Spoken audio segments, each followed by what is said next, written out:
Alright, they've got the bronze on.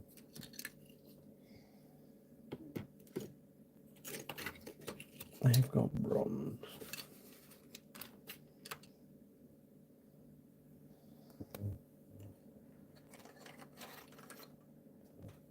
Alright, what am I doing now?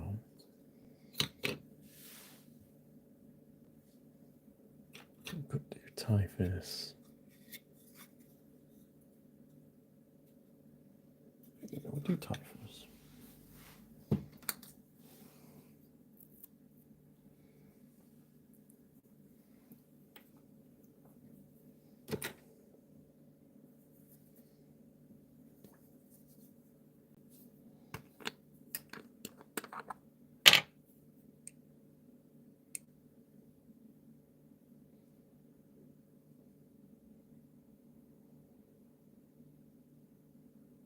Just clean my brush. I need to find a lid for my wet palette, man. Not ideal.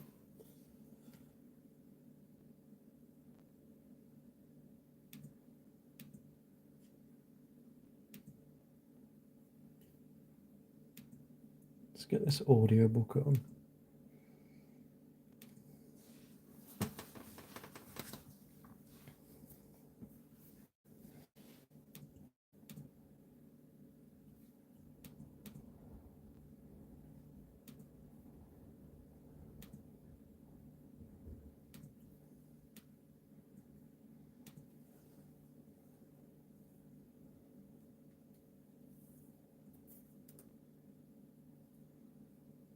Yep, how's that?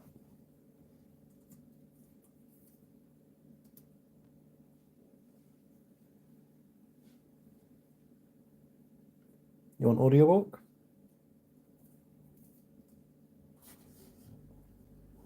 Yep, audiobook, dude. Wait, let me put that on for you.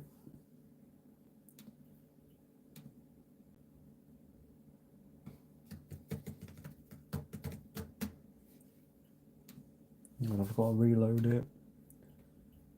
Fulminating with rich curls of vivid damask energy. Mist was culminating around the old stones. That of the Emperor, Sendak growled. Ah, bloody hell, welcome everybody. How do you all do? Space of a human heartbeat, two things happened. The lines of towers, just Is everyone having a good day today? Spires a moment before, exploded into life and became a fence, a raging energy field 40 meters tall, lashing and fizzling lines. Hey, how you doing, dude? Whipped and crackled from tower to tower like giant. I hope you're having a good day. Wire. Each tower connected blue and white brambles of burning energy with its neighbor. Any man or machine caught in the line between towers was, in 2 heartbeats, burned or exploded or ripped into pieces. The rest were penned between the sudden barriers. So what's everyone up to nowadays? Or flanked. As the energy wires ignited between the previously dormant stone stacks. If you paint Warhammer, what are you painting? Tops of each tower. In puffs of pinkish-colored gas, figures appeared on each tower platform. Teleported into place by sciences too dark and heretical for a sane mind to understand, these squads of soldiers instantly deployed heavy weapons on tripods and laid down fire on the penned aggressors beneath them. The Chaos Forces... Yeah, whoever's here, I hope you're having a great day. Like, translucent shrouds and scowling masks made of bone. They manned tripod... if you're from England, I hope you're keeping cool in the heat. Field weapons with hands bandaged in soiled strips of plastic. Amongst them were their corrupt commanders, quasi-mechanical Chaos Marines. Obliterators. Sendak screamed orders, trying to turn his advance into chaos. 2 tanks to his right swung blindly round into the nearest energy fence and were obliterated, exploding in huge clouds of flame as their munitions went off. Another tank was riddled with fire from the tops of the 2 nearest towers. Sendak suddenly found the enemy had heavy weapon emplacements, stretching back along the tower lines, around, between, and behind his entire column. He almost admired the tactic, but the technology was beyond him, and his eyes were so clouded and swimming with the blood pain in his sinuses, he could barely think. He grabbed the Voxcaster horn and fumbled for the command channel, It's worse than we feared. They are luring us in and using unholy science to bracket us and cut us to pieces. Inform all Oh, assault welcome forces. everybody. How you The doing? towers are dead. The towers are dead. A cannon round punched through the turret and exploded Sendak and his gunner. The severed Voxhorn clattered across the deck, still clutched by the Marshal's severed hand. A second later, the tank flipped over as a frag rocket blew out its starboard track, skirt, and wheelbase. As it landed, turret down, in the mud, it detonated. Right, where's my handle? I can't do that on my hand. Behind the decimated tanks, the Udiner were fleeing, but there was nowhere to flee to. 5.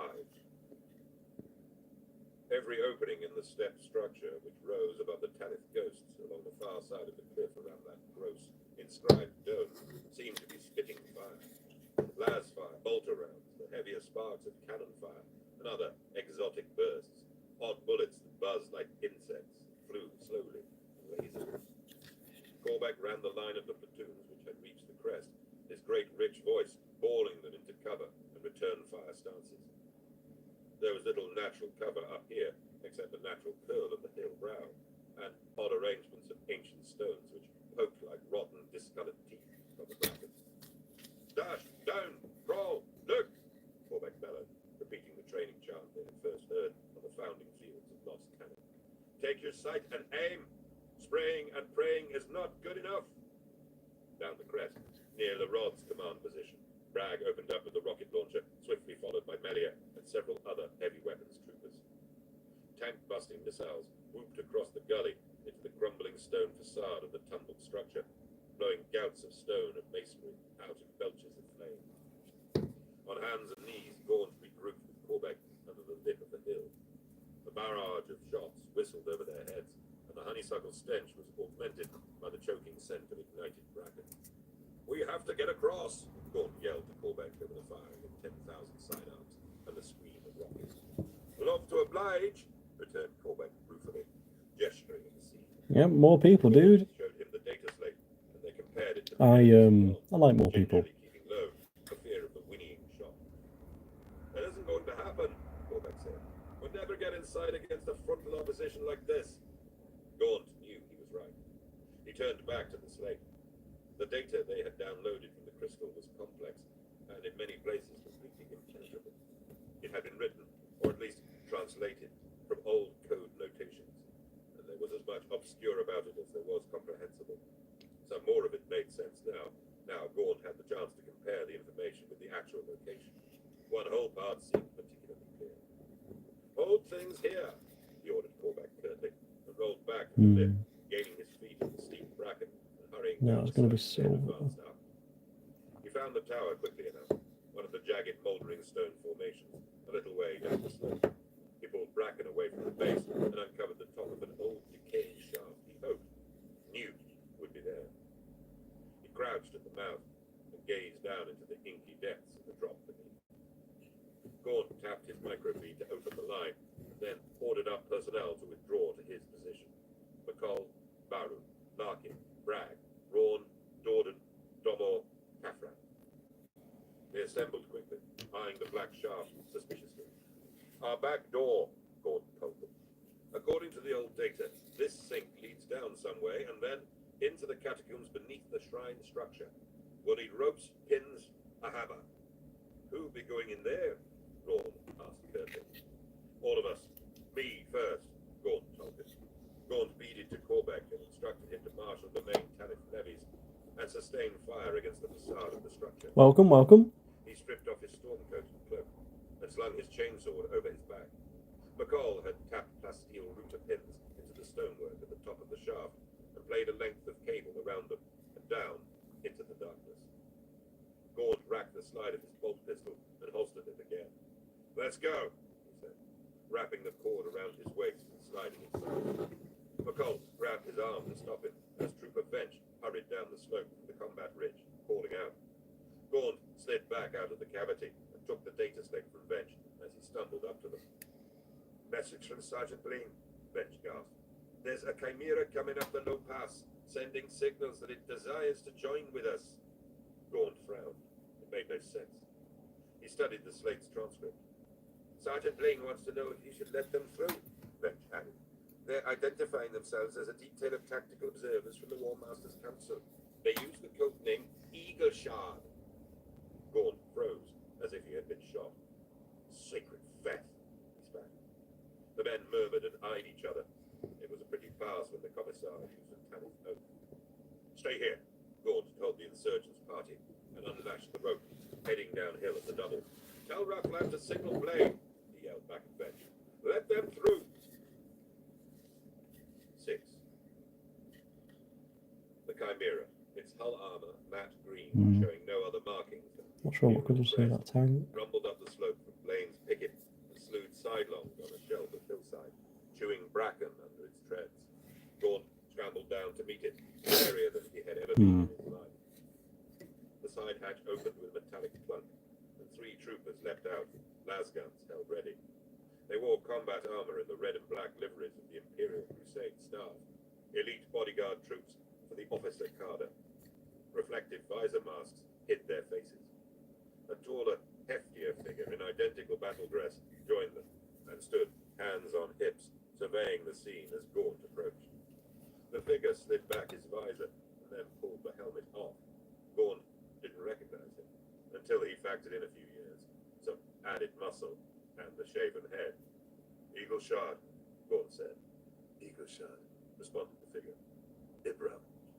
Gaunt shook his old friend's hand. What do I call you? I'm Imperial Tactician Wayland here. But my boys are trustworthy, the big man said, gesturing to the troopers, who now relaxed their spread. You can call me by the name you know. Farid. So, Ibram, bring me up to speed. I can do better. I can take you to the prize. The stone chimney was deep and narrow. Gaunt half climbed, half rappelled down the flue, his toes and hands seeking purchase in the mouldering stonework. He tried to imagine what this place had been at the time of its construction. Perhaps a city, a living place built into and around the cliff. This flue was probably the remains of an air duct or ventilator, dropping down to Emperor knew what beneath. Gaunt's feet found the rock floor at the base, and he straightened up, loosening the ropes so that the others could join him. It smelled of sweaty damp down here, and the tunnel he was in was low and jagged. Lasgun, came a call from above.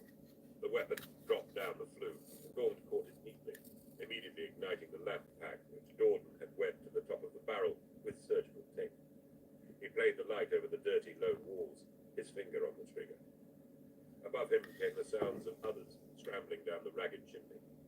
It took 30 minutes for the rest to join him.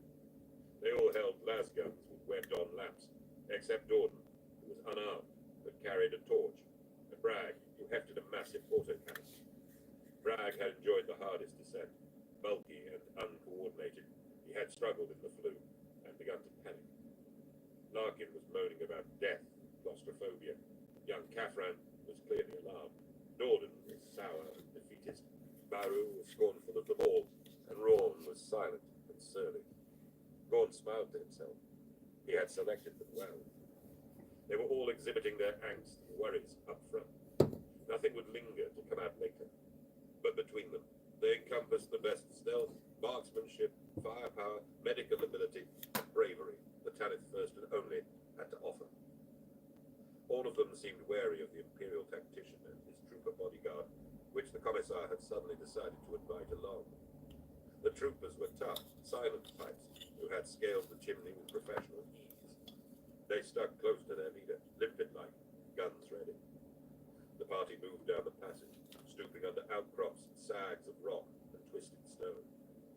Their lamps cut obscure shadows and light from the uneven surfaces.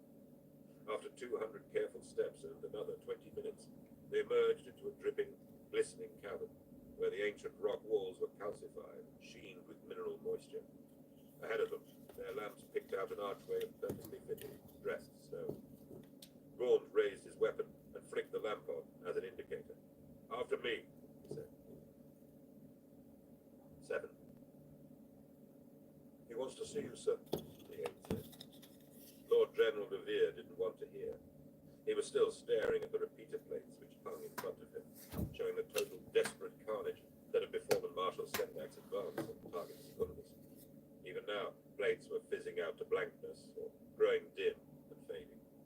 He had never expected this. It was not possible. Sir, Deacon said again. Can you not see this is a crisis moment, you idiots? Revere raged, swinging around, buffeting some of the floating plates out of his way.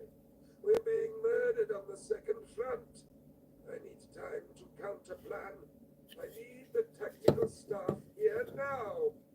I will assemble them at once, the aide said, speaking slowly, as if he was scared of a thing far greater than the raging commander. However, the Inquisitor insists. Dravier hesitated, and then released the toggle of his harness and slid out of the hammock. He didn't like fear, but fear was what now burned in his chest. He crossed the command globe to the exit shutter, and turned briefly to order his second-in-command to take over and assemble the advice of the tactical staff as it came in. Signal whatever remains of Senlak's force to withdraw to staging ground A1123. Alert the other forces to the danger of the towers. I want assessments and counter-strategies by the time I return. A brass ladder led down into the isolation sphere buried in the belly of the command globe. Revere entered the dimly lit chamber. It smelled of incense, disinfectant. There was a pulse tone from the medical diagnosticators, and pale steam rose from the plastic sheeting tented over the cot in the center of the room. Medical staff in cowled red scrubs left silently as soon as he appeared. You wanted to see me, Inquisitor Haldane? Revere began. Haldane moved under the loose semi-transparent flaps of the tent. Revere got a glimpse of tubes and pipes, draining fluid from the ghastly rent in the man's neck, and of the ragged wound in the side of his head, which was encased in a swaddling package of bandage, plastic wrap, and metal braces. It is before us, my lord. Haldane said, his voice a rasping whisper from vox relays at his bedside. The prize is close. I sense it through my brawn. What do we do? We move with all stamina. Advance the Jantine. I will guide them in after gaunt. This is no time for weakness or subtlety. We must strike. 8. Death flurried down over the Tanith ranks from the stepped arches of the necropolis. A blizzard of lasshot showered down, along with the arcing stings of arcane electrical weapons. The air hummed, too, with the whine of the slower metal projectile casters the enemy were using. Barb-like bullets, slow-moving enough to be seen, buzzed down at them like glittering hornets. Where they hit flesh, they did untold explosive damage. Corbeck saw men rupture and come apart as the barbed rounds hit. Others were maimed by shrapnel as the vile shells hit stone or metal beside them and shattered. A barbed round dug into the turf near Corbeck's foxhole cover and became inert. The colonel flicked it out with his knife point and studied it. A bulb of dull metal with forward-pointing, overlaid leaves of razor-sharp alloy. The black and fused remains if I do those bits, steel. Yeah. Shot from simple tube launchers, Corbeck decided. The propellant igniting as the firing pin shattered the glass capsule. He turned it over in one hand, protected by the edge of his stealth cape. Evil and ingenious, the barb's leaves were scored to ease impact shatter, either against a hard surface to produce a cloud of shrapnel, or against bone as it chewed through tissue to effect the worst wounds possible. The leaves were slightly spiraled too, suggesting that the launcher's rifling set them spinning as they fired. Corbeck decided he had never seen a more savage, calculated, more grotesque instrument of death than pain. Welcome. He sighed as the firestorm raged above him. Still no word had come from the Commissar's infiltration team, and only Corbeck's knowledge of Gaunt's secret agenda allayed his fears of the high-risk tactic. Corbeck contacted his platoon leaders and had them edge the men forward along the facing limb, winning any inch they could. He had close on 2,000 las guns and heavier weapons raking the front of the pile, and the alcove-lined facade was shattering, slumping and collapsing under the fuselage. But the return fire was as intense as ever. Trooper Mahan, communications officer for Corbeck's own platoon command, crouched in the foxhole beside him, talking constantly into the Vox horn of the heavy Voxer, relaying and processing battle reports from all the units. Mahan suddenly leaned back, grabbed the colonel by a cuff and dragged him close, pushing the headset against his ear. "At death! The towers are dead!" Yo, Alvin, how you doing? Shot a stare at Mahan, who was encoding the information on his data slate. "Target Secundus is routed," Mahan said quickly, striding as he spoke, and relaying the data in stuttered code bursts through the handset of the Voxcaster. "Sendak is dead. It sounds like they're all dead. Brevier is signaling a total withdrawal. The towers..." Corbeck grabbed the slate and studied the scrolling. Welcome, everybody. Receiving from high command. There were flickering, indistinct images captured from Sendak's last transmission. He saw the towers erupt into life, laying down their destructive fences. Saw the forces of the enemy manifest at the tower tops. Instinctively, he looked up at the towers nearest them. If it happened here, they would suffer a similar fate. Even as he formed the thought, a ragged flurry of frenzied reports flooded the comm lines. The towers had ignited and targeted Tertius too. Marshal Tarantine had received enough warning from the Secundus advance to protect the advance of his forces, but still he was suffering heavy losses. They were generally intact, but their assault was stymied. "Secret theft," Corbeck hissed, heating the air with his curse. He keyed his microbead to open traffic. Yeah, fair enough, dude. "Any ghosts within 20 meters of a tower, use any and all available munitions to destroy those towers. Do it, for the love of us all." Answering links jabbered back at him, and he had to shout to be heard. "Now, you fething idiots!" he bawled. 200 meters away, a little way down a slope in the hill, Sergeant Val's platoon reacted fastest, turning their rocket launchers on the nearest two towers and toppling them with earthy crumps of dirt and flame. Falor and Lerod's platoons quickly followed suit to the left of Corbeck's position. 7 or more of the towers were demolished in the near vicinity. Sergeant Corral's platoon, guarding the rear of the main defense, set the blasting towers further down the slope with their missile launchers. Stone dust and burnt bracken fibers drifted. There was a report from Sergeant Hasker, whose platoon had lost all of its heavy weapon troops in the first exchange. Hasker was sending men up close to the towers in his sector to mine them with grenade strings and tube bombs. By Corbeck's side, Mahan was about to say something, but stopped short in surprise, suddenly wiping fresh blood from his upper lip.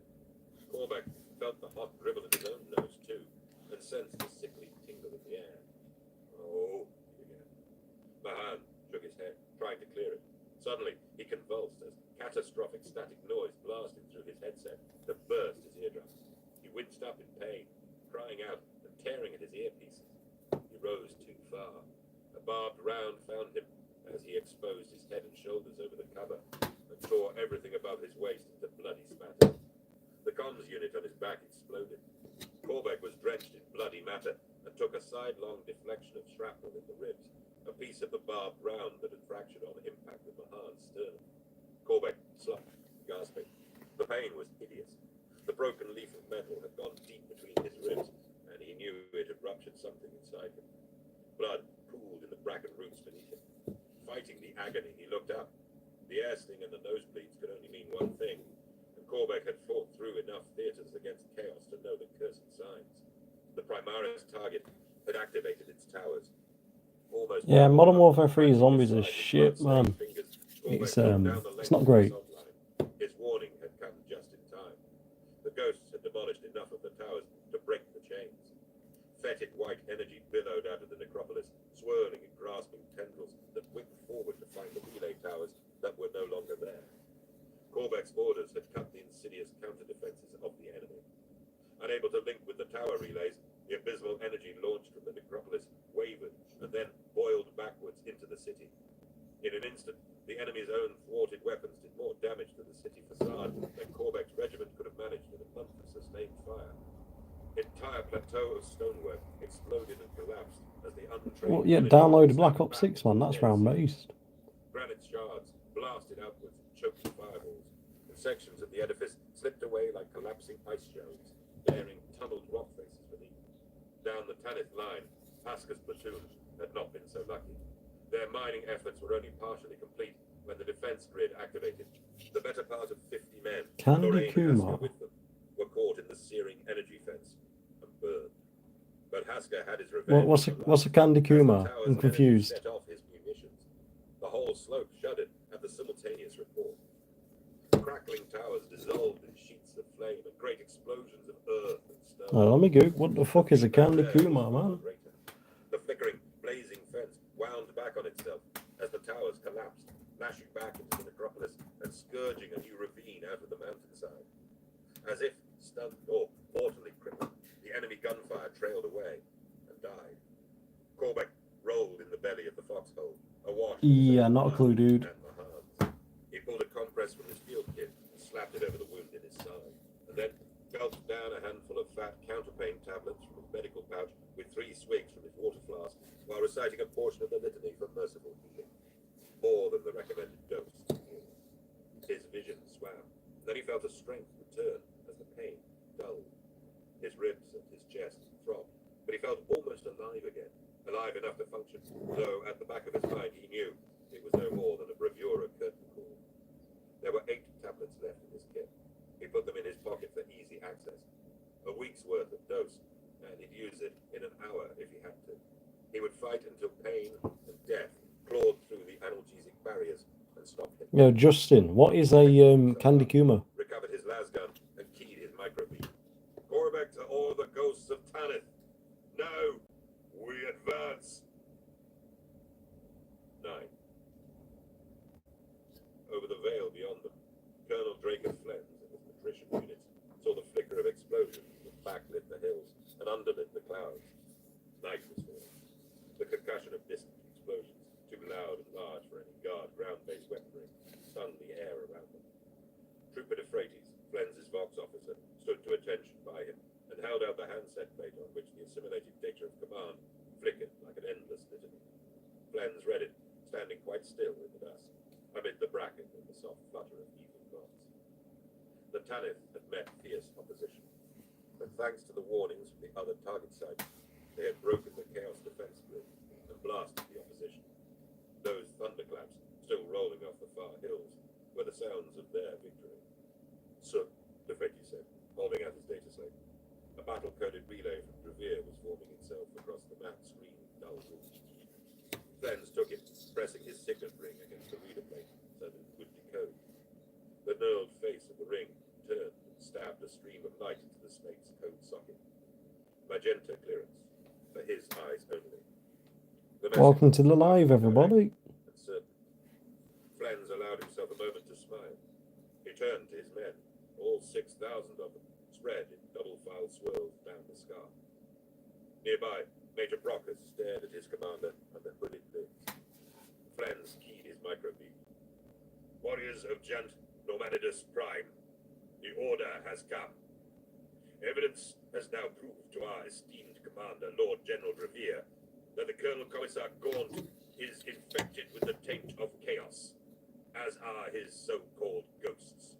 They, and they alone, have passed through the defenses of chaos, which have halted Marshal Sendak and Marshal Tarantine. They are marked with the badge of evil. Lord General Drevere has granted us the privilege of punishing them. There was a murmur in the ranks, and an edgy eagerness. Flens cleared his throat. We will take the scar and fall upon the Tanith from behind. No longer think of them as allies, or even human. They are stained with the foul blackness of our eternal foe. We will engage them, and we will exterminate them.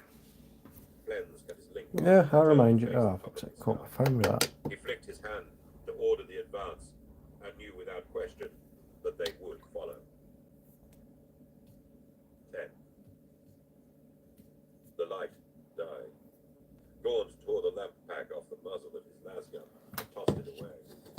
Dorden was at his side, handing him another. 8 left, the elderly medic said, holding out a roll of surgical tape to help Gaunt wrap the lamp in place. Neither of them wanted to talk about the darkness down here. A guard-issue lamp pack was meant to last 600 hours. In less than 2, they had exhausted the best part of 20 between them. It was as if the dark down in the underworld of the necropolis ate up the light. Gaunt shuddered. If this place could leach power from energetic sources like lamp packs, he dared not think what it might be doing to scouts, McCall and Baru, silent and almost invisible in the direction of the star. Then Larkin and Gaunt. Gaunt noticed that Larkin was sporting some ancient firing piece instead of his lasgun, a long limber rifle of exotic design.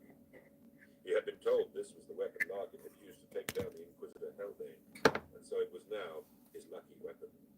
There was no time to chastise the man for superstitious foolishness. Gaunt knew Larkin's mental balance hung by a thread as it was. He simply hoped that come a firefight, the strange weapon would have a cycle rate commensurate to the lasgun. Behind them came Rawn, Domor, and Kathran, all with lamp-pack-equipped lasguns at the ready. Domor had his sweeper set slung on his shoulder too, if the need came to scan for mines. Dorden followed, unarmed, and then Bragg with his massive autocannon. Behind them came Ferret with his anonymous, still visored troops as their rearguard. Gaunt called a halt while the scouts took fresh bearings and inspected the tunnels ahead. Ferret moved over to him. "Been a long time, Bram," he said in a smooth voice that was almost a whisper. He doesn't want the men to hear, thought Gaunt. He doesn't know how much I've told him. He doesn't even know what I know. "Aye, a long time," Gaunt replied, tugging the straps of his rifle sling tighter and casting a glance in the low lamplight at Ferret's unreadable face. "And now barely time for a greeting, and we're in it again." "Like passion." "Like passion." Gaunt nodded with a phantom smile. "We do always seem to make things up as we go along." Ferret shook his head. "Not this time. This is too big. It makes passion 96 look like a blank round exercise. Truth is, Bram, we've been working together on this for months. Had you but realized it. Without direct word from you, it was hard to know anything. First I knew was pyrites, when you volunteered me as custodian for damn crystal." "You objected?" "No," Gaunt said, tight and mean. "I'd never shirked from service to the throne. Not even dirty clandestine shadow play like this. But that was quite a task you dropped in my lap." Ferret smiled. "I knew you were up to it. I needed someone I could trust. Someone there. Someone who was part of the intricate web of friends and confidants you have nurtured wherever you go." "Hard words, Ibram. I thought we were friends." No, I'll be on Xbox later, "You dude. know your friends, Ferret. You made them yourself." There was a silence.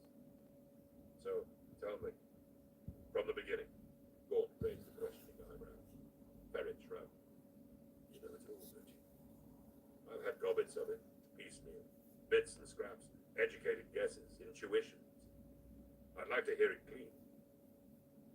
Ferret put down his lasgun, drew off his gloves, and flexed his knuckles. The gesture made Gaunt smile. There was nothing about this man, this tactician Weymouth, that remotely resembled the Ferret he'd known on the city farm in Passion 960. Such was the spy's mastery of disguise. But now, that little gesture, an idiosyncrasy even careful disguise couldn't mask. It reassured the commissar. "It is standard Imperial practice for a warmaster to establish a covert network to observe all of his command. Makarov is cautious, a son of the Emperor in instinct. And Glory knows he's got a lot of shadows to fear. Slater's choice wasn't popular. Many resent him. Revere most of all. Yeah. Power corrupts, and the temptation of power corrupts even more. Men are just men, and they are fallible. I've been part of the network assigned by Makarov to keep watch and check on the Crusade's officers. Revere is a proud man, Bram. He will not suffer this slight." "You've said as much before. Hell, I've even paraphrased you to my men." "You've told your men?" Ferret asked quickly, with a sharp look. "My officers. Just enough to make sure they are with me. Just enough to give them an edge if it matters. Fact is, I probably told them all I know, which is precious little. The prize, the Vermilion Trophy. That's what has changed everything, isn't it?" "Of course. Even with regiments loyal to him, Revere could never hope to turn on our beloved Warmaster. But Yeah, hopefully. that's something else. Some great advantage, something Makarov didn't have. Like a weapon. Like a great weapon. 8 months ago, part of my network on Talisker first got a hint that Revere's own covert agencies had stumbled upon a rumor of some great prize. We don't know how or where. We can only imagine the efforts and sacrifices made by his operatives to locate and recover the data. But they did. A priceless nugget of ancient Verminion-level secrets, snatched from some distant, abominable reach of space, and conveyed from Psyker to Psyker, agent to agent, back to the Lord High Militant General. It couldn't be sent openly, of course, or Makarov would have intercepted it. Nor was it possible to send it directly, as it was being carried out of hostile space, far from Imperial control. On the last leg of its journey, the Nebula reached Pyrites, tracked and intercepted. Oh, my back. That was when it fell into your hands. And the General's minions have been desperate to retrieve it ever since. Ferret nodded. In anticipation of its acquisition, Dravir has set great wheels in motion. He knew its import and the location it referred to. With it now in our hands, we couldn't allow it to fall back into Dravir's grasp. But we were not positioned strongly or closely enough to recover it. It was decided, I decided in fact, that our best choice was to let you run with it, in the hope that you would get to it for us before the Lord General and his coterie of allies. You have terrifying faith in my abilities, Ferret. I'm just a foot slogger, a commander of infantry. You know you're more than that.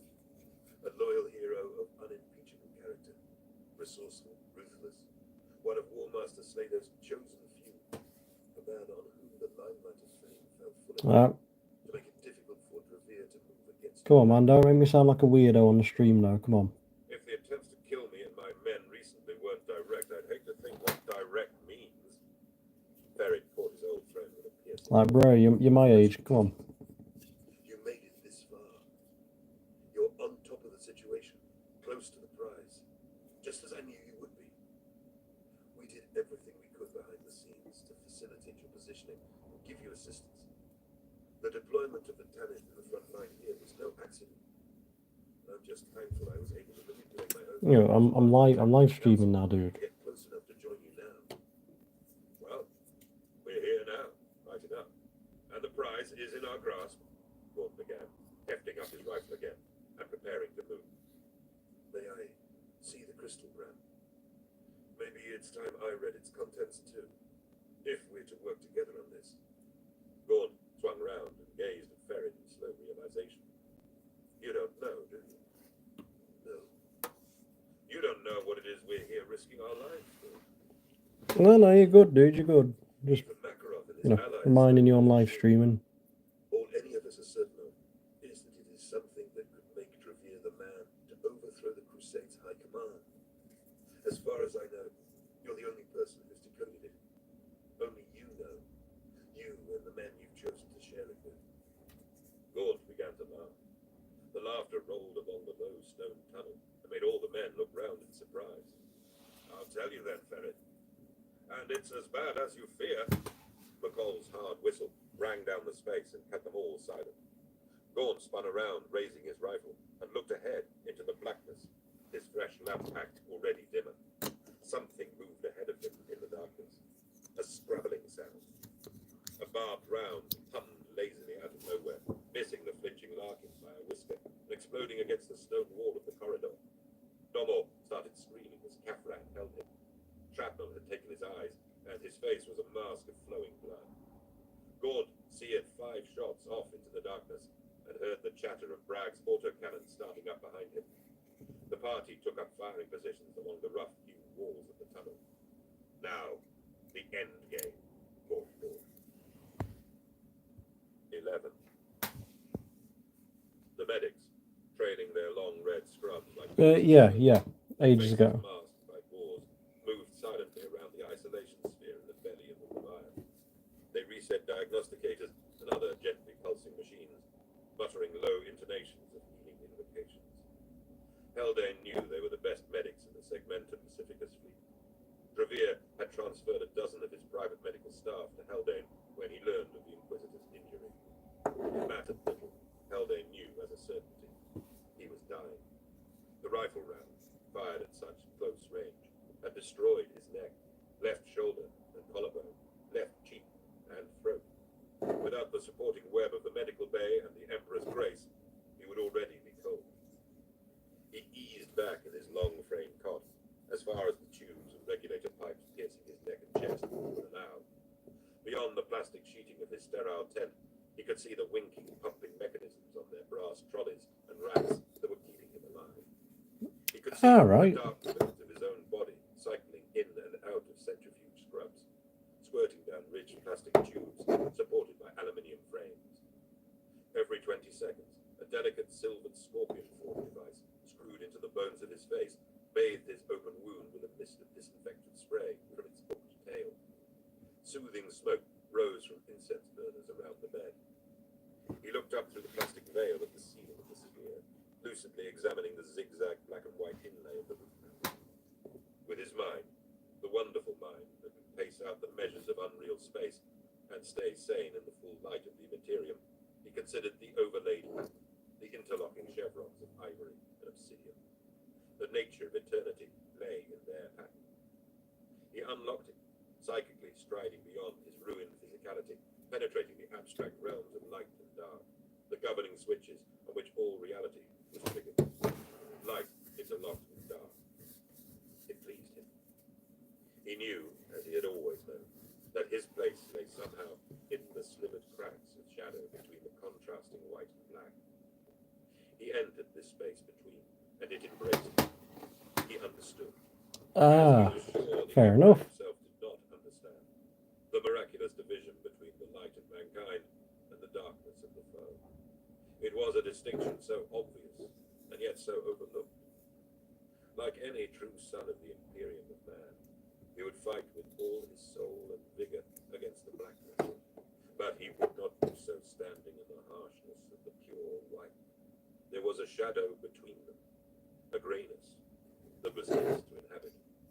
The Emperor and his heir, Makarov, were oblivious to the distinction, and that was what made them weak.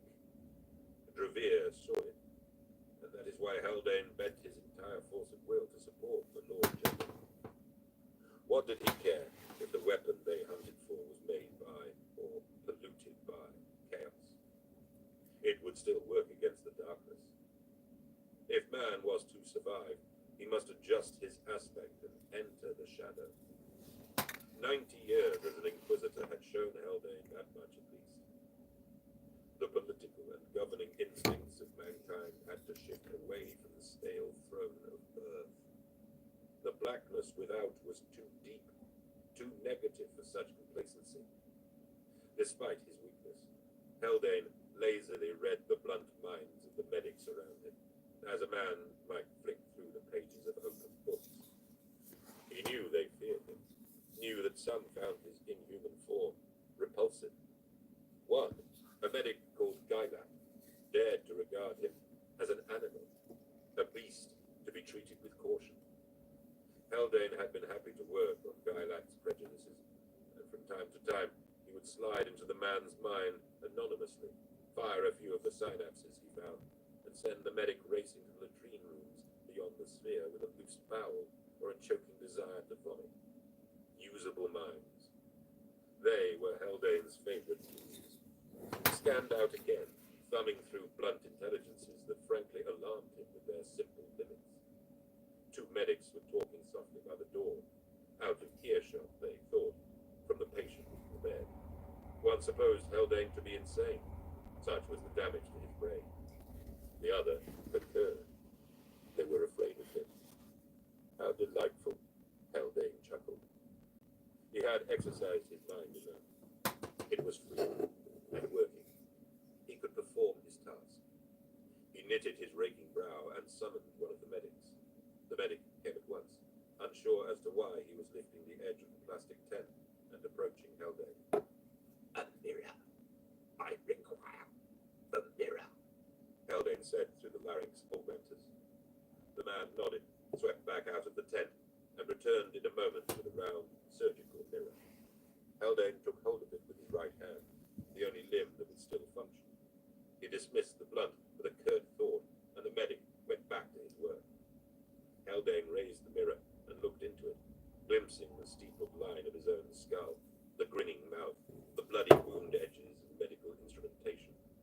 He looked into the mirror. Creating a form was not easy. It involved a complex focusing of pain and the training of response, so that the pawn mind became as a lock shaped to fit Haldane's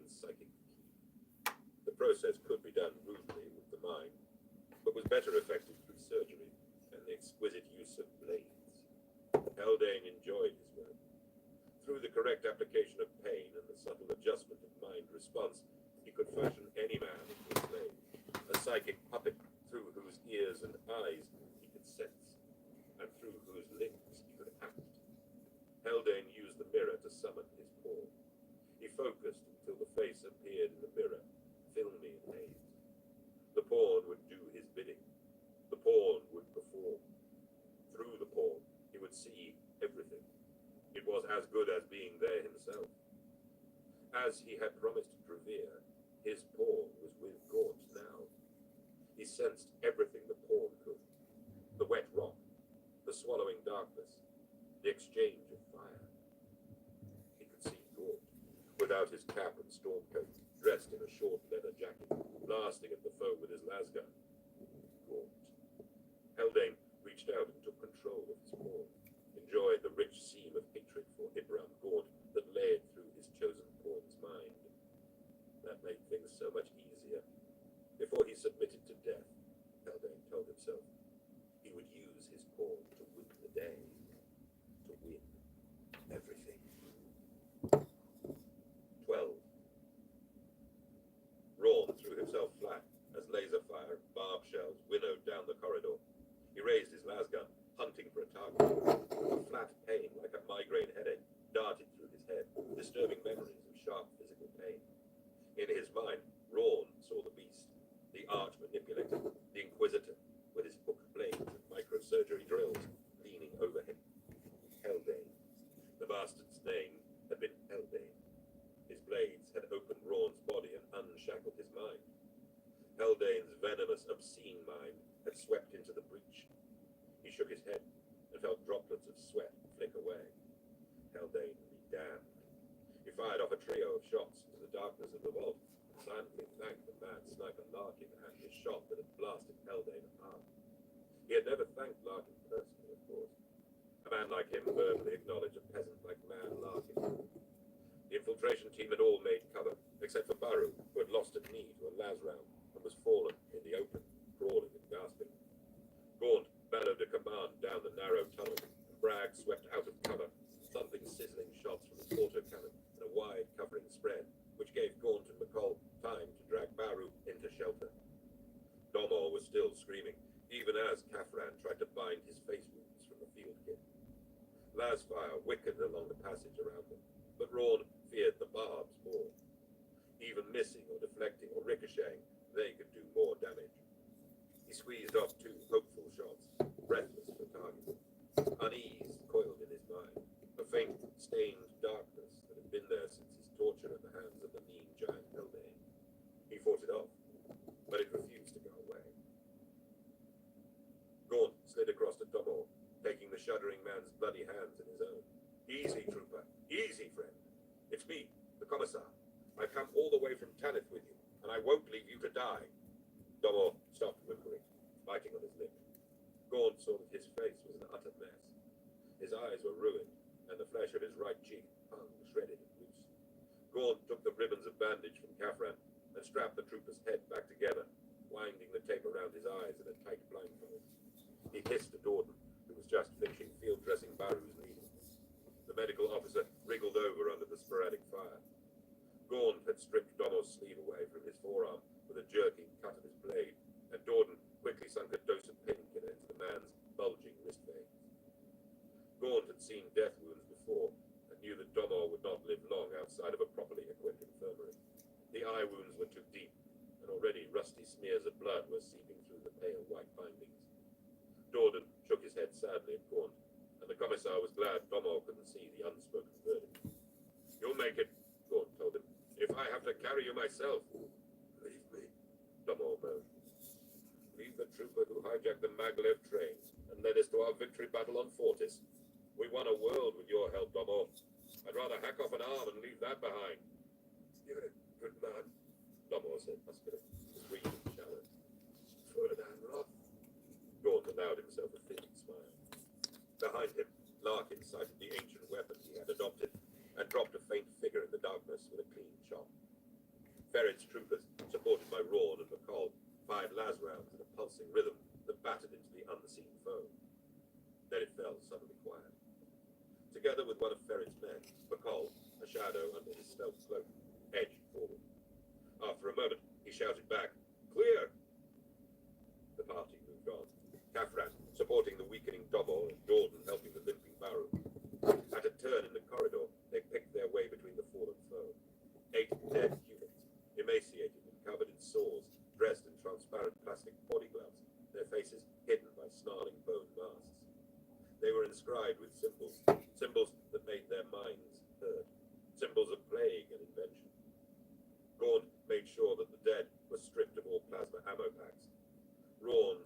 las gun over his shoulder and lifted one of the barb guns, a long lance tube weapon with a skate-like bayonet fixed underneath. He pulled a satchel of barb rounds off the slack arm of one of the corpses. Gaunt didn't comment. Right now, anything they could muster to their side was an advantage. 13. The citadel had fallen silent. Smoke, some thin and pale, some oily and black, vented from the jagged stone facade. Breathlessly lightheaded on painkillers, Colonel Colin Corbeck led the first advance down into the steep, rubble-strewn ditch and up into the cliff face of buildings.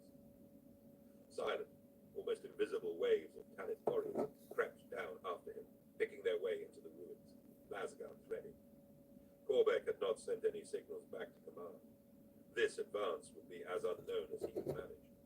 This would be the ghosts alone, taking what ground they could before crying for help. They edged through stone, shattered and fused into black bodies, crushing the ashen remains of the foe underfoot. The feedback of the fence weapons had done greater damage than Corbeck could have imagined. He called up Val's platoon and sent them forward as scouts, using double the number of sweepers. Corbeck turned suddenly to find Milo standing next to him. No tunes now, I guess, sir, the boy said, his Tanith pipes slung safely under his arm. Not yet, Corbeck smiled thinly. Are you all right, Colonel? Corbeck nodded, noticing for the first time there was the iron tang of blood in his mouth. He swallowed. I'm fine, he said. 14. What do you make of that, sir? Trooper Lanham asked, passing the scope to his platoon sergeant, Blaine. The 7th platoon of the Ghosts were, as per Gaunt's instructions, hanging back to guard the back slopes of the rise over which the main force were advancing. Blaine knew why. The commissar had made it plain, but he hadn't found the right way to tell his men. He squinted through the scope. Down the valley, massed formations of the Jantine patricians were advancing up towards them, in fire teams formed into box drill units. It was an attack dispersal. There could be no mistake. Blaine swung back into his bracken-edged foxhole and beckoned his comms officer, Simba. Blaine's face was drawn. They look like they mean to attack us, Sergeant, Blaine said in disbelief. Have they got their orders scrambled? Blaine shook his head. Gaunt had been over this and had seemed quite certain.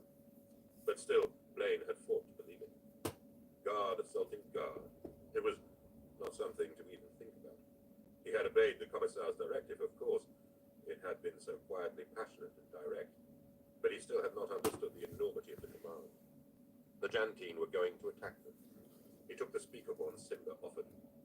Boosts of the 7th, he said simply. Form into defensive file along the slope and regard the Jantine advance. If they fire upon us, it is not a mistake. It is real. Know that the commissar himself warned me of this. Do not hesitate. I count on you all. As if on cue, the first blistering ripple of lasfire raked up over their heads from the Jantine lines. Yep, I turned off at about 2. They would wait for range. I'm just waiting for you to get online, dude. Like, more siege, you know? Regiment of elite Jantine heavy infantry against his 50 men. Lasfire cracked close to him.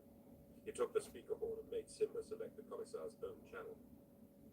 He paused. The word hung like a cold, heavy marble in his dry mouth until he made himself say it. Ghostmaker, he breathed. 15. Dank, clammy darkness dripped down around them. Gaunt moved his team along through the echoing chambers and caves of wet stone.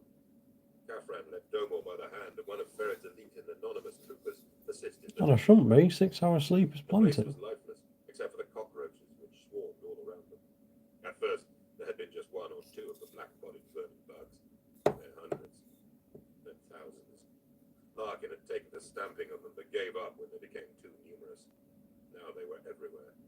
The darkness all around the infiltration team murmured and shifted with beetles, coating the walls, the floor, the roof.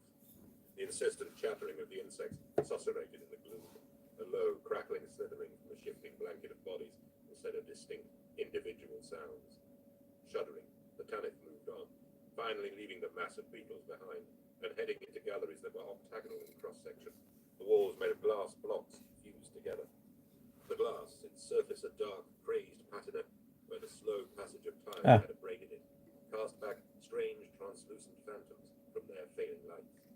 Sometimes sharp reflections, sometimes wispy glows and embers. McCall's sharp eyes saw shapes in the glass, indistinct relics of semi-molten bone set in the vitreous wall like flecks of grit and pearls. Or the tan flies he used to find set in hard amber nodes of sap while scouting the gnarled forests back home. McCall, a youthful-looking 50-year-old with a wiry frame and a salting of grey in his hair and beard, remembered the forests keenly for a moment. He remembered his wife, dead of camp fever for 12 years now, and his sons who had timbered on the rivers rather than follow his profession and become woodsmen. There was something about this place he could never in all his life have imagined himself in all those years ago when his Iloni still lived, that reminded him of the Nile forests. Sometime after the first founding, when the commissar had noted his background in the files and appointed him sergeant of the scouting platoon with Corbeck's blessing, he had sat and talked with the Nile Watch to Gaunt. Commissar Gaunt had remarked to him that the unique shifting forest of Tanith had taught the ghosts a valuable lesson in navigation. He conjectured that that was what made them so sure and able when it came to reconnaissance and covert insertion. McCall had never thought about it much before that, but the suggestion rang true. It had been second nature to him, an instinct thing, to find his way through the shifting trees, locating paths and tracks which came and went as the fibrous evergreens stalked the sun. It had been his life to track the Kukrian birds that planets the corn, no matter how they used the Nile to obscure themselves. McCall was a hunter, utterly attuned to the facts of his environs, utterly aware of how to read solid truth from ephemerally shifting inconsequence. Since Gaunt had first remarked upon this natural skill, a skill shared by all Tanith but distilled in him and the men of his platoon, he prided himself in never failing the task. Yet, now he considered, there was something down here that reminded him very strongly of lost Tanith. He signaled a halt. The Crusade staff trooper whom Tactician Wayland, or Ferrid, as the commissar called him, had sent forward to accompany him, glanced around, probably asking an unvoiced question, but any expression was hidden by the reflective visor of his red and black armor. McCall inherently mistrusted the tactician and his men. There was just something about them. He disliked any man who hid his face, and even when Wayland had revealed himself, McCall had found little to trust there. In his imagination, he heard Iloni tut-tutting, scolding him for being a loner, slow to trust. He blinked the memory of his wife away. He knew he was right. These elite bodyguard troops were certainly skilled. The trooper had moved along with him as silently and assuredly as the best in his platoon. But there was just something, like there was something about this place. Gaunt moved up to join the head of the advance. McCall? He asked, ignoring Wayland's trooper, who was standing stiffly to attention nearby. Something's wrong here, McCall said. He pointed left and right with a gesture. The topography... All right. Well, unreliable. Gaunt frowned. Explain. McCall shrugged. Gaunt had made him privy to the unlocked data back on the Absalom, and McCall had studied and restudied the schematics carefully. He had felt privileged to be taken that close to the commissar's private burden. It's all wrong, sir. We're still on the right tack, and I'll be fed if I don't get you there. Now this is different. To the map I showed you? Yes. And worse, to the way it was 5 minutes ago. The structure is static enough. McCall slapped glass brick wall as emphasis. But it's like direction is altering indistinctly. Something is affecting the left and right, the up and down. I've noticed nothing. Yeah, thank you for the like, whoever's just joined. We should proceed. There is nothing wrong. Gaunt and McCall both shot at his map, so perhaps it's time I saw your map, a voice said from behind. Tactician Wayland had approached, smiling gently. And your data, we were interrupted before. Gaunt felt a sudden hesitation. It was peculiar. I think so. He would trust Ferret to the Eye of Terror and back, and he had shown the data to chosen men like McCall. But something was making him hold back. Ibra, we're in this together, aren't we? Ferret asked. Of course, Gaunt said, pulling out the slate and drawing Ferret aside. What Emperor's name was he thinking? Yes, Ferret. McCall was right. There was something down here. Something that was Stretch. McCall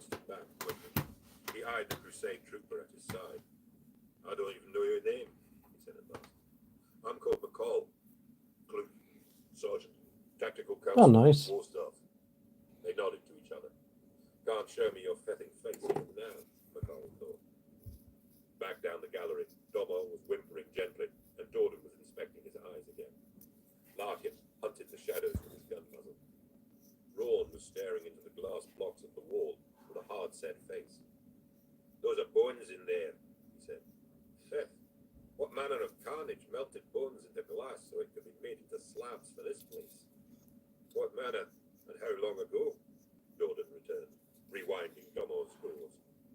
Bones? Bragg asked, looking closer at what Rawn had indicated. He shuddered. Fair for this place for a bundle of gnarled sticks. Behind them, Kavran hissed for quiet. He had been carrying the team's compact box set ever since Domo had been injured, and had plugged the wire of his microbeam earpiece into it to monitor the traffic. The set was nothing like as powerful as the heavy boxcast, carried by platoon comm officers like Raglan and McCann, and its limited range was stunted further by the depth of the rock they were under. But there was a signal, intermittent and on a repeating automatic vox burst. The identifier was Tanith, and the platoon series code that of the 7th. Blaine's men. What is it, Caff? Larkin asked, his eyes sharp. Trooper Caffin?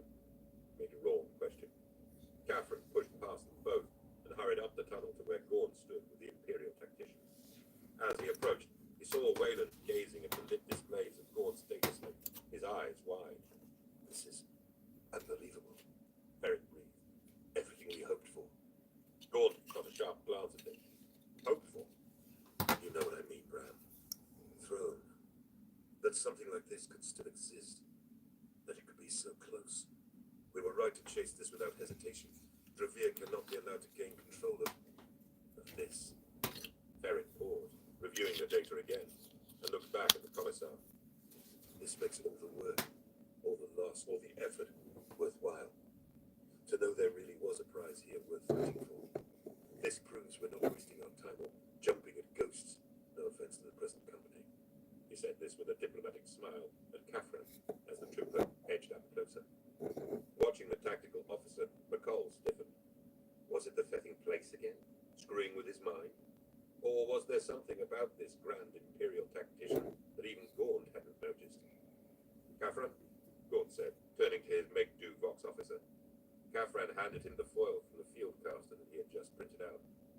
A signal from Sergeant Blaine, sir. Very indistinct, very chopped. Took me a while to get it. It says Ghostmaker, sir. Gaunt screwed his eyes shut for a moment. Bram, it's nothing, Ferret, Gaunt said to his old friend. Just what I was expecting and hoped wouldn't come to pass. Dravir is making his countermove. Gaunt turned to Kafran. Can we get a signal out? He asked, nodding to the Voxer on its canvas sling over Kafran's shoulder. We can try Thethan hard and repeatedly, responded Kafran, and Gaunt and McCall both grinned. Kafran had borrowed the line from comms officer Raglan, who had always used that retort when the channels were particularly bad. Gaunt handed Kafran a pre-prepared message foil. A glance showed Kafran it wasn't in Tanith Battletown, or Imperial Guard Central Cyber either. He couldn't read it, but he knew it was coded in Vitrian combat camp. Kafran fed the foil into the box set, let the machine read it and assemble it, and then flicked the send switch, marked by a glowing rune at the edge of the set's compact fascia. It's gone. Repeat every 3 minutes, Kafran, and watch for an acknowledgement. Gaunt turned back to Ferret. He took the data slate map back from him smartly. We advance, he told the Imperial tactician. Tell your men, he nodded at the Crusade troopers, to follow every instruction my scout gives, without question. With McCall in the front, the raiding party moved on. A long way behind, back down the team, Major Rawn shuddered.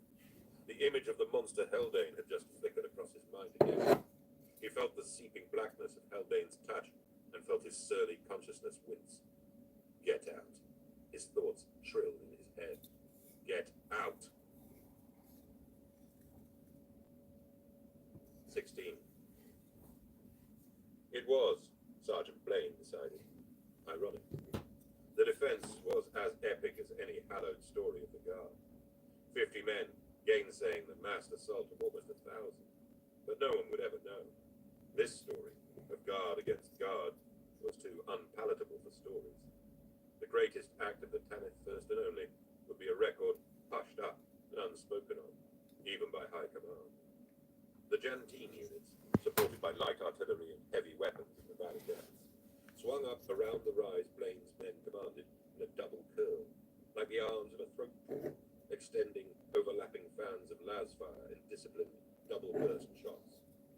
The rain of shots, nearly 1,500 every 20 seconds, spat over the ghosts' heads or thumped into the sloping soil, puffing up clods of smoky dust and igniting numerous brush fires through the cloaking bracken.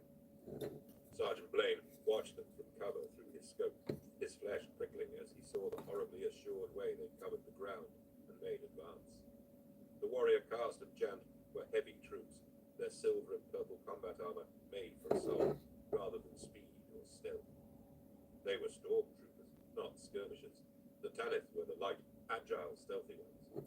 But for all that, the drilled brilliance of the Jantine was frightening. They used every ounce of skill and every stitch of cover to bring the long claw of their attack up and around to throttle the Ghost's 7th platoon. Blaine had fought the temptation to return fire when the Jantine first addressed them. They had nothing to match the range of the Jantine heavy weapons, and Blaine told himself that the lasfire fusillade was as much a psychological threat as anything. His 50 men were deployed along the ridgeline in a straggled stitch of natural foxholes that the Ghosts had augmented with entrenching tools and sacking made of stealth cloaks and sleeping rolls, lashed into bags and filled with dust and soil. Blaine made his command instructions clear: fix blades, set weapons to single shot, hold fire, and wait for his signal. For the first 10 minutes, their line was silent as lasfire crackled up at them, and the air sifted with white smoke plumes and drifting dust. Light caliber field shells fluttered down, along with a few rocket-propelled grenades, most falling way short and creating new foxholes in the slope. Blaine first thought they were aiming astray until he saw the pattern. The field guns were digging cover holes and craters in the flank of the hillside for the Jantine infantry to advance into. Already, to his west, Jantine squads had crossed from their advance and dug into a line of fresh shell holes 100 meters short of the Ghost's line. Immediately, the field guns adjusted their range and began digging the next line for advance. Blaine cursed the Jantine perfection. Commissar Gaunt had always said there were two foes most to be feared: the utterly feral and the utterly intelligent, and of the pair, the second were the worst. The Jantine were schooled and educated men who excelled at the intricacies of war. They were justly feared. Blaine had, in fact, heard stories of the Jantine patricians even before he had entered the guard. He could hear them singing now, the long, languid, low hymn of victory, harmonized by nearly 1,000 rich male voices, beautiful, oppressive, demoralizing. He shuddered. That damn singing, Trooper Kaline hissed beside him. Blaine agreed, but said nothing. The first las rounds were now crossing overhead, and if the Jantine guns were reaching them, it meant one reassuring fact: the Jantine were in range. Blaine tapped his microbead link, selecting the open command channel. He spoke in Tanith battle camp. Select targets carefully. Not a wasted shot now. Fire at will. The Ghosts opened fire. Streams of single-shot cover fire whipped down from their hidden positions into the advancing fans of the Jantine. In the first salvo alone, Blaine saw 10 or more of the Jantine jerk and fall. Their rate of fire increased. The wave punctured the Jantine ranks in 36 places and made the incoming rain of fire hesitate and stutter. The infantry duel began. Two lines of dug-in troopers answering each other volley for volley up and down a steeply angled and thickly covered slope. The very air became warm and electric dry with the ozone stench of lasfire. It was evenly Welcome. with the Tanith enjoying the greater angle of coverage and the greater protection the hill afforded. But, unlike the Jantine, they were not resupplied every minute by lines of reinforcement. Even firing off a well-placed round every 6 seconds and scoring a kill 1 out of 4 shots, Blaine felt they were helpless. They could not retreat, neither could they advance in a charge to use the ground to their advantage. Defeat one way, overwhelming death the other. The Ghosts could do nothing but hold their line and fight to the last. The Jantine had more options. but the one they decided to use amazed Blaine. After a full 30 minutes of fire exchange, the patricians charged. En masse. Close on 1,000 heavy troopers, bayonets fixed to muzzle clips, rose as one from the bracken-choked foxholes and stormed up the slope towards his platoon. It was an astonishing decision. Blaine gasped, and his first thought was that madness had gripped the Jantine command.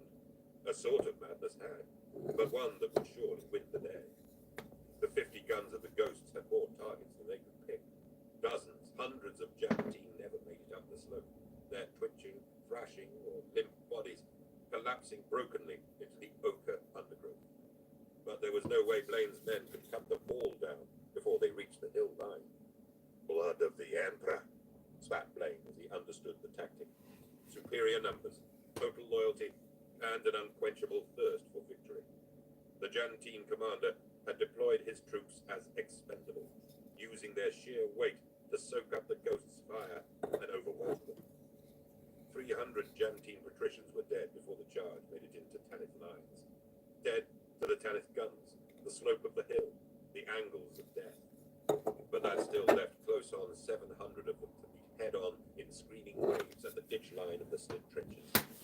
Singing the ancient war hymn of Jant Normanidus, the Alto Credo, Major Brockus led the assault over the Tanith Ghosts' paltry defense line. A Lazround punched through his cloth-armored sleeve and scorched the flesh of one arm.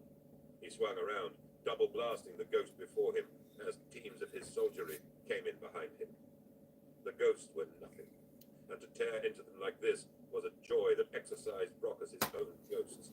Ghosts which had been with him one way or another since the humiliation on Ken, and which had been further reinforced on Fortis Binary and Pyrites. Anger, battle joy, lust, rage, they thrilled through the powerful body of the Jantine patrician.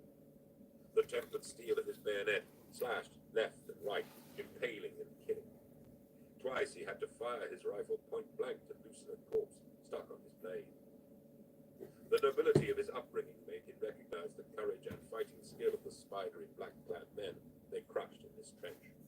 They fought to the last, and with great skill, but they were light troops, dressed in thin fabrics, utterly unmatching the physical strength and resilience of his hard-armored Jantines.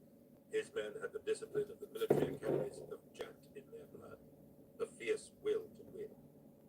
That was what made them patricians, what made them as feared by others of the Imperial Guard as the Guards feared the Adeptus Astartes.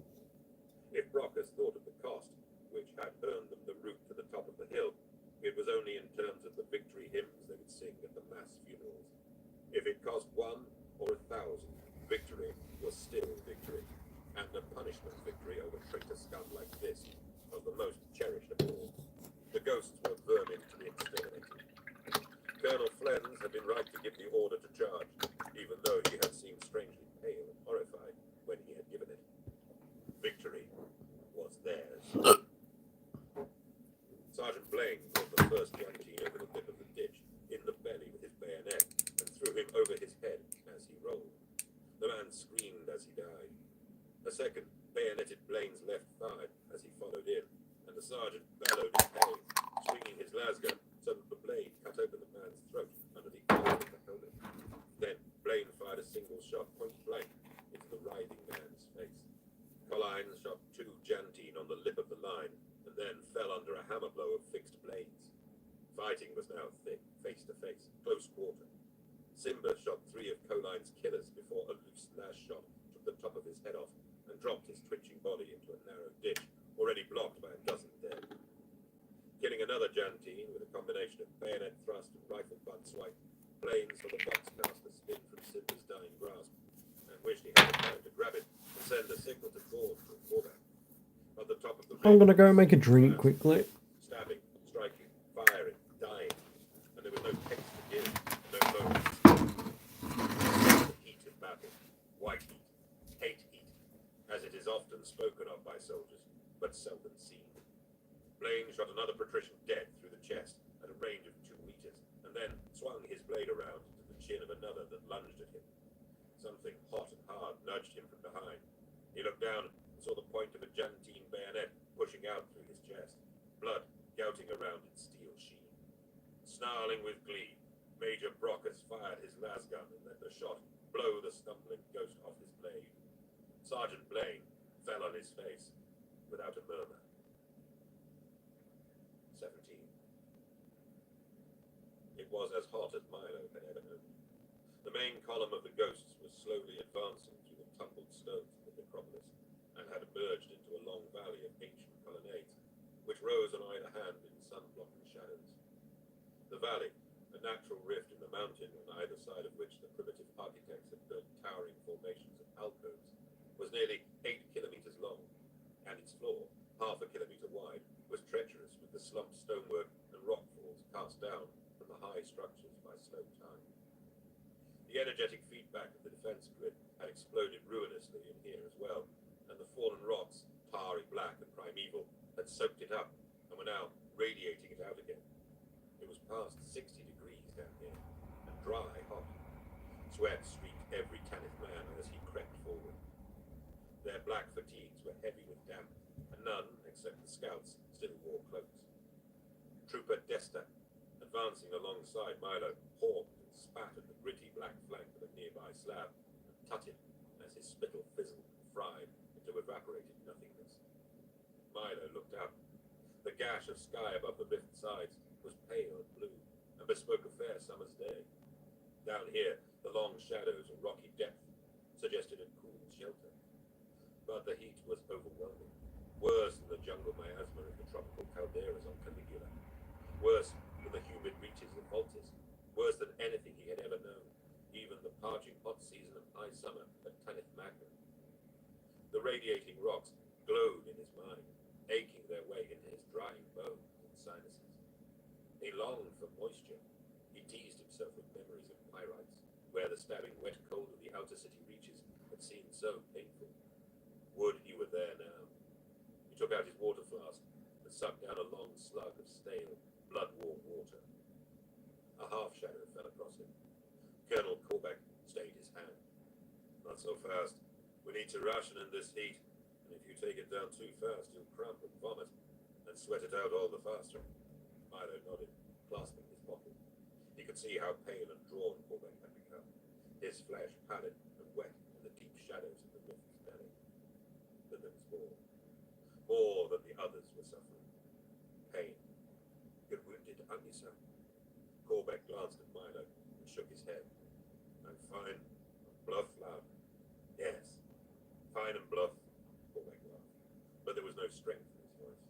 Milo clearly saw the puncture rip in the side of Korbeck's tunic, which the colonel tried to hide. Black fabric showed little, but Milo was sure that the wet patches on Korbeck's fatigues were not sweat, unlike the patches on the other men. A cry came back down the rift from the scout units, and a moment later, something creaked from the wind. Korbeck howled an order, and the ghosts fanned out between the sweltering rock that afforded them cover, but which they dare not touch. The enemy was counterattacking. They came at them down the valley, some on foot, most in the air.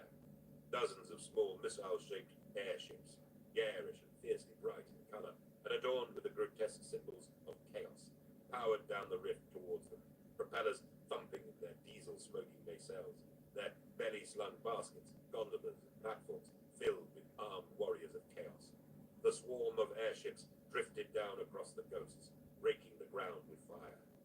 Now, it was all or nothing. 18. Dravir, his face angry and hollow-eyed, pushed aside the medics in the isolation sphere and yanked apart the plastic drapes veiling Inquisitor Heldane's cot. The Inquisitor gazed up at him with fathomlessly calm eyes from beneath the clamped medical support devices covering him. Hector.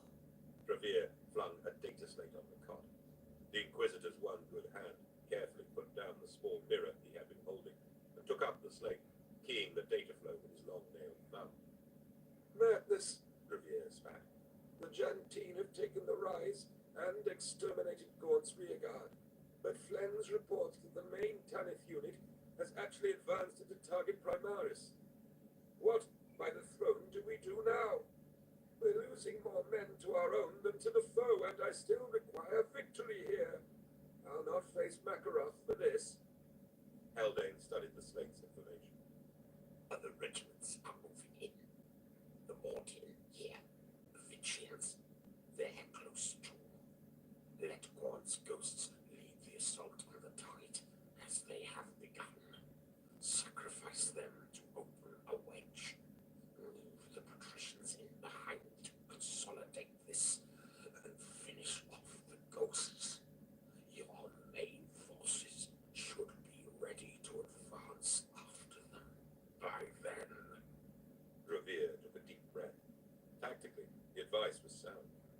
There was still a good opportunity to silence the ghosts without witnesses and still effect a victory. What of Gaunt? Haldane took up his mirror again and gazed into it. He progresses well. My pawn is still at his side, trying to strike when I command it. Patience, Hector. We play games within games, and are all subservient to the intricate processes of war. He fell silent, resolving images in the distances, mirror invisible to the Lord General. Dravir turned away. The Inquisitor was still useful to him, but as soon as that I'm back. usefulness ended, he would not hesitate to remove Got myself hot chocolate. gazing into the mirror. Oh, Absolutely yeah. recognized the malicious thoughts of Dravir's blunt intellect. Dravir utterly misunderstood his place in the drama. He thought himself a leader, a manipulator, a commander. But in truth, he was nothing more than another pawn, and just as expendable. 19. Oh. Colonel Flem led the Jantine patricians down the great outer ditch and into the outskirts of the necropolis ruins, passing through the exploded steatite fragments, blackened corpses left by Corvex's assault. Distantly, through the archways and stone channels, they could hear gunfire. The ghosts had plainly met more opposition inside. The afternoon was lengthening. The paling sky striated with lingering bands of smoke from the fighting. Flens had 612 men left. 40 of that number so seriously injured they had been retreated to the field hospitals far back at the deployment fields. 50 Tanith, fighting to the last, had taken over a third of his regiment. He felt bitterness so great that it all but consumed him. His hatred of Ibram Gaunt and the rivalry with the Tanith First that it had bred had been a burning frustration. Now, when they actually had the chance to face them on the field, the Tanith skirmishers had fought above their weight and scored a huge victory, even in defeat. He cared little now what happened. The other ghosts could live or die. All he wanted was one thing. Gaunt. He sent a magenta-level communique to Dravir, expressing his simple wish. The reply surprised and delighted him. Dravir instructed Flens to place his main force under Brockus' direct command to continue the advance into the target primaris. The battle orders were to neutralize the ghosts and then prosecute a direct assault on the enemy itself. With luck, the Tanith would be crushed between the Jantine and the forces of chaos. But for Flens, there was a separate order. Dravir had learned from the Inquisitor Haldane that Gaunt was personally leading an insurgent team into the city from below. The entry point, a shaft beneath an outcrop of stones on the hillside, was identified and a route outlined. Welcome to the live. How do you do? Personal orders, Flens was to lead a fire team in after the Commissar destroyed him. Flens quietly conveyed the directive to Brockus as they stood watching the men advance in 3 file lines up into the vast ancient necropolis. Brockus was swollen with pride at this command opportunity. The big man turned to face his colonel with a battle light firing his eyes. He drew off his glove and held out his hand to Flens. The colonel removed his own gauntlet, and they shook. The thumb-clasping grip of brotherhood learned in the honor schools of Jant Normanidus. Advance with hope, fight with luck, win with honor, Brockus, Flens said. Sheathe your blade well, colonel, his second replied. Flens turned, putting his glove back on and tapping his microbeam. Troopers Herrick, Stigand, Anjou, Avalanche, and Ebzan, report to the colonel. Bring climbing rope. Flens took a las rifle from one of the dead, blessed it silently to assuage the soul of its previous owner, and checked the ammo clips. Brockus had 2 of his platoon gather spare lamp packs from a passing man. The rearguard platoon watched over Flens and his team as they made ready and descended into the shaft under the stones. In the isolation suite, It's an alright stream. Haldane sensed too small, man. I want to be bigger. But he had left his mark there, and through that psychic window he could sense and feel so much already. Above all, he could feel Flens's bitter hatred. So, Dravir was trying a ploy of his own, playing his own man Flens into the intrigue, anxious to secure his own leverage. Aching with dull pain, Haldane knew he should be angry with the Lord General. But there was no time, and he hadn't the willpower to spare for such luxuries. He would accommodate Dravir's counterploy and appropriate what elements of it he could use for his own devices. For mankind, for the grand scheme at hand, he would serve and manipulate and win the Vermilion treasure hidden beneath Target Primaris. Then, and only then, he would allow... True, I mean, I get some people's attention at least. Blanked out the soft embrace of death. The pain was useful in one sense. Just as it allowed him to co-opt the minds of blunt tools, so it gave his own mind focus. He could dwell upon his own deep agony and drive it on like a psychic scalpel, to slit open the reserve of his pawn and make him function more ably. He looked at the mirror. The life support machines around him pumped with music. He saw how his hand trembled and killed the shape with a stab of concentration. He saw into the small mind of his Oh. sensed the close Yep, hello. airless space of the tunnels. I'm down. Far beneath the tumbling steatite of the necropolis. He branched out with his thoughts, seeing and feeling his way into the spaces ahead of his pawn. There was warmth there, intellect, pulsing blood, Haldane test, and sent a jolt of warning to What? his pawn. Ambush ahead. 20. They had reached long roads, It's very nice. It's vegetarian ice cream. which branched off ahead. You can try that. Oily black What have you got vegetarian ice cream I had for? some at Ingrid's the other night. And Braun felt himself tense. What's an Ingrid? Ingrid, that lady I know. The crazy one. Hey, you can't moan at me for not emptying that. That said 50% full, not anything higher than 50%. At the top of it, it said You 50. moved it across? No. The major screeched an inarticulate sound that made the others turn or drop in surprise. The noise had barely begun to echo back down the system when Wayland was firing, raking the darkness ahead with his lasgun, bellowing deployment orders. A volley of barbs and las blasts spat back at them. Gaunt dropped against the slump as gunfire cracked and hissed against the glass walls.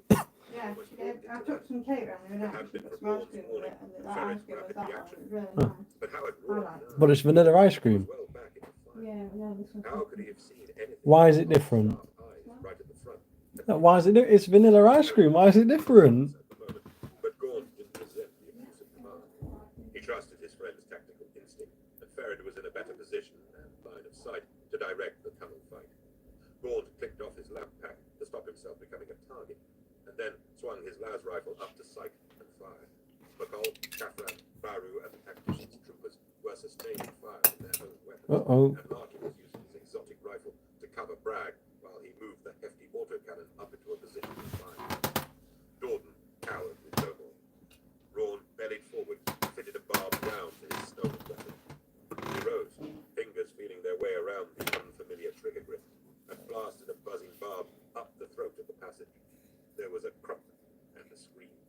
Rawn quickly reloaded and fired again, his shot snaking like a slow, heavy bee between the darting light jags of the other men's lasguns. Larkin's rifle fired repeatedly with its curious There, it's warm, man. sound. Then Bragg opened up, shuddering the entire chamber with his heavy, rapid blasts.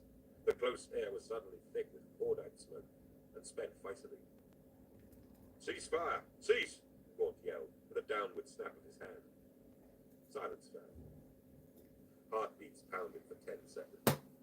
20. Oh, nice. Almost a minute. And then the charge came. The enemy swarmed down into the chamber, flooding out of two of the tunnel forks ahead. Gaunt's men waited, disciplined to know, without order, how long to pause. Then they opened up again. Rawn's barb gun, Bragg's autocannon, Larkin's carbine, the lasguns of Gaunt, Ferret, McCall, Baru, Kafran, and the 3 Crusade bodyguards. The cistern boxed the target for them. In 10 seconds, there were almost 30 dead foe bunched and crumpled in the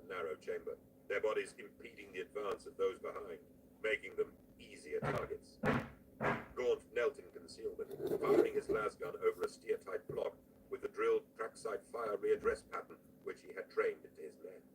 He expected it of them, and knew they expected no less in return. They were slaughtering the enemy, every carefully placed shot exploding through plastic bodysuits and masked visors. But there was no slowing of the tide. Gaunt began to wonder what would run out first, the flow of enemy, his team's ammo, or airspace in the system not filled with dead flesh. 21. They emerged from the stifling shadows of the necropolis arches and into a vast interior valley of baking heat and warmth radiating rock. Brockus and his men blinked in the light, eyes watering in the intense heat. The major snapped orders left and right, bringing his men up and thinning the file, extending in a wide front between the jumbled monoliths and splintered boulders. He kept as many of his soldiers in the sweeping overhanging shadows of the valley sides as he could. Ahead, no more than 2 kilometers away, a great combat was taking place. Brockus could see the lasfire flashing over and between the rocky outcrops of the valley basin, and the boiling smoke plumes of a pitched infantry battle were rising up into the pale light above the valley. He could hear laser blasts, the rasp of melters, the occasional fizz of rockets, and knew that Colonel Corbeck's despicable ghosts had engaged ahead. There were other sounds, too. The whir of motors, the buzz of barbs, the chatter of exotic repeater cannons, and bellows and screams of men, a long backwash of noise that ululated up and down the sound box of the valley. Brockus tapped his micro-bead link. A tricky play, my brave boys.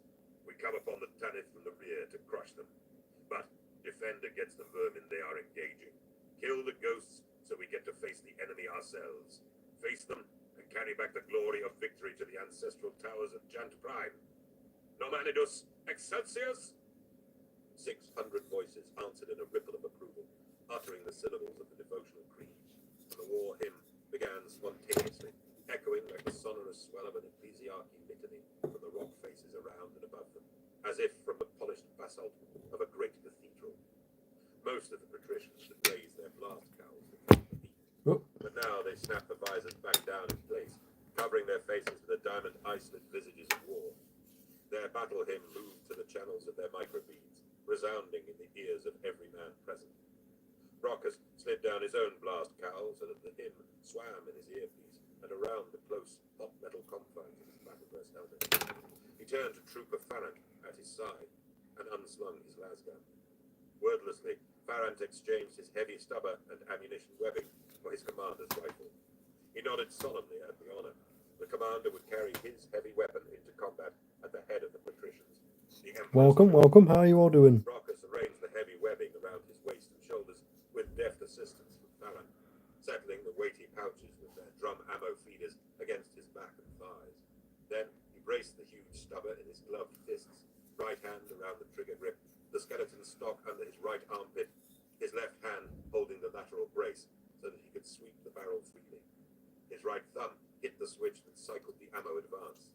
The belt feed chattered fat, ugly cartridges into place, and the water-cooled barrel began to steam and hiss gently. Brockus had advanced to the head of his phalanx when one of his rear guard boxed directly to him. "Troop units, inbound to our rear!" Brockus turned. At first he saw nothing. Then he detected faint movement against the milky blue and charred blocks of the archway curtain behind them. Soldiers were coming through in their wake. Hundreds of them, almost invisible in the treacherous sidelight of the valley. The body armor they wore was reflective and shimmering. The Vitrians. Brockus smiled under his blast cowl and prepared to signal the Vitrian commander. With the support of the Vitrian dragoons, they could. Lasfire erupted along the rear line of his regiment. Colonel Zoran led his men directly down onto the exposed and straggling line of the Jantine patricians. They were upwards of 600 in number, and the Vitrians only 400, but he had them on the turn. Gaunt's message had been as per their agreement, though it was still the worst, most devastating message he had received in 16 years as a fighting man. Their mutual enemies had shown their hands, and now the success of the venture depended on his loyalty. To Colonel Commissar Gaunt, to the man called Ferid, among other things, to the Emperor. It went against all his schooling as an Imperial Guardsman, all his nature.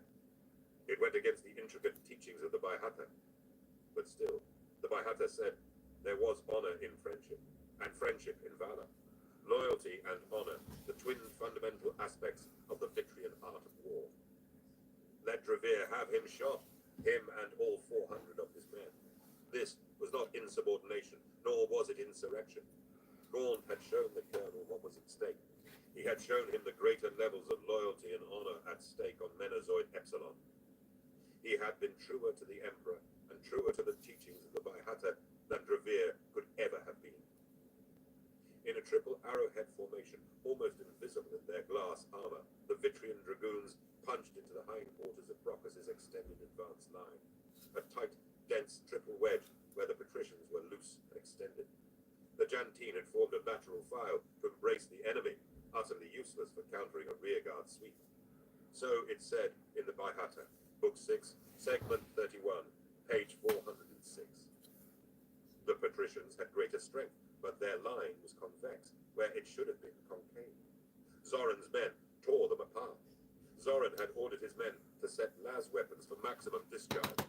He hoped Colonel Commissar Gaunt would forgive the extravagance, but the Jantine heavy troops wore notoriously thick armor. The 1st Regiment of the Jantine patricians, the so-called Emperor's Chosen, the Imperial Guard elite, was destroyed that late afternoon in the valley inside the necropolis of the target Primaris. The noble forces of the Victrian Dragoons III, years later celebrated as one of the foremost Guard armies, took on their superior numbers and vanquished them in a pitched battle that lasted 28 minutes, and relied for the most part on tactical discretion. Major Brockus denied the Victrians for as long as he was able. Screaming in outrage and despair, he smashed back through his own ranks to confront the Victrians with Farrant's massive autocannon. It was in no way the death he had foreseen for himself, nor the death of his celebrated company. He bellowed at his men, admonishing them for dying, kicking at corpses as they fell around him in a raging despair to get them to stand up again. In the end, Brockus was overwhelmed by a stinging wash of anger that, having come so far, fought so hard, he and his patricians would be cheated. Cheated of everything they deserved. Nice. Cheated of glory by this inglorious end. Cheated of life by lesser, weaker men who nevertheless had the resolve to fight courageously for what they believed in. He was amongst the last to die. Oh, just having some drink. The last few shells clattered out of his ammo drums, raining into the Victrian advance as he squeezed the trigger of the smoking, hissing stubber on full rapid. Brockus personally killed 44 Victrian dragoons in the course of the Jantine first last stand. His autocannon was close to overheating when he was killed by a Victrian sergeant called Zogat. Zogat. Armored torso pulverized by Zogat's marksmanship, Brockus toppled into the flecked mica sand of the valley floor, and his name, bearing, manner, and being was utterly extinguished from the imperial record.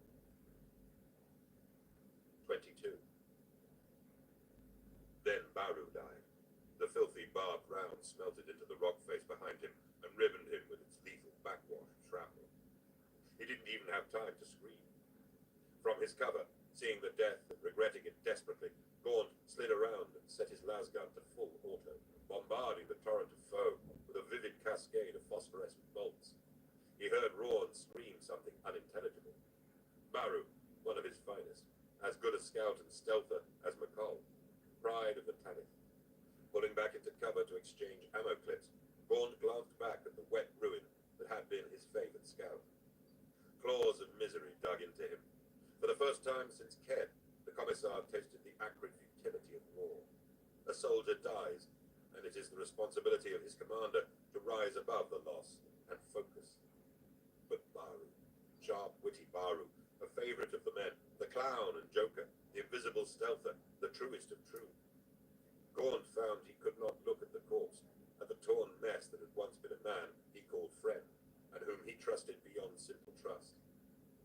Around him, and he was oblivious to it, the other guard soldiers blasted into the ranks of the enemy. Abruptly, as if turned off like a tap, the flow of charging cultists faltered and stopped. Larkin continued to pop away with his long-snouted carbine, and Rawn sent round after round of barb heads into the dark. Then silence, darkness, except for the fizzle of ignited clothing and the seep of blood. Ferret's voice lifted over them, urgent and strong. Their turn! Advance! He's too eager, thought Gordon. Too eager. And I'm the commander here. He rose from cover, seeing the other troopers scrambling up to follow Ferret. Hold! He barked. They all turned to face him, Ferret blinking in confusion. We do this my way, or not at all, Gordon said sternly, crossing to Baru's remains. He knelt over them, plucking the Tanith silver icon up and over his shirt collar, dangling it on the neck chain. In low words, echoed by Dorden, Larkin, and McCall, he pronounced the funeral rites of the Tanith, one of the first things Milo had taught him. Rawn, Bragg, and Kaffran lowered their heads. Domor slumped in uneasy silence. Gorn stood from the corpse and tucked the chain-hooked charm away. He looked at Ferret. The Imperial tactician had marshaled his men in a solemn honor guard, heads steepled low, behind the Tanith. A good man, Bran. A true loss, Ferret said with import. You'll never know, Gorn said, snatching up his lasgun in a sudden turn and advancing into the thicket of enemy dead. He turned. McCall, with me. We'll advance together. McCall hustled up to join him. Ferret, have your men watch our backs, Gorn said. Ferret nodded his agreement and pulled his troopers back into the van of the advance. Now it went Gaunt and McCall, Bragg, Rawn and Larkin, Dorden with Domor, Kaffran, Ferret, and his bodyguard. They trod carefully over and between the fallen bodies of the foe, and found the tunnel dipped steeply to a wider place. Light, like it was being emitted from the belly of a glowing insect, shone from the gloom ahead, outlining an arched doorway. They advanced, weapons ready, until they stood in its shadows. We're there, McCall said, with finality. Gorn slipped his data slate out of his pocket and thought to consult his portable geocompass, but McCall's instinct was far more reliable than the little purring dial. The commissar looked at the slate, winding the decoded information across the little plate with a touch of the thumb wheel. The map calls this the Edicule, a shrine, a resting place. It's the focus of the entire necropolis. And it's where we'll find this thing? McCall asked, darkly. Gaunt nodded and took a step into the lit archway. Beyond the crumbling black granite of the arch, a great vault stretched away. So when are you getting online, dude? Old-fashioned, opalescent snow, lit up by some unearthly Gaunt blinked, accustoming his eyes to the lambent sheen.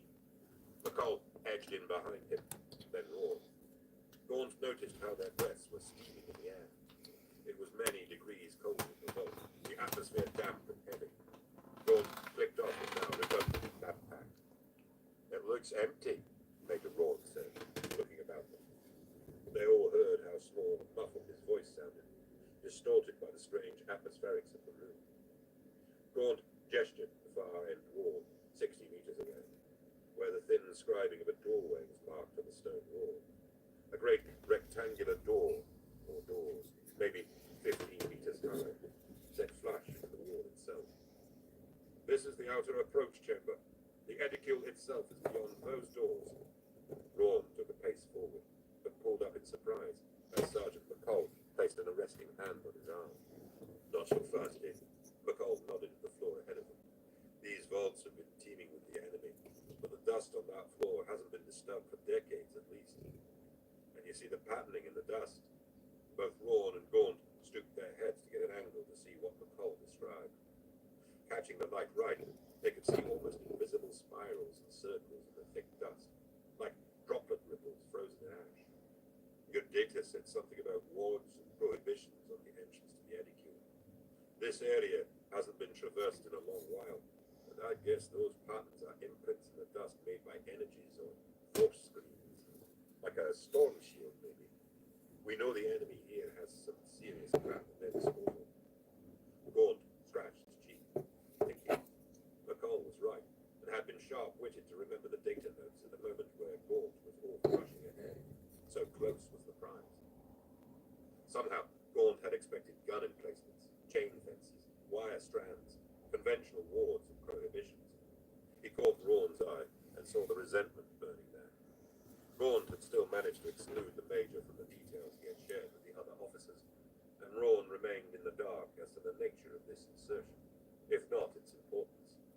Gaunt had only brought him along because of his ruthless expertise in tunnel fighting. Because, after the business on the Absalom, he wanted to keep Rawn where he could see him. And, of course, there was... Gaunt blinked off the thoughts. Get me Domo's sweeper set. I'll sweep the room myself. I'll do it, sir, a voice said from behind them. The others had edged into the chamber behind them, with Ferret's men watching the arch, though even they were clearly more interested in what lay ahead. Domo himself had spoken. He was standing by himself now, a little shaky but upright. Jordan's high-dose painkillers had given him a brief respite from pain and a temporary renewal of strength. It should be me, Gaunt said softly, and Domo angled his blind face slightly to direct himself at the sound of the voice. Oh, no, sir. Begging your pardon. Domo smiled above the strength of eye bandage. He tapped the sweeper set slung from his shoulder. You know I'm the best sweeper in the unit, and it's all a matter of listening to the pulse of the headset. I don't need to see. This is my job.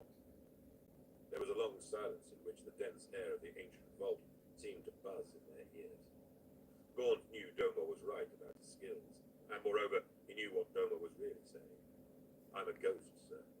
Expendable. Gaunt made his decision, not based on any notion of expendability. Here was a task Domo could do better than any of them. And if Gaunt could still make the man feel a useful part of the team, he would not crush the pride of a soldier already dying. Do it. Maximum coverage. Maximum caution. I'll guide you by voice, and we'll string a line to you so we can pull you back. The look on what was left of Domo's face was worth more than anything they could find beyond those doors. Kafran stepped forward to attach a rope to Domo as McCall checked the test setting on the sweeper set and adjusted the headphones around Domo's ears. Gaunt, you're joking, Ferret snapped, pushing forward. His voice dropped to a hiss. Are you seriously going to waste time with this charade? This is the most important thing any of us are ever going to do. Let one of my men do the sweep. Hell, I'll do the sweep. Domo is sweeper officer. He'll do it. But he'll do it, Ferret. Domo began his crossing, moving in a straight line across the ancient floor, one step at a time. He stopped after each footfall to retune the clicking, pulsing sweeper, listening with experience-attuned ears to every hiss and murmur of the set. Kafran played out the line behind him. After a few yards, he edged to the right. Then, a little further on, jinked left again. His erratic path was perfectly recorded in the dust. There are cones of energy radiating from the floor at irregular intervals, Domo whispered over the microbead intercom. Who knows what and for why, but I'm betting it wouldn't be a good idea to interrupt one. Time wound on, achingly slow. Domo, slowly, indirectly, approached the far side of the chamber. Gaunt, the line, Cthulhu line, Jordan said abruptly, pointing. Gaunt immediately saw what the doctor was referring to. Domo was safely negotiating the invisible obstacles, but his safety line was trailing behind him in a far more economical course between the sweeper and the Welcome. Any moment, and its dragging weight might intersect with an unseen energy current. Domo, freeze! Gaunt snarled into the intercom. On the far side of the vault, Domo stopped dead. Untie your safety line and let it drop, the commissar instructed him. Wordless, Domo complied, fumbling blindly to undo the slip knot Kafran had tied. It would not come free. Domo tried to gather some slack from the line to ease the knot, and in jiggling it, shook the strap of the sweeper set off his shoulder. The rope came free and dropped, but the heavy sweeper slipped down his arm, and his arm spasmed to hook it on his elbow. Domo caught the set, but the motion had pulled on the cord of his headset and plucked it off. The headset clattered onto the dusty floor about a meter from his feet. Everyone on Gaunt's side of the chamber flinched, but nothing happened. Domo struggled with the set for a moment and returned it to his shoulder. The headset. Where did it go? He asked over the microbead. Don't move. Stay still. Gaunt threw his lasgun to Rawn, and as quickly as he dared, followed Domo's route in the dust across the chamber. He came up behind the frozen blind man, spoke low and reassuringly so as not to make Domo turn suddenly, then reached past him, crouching low, to scoop up the headset. He plugged the jack back into its socket and placed the earpieces back around Domo's head. Let's finish this, Gaunt said. They moved on. Domore set the pace and direction. It took another 4 minutes to reach the doorway. Gaunt signaled back at his team and instructed them to follow the pair of them over on the path Domore had made. He noticed that Ferret was first in line, his face set with an urgent, impatient scowl. As they came, Gaunt turned his attention back to the door. It was visible only by its seams in the rock, a marvelously smooth piece of precision engineering. Oh Gaunt dear. did what the data crystal had told him he should. Not Placed good, the bro. palm against the right-hand edge of the door and exerted gentle pressure. Not good at all. Silently, the twin 15-meter tall blocks of stone rolled back and opened. Beyond lay a huge chamber so brightly lit and gleaming it made Gaunt close his eyes and witness it. What do you see? Domore asked by his side. I don't know, Have you not got a phone charger with you? but it's the most incredible thing I've ever seen. The others closed in behind them, looking up in astonishment, crossing the threshold of the edicule behind Gaunt and the eager Ferret. Rawn was the last inside. Go find like a waiting room. That train station should have a waiting room. Inquisitor Haldane allowed Usually. himself a gentle shudder of relief. His pawn was now inside the sacred edicule of the Menezoid necropolis, and with him Haldane's senses and intellect. After all this time, all this effort, he was right there, channeled through blunt mortal instruments until his mind was engaging first-hand with the most precious artifact in space. The most precious, the most dangerous, the most limitless of possibilities. A means at last, with all confidence, to overthrow Makarov and the stagnating imperial rule he espoused. It would make Dravir Warmaster, and Dravir would... Welcome to the live. How you all doing? All the while mankind fought the dark with light, he was doomed to eventual defeat. The Grey, thought Haldane. The secret weapons. I hope you're all having a good day. Those things that the hardliners of the Imperium were too afraid to use. The devices and possibilities that lay in the blurred moral fogs beyond the simple and the just. That is how he would lead mankind out of the dark and into true ascendancy, crushing the perverse alien menaces of the galaxy and all those loyal to the old ways alike. Of course, if Dravir used this weapon and seized control of the Crusade, used it to push the campaign on to undreamed of victory, then the High Lords of Terra would be bound to castigate him and declare him treasonous. But they wouldn't know until it was done. And then, in the light of those victories, how could they gainsay his decision? Some of the orderlies in the isolation bay Nice. began to notice the irregularities registering in the Inquisitor's biomonitors and started forward to investigate. He sent them scurrying out of sight with a lash of his sun. Haldane took up the hand mirror again and gazed into it until his mind loosed once more, and he was able to psychically dive into its reflective skin like a swimmer into a still pool. Invisible, he surfaced amongst Gaunt's wandering team in the edicule. He turned the eyes of his pawn to take it all in. A cylindrical chamber 1,000 meters high and 500 in diameter. The walls fibrous, knotted with pipes and flutes and tubes of silver and chromium. Brilliant white light shafted down from far above. The floor underfoot was chased with silver, richly inscribed with impossibly complex algorithmic paradoxes, 1,000 to a square meter. Haldane expanded his mind. Nice. Bounding eagerly beyond this trifle, he looked around and focused on the great structure which dominated the center of the chamber. A machine. A vast device made of brilliant white ceramics, silver piping, chromium chambers. A standard template constructor. Intact. The secrets of originating technology had been lost to mankind for so long. Since the Dark Ages, the Imperium, even the Adeptus Mechanicus could only manufacture things they had learned by recovering the processes of the ancient STC systems. Welcome, welcome. From scraps and remnants of shattered STC systems on 1,000 dead worlds, the Imperium had slowly relearned the secrets of construction, of tanks, machines, and laser weapons. Every last fragment was priceless. To find That is any true. constructor intact was a find made once a generation.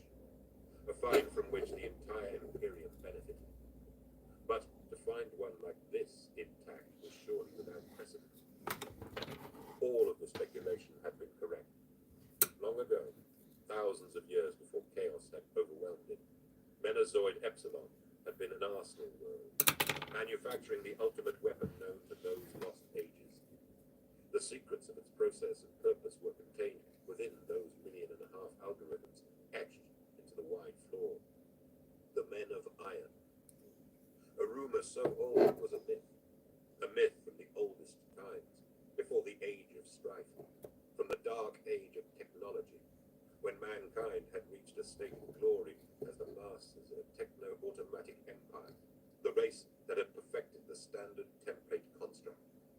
They created the Men of Iron, mechanical beings of power and sentience, but no human soul, heretical devices in the eyes of the Imperium.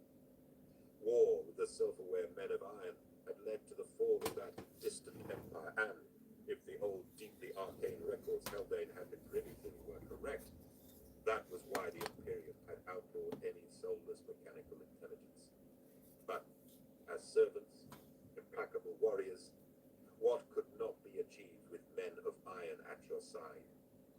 Here, at the untouched heart of the ancient Arsenal world, was the STC system to make such Men of Iron.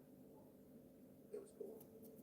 Haldane broadened his focus and took in the walls of the chamber for the first time. At floor level, all around, were alcoves screened by metal grills. Behind them, as still and silent as terracotta statues guarding a royal tomb, stood phalanxes of Men of Iron. Hundreds of hundreds, ranked back in symmetrical rows into the shadows of the alcove. Each stood far taller than a man, with faces like sightless skulls of burnished steel, the sinews and arteries of their bodies formed from cable and wire, encased in anatomical plate sections of lusterless alloy. They slept, waiting the command to awaken, waiting to receive orders, waiting to ignite the great device once more and multiply their forces again. Haldane breathed hard to quell his excitement. He wound his senses back into his board and surveyed the gathered men. Gaunt gazed in solemn wonder. The ghosts were transfixed with awe and bafflement, the Crusade staff alert and eager to investigate. Gaunt turned to Dorden and ordered him to take Domor aside and let him rest. He told the other ghosts to stand down and relax. Then he crossed to Ferret, who was standing before the vast STC device, his helmet dangling by its chin strap from his hand. "The prize, old friend," Ferret said, without turning. "The prize? I hope it was worth it." Now Ferret turned to look. "Do you have any idea what this is?"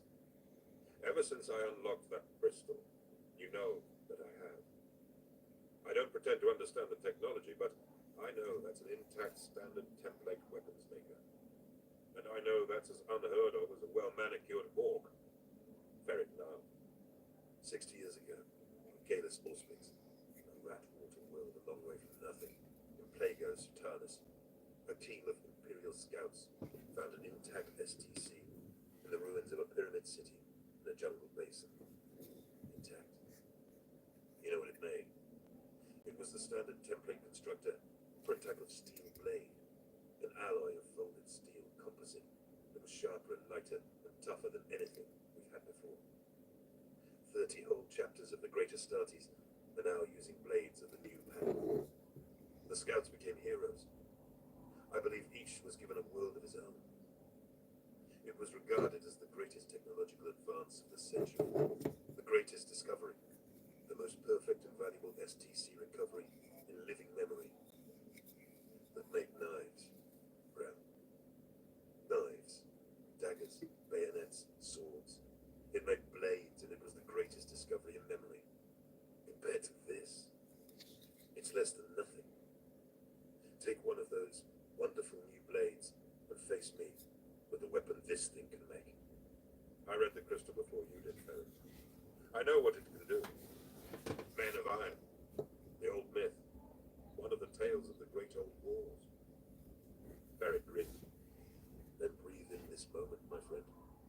We found the impossible here. A device to guarantee the ascendancy of man.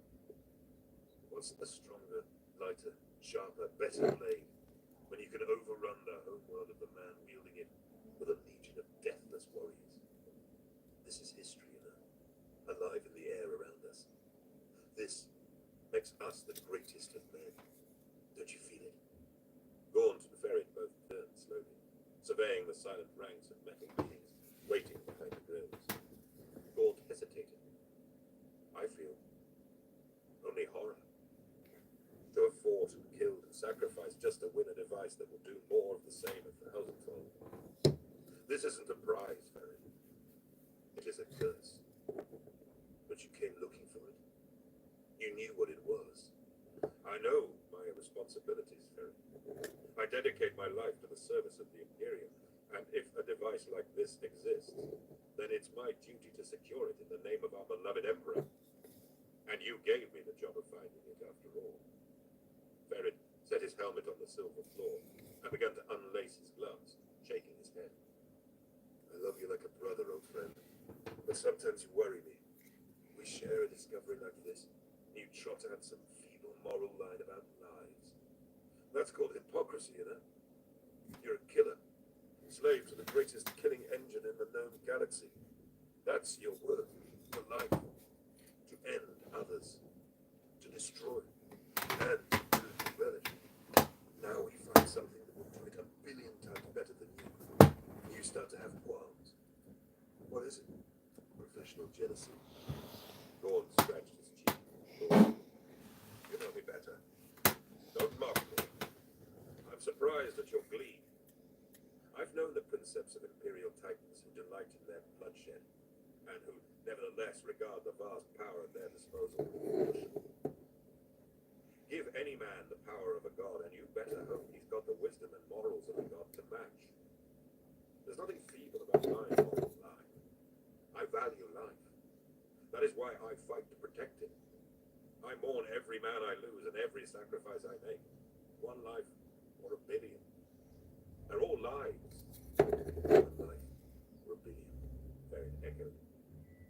It's just a matter of proportion, of scale.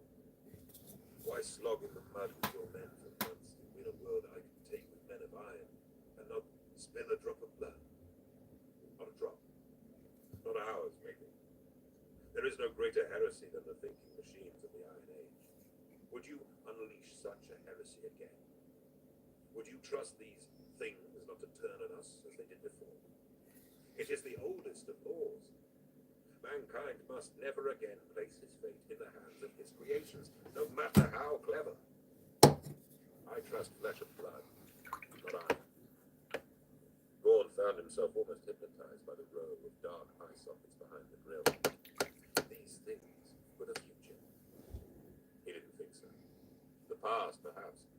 A past better forgotten and denied. How could anyone wake them? How could anyone even think of making war and unleashing them against who? The Emperor. War Master Makarov and his retinue. This was how Dravir planned to usurp control of the Crusade. This was what it had all been about. You've really taken your poor orphan ghosts into your heart, haven't you, Bran? The concern doesn't suit you. Maybe, I sympathize. Orphans stick with orphans. Ferret walked away a few paces. You're not the man I knew, Gaunt. What's going on, right? With their wailing and melancholy. You're blind to the truly momentous possibilities here. You're not, obviously. You said I. Ferret stopped in his tracks and turned around. What? A world I can take without spilling a drop of blood. Your words. You would use this, wouldn't you? You'd use them. He gestured to the sleeping iron figures. Better I than no one. Better no one. That's why I came here. It's why I thought you had come here too. Or why you'd sent me. Ferret's face turned dark and ugly. What are you blathering about? I'm here to destroy this thing so that no one can use it, said Colonel Commissar Imran Gaunt. He turned away from Ferret's frozen face and called to Catherine and McCall. Unpack the tube charges, he instructed. Put them where they count. Braun knows demolition better than any. That's why I brought him along. Get him to supervise. And signal Corbeck, or whoever's left up top. Tell them to pull out of the necropolis right now. I dare not imagine what will happen when we do this. In the isolation sphere, Haldane froze and clenched the mirror so tightly that it cracked. Haha. Thin blood oozed out from under his hooked thumb. He had entirely underestimated this gaunt, this blunt fool. Such power, such scope. If only he had been given the chance to work on Gaunt and make him the pawn. Haldane swallowed. There was no time to waste now. The prize was in his grasp. No Imperial Guard, nobody would thwart him now. Discretion and subterfuge were to the winds. He lanced his mind down into the blunt skull of his pawn, urging him to act and throw off the deceit, to kill them all, before this madman Gaunt could damage the holy relic and kill the men of iron.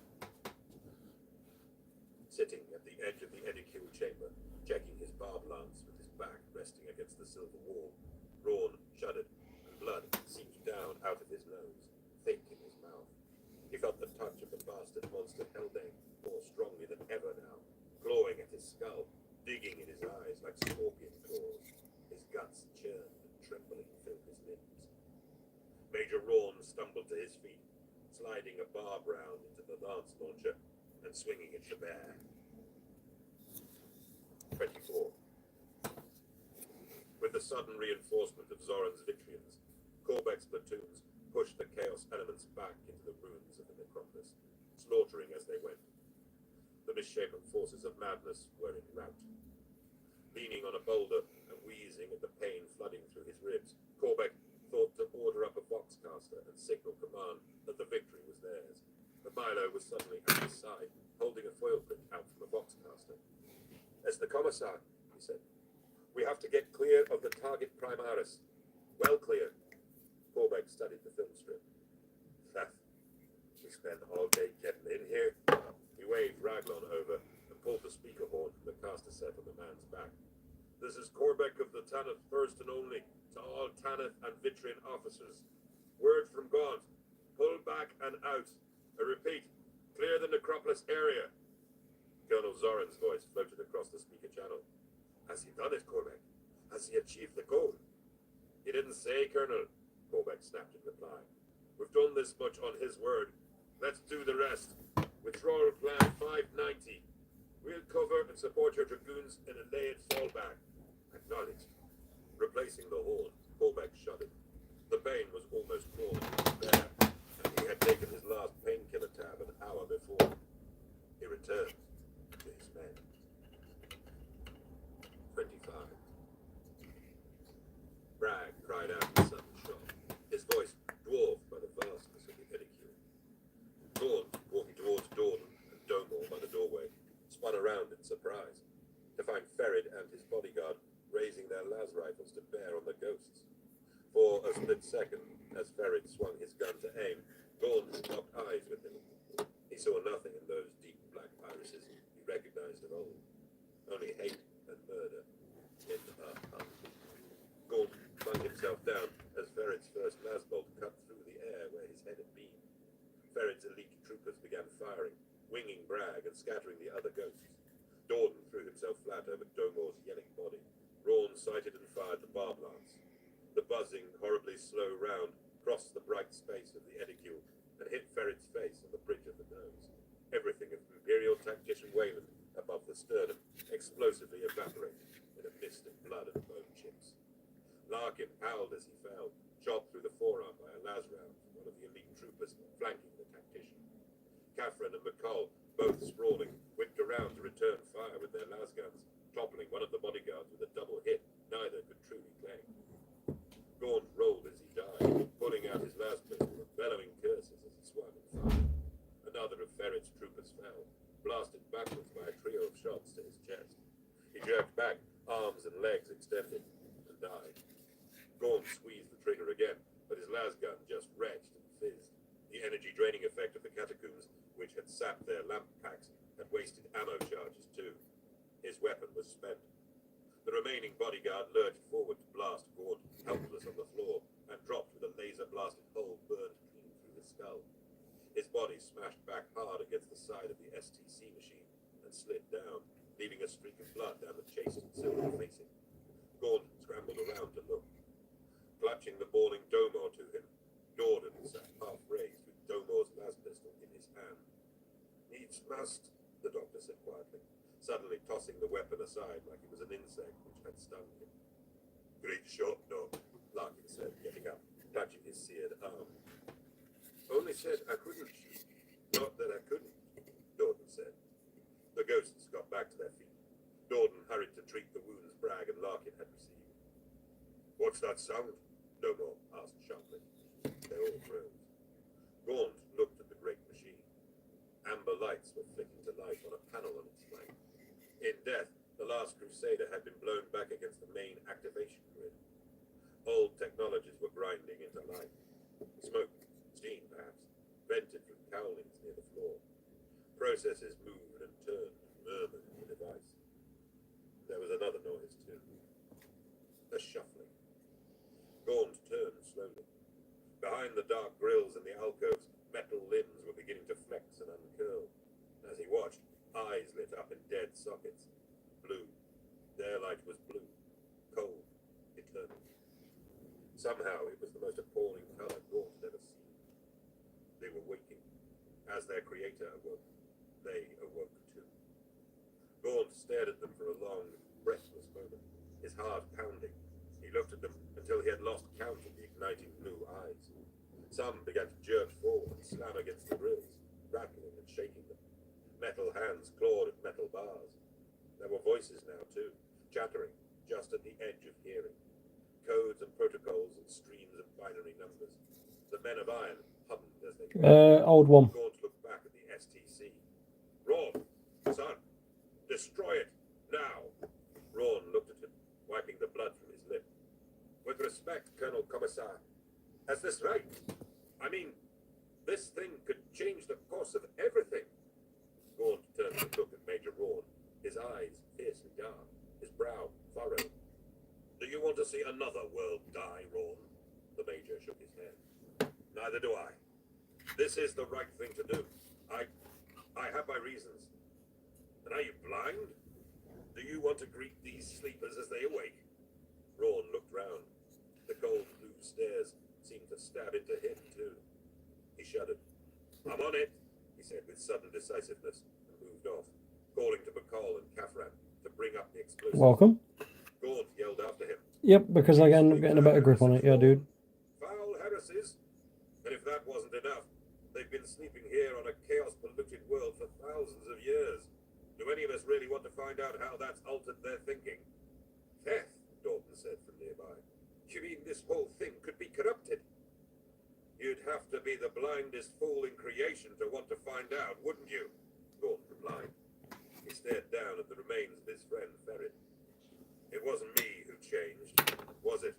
He murmured. 26. Haldane was totally unprepared for the death of his pawn. It had been such a victory to identify and capture Makarov's little spy, and then such a privilege to work on him. It had taken a long time to turn Ferret, a long time and a lot of painful cutting.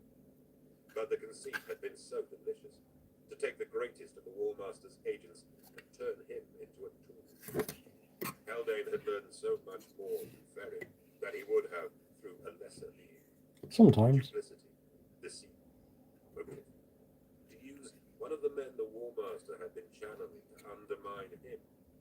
It had been beautiful, perfect, daring. In his final moments, Haldane wished he could have had time to finish with Rawn.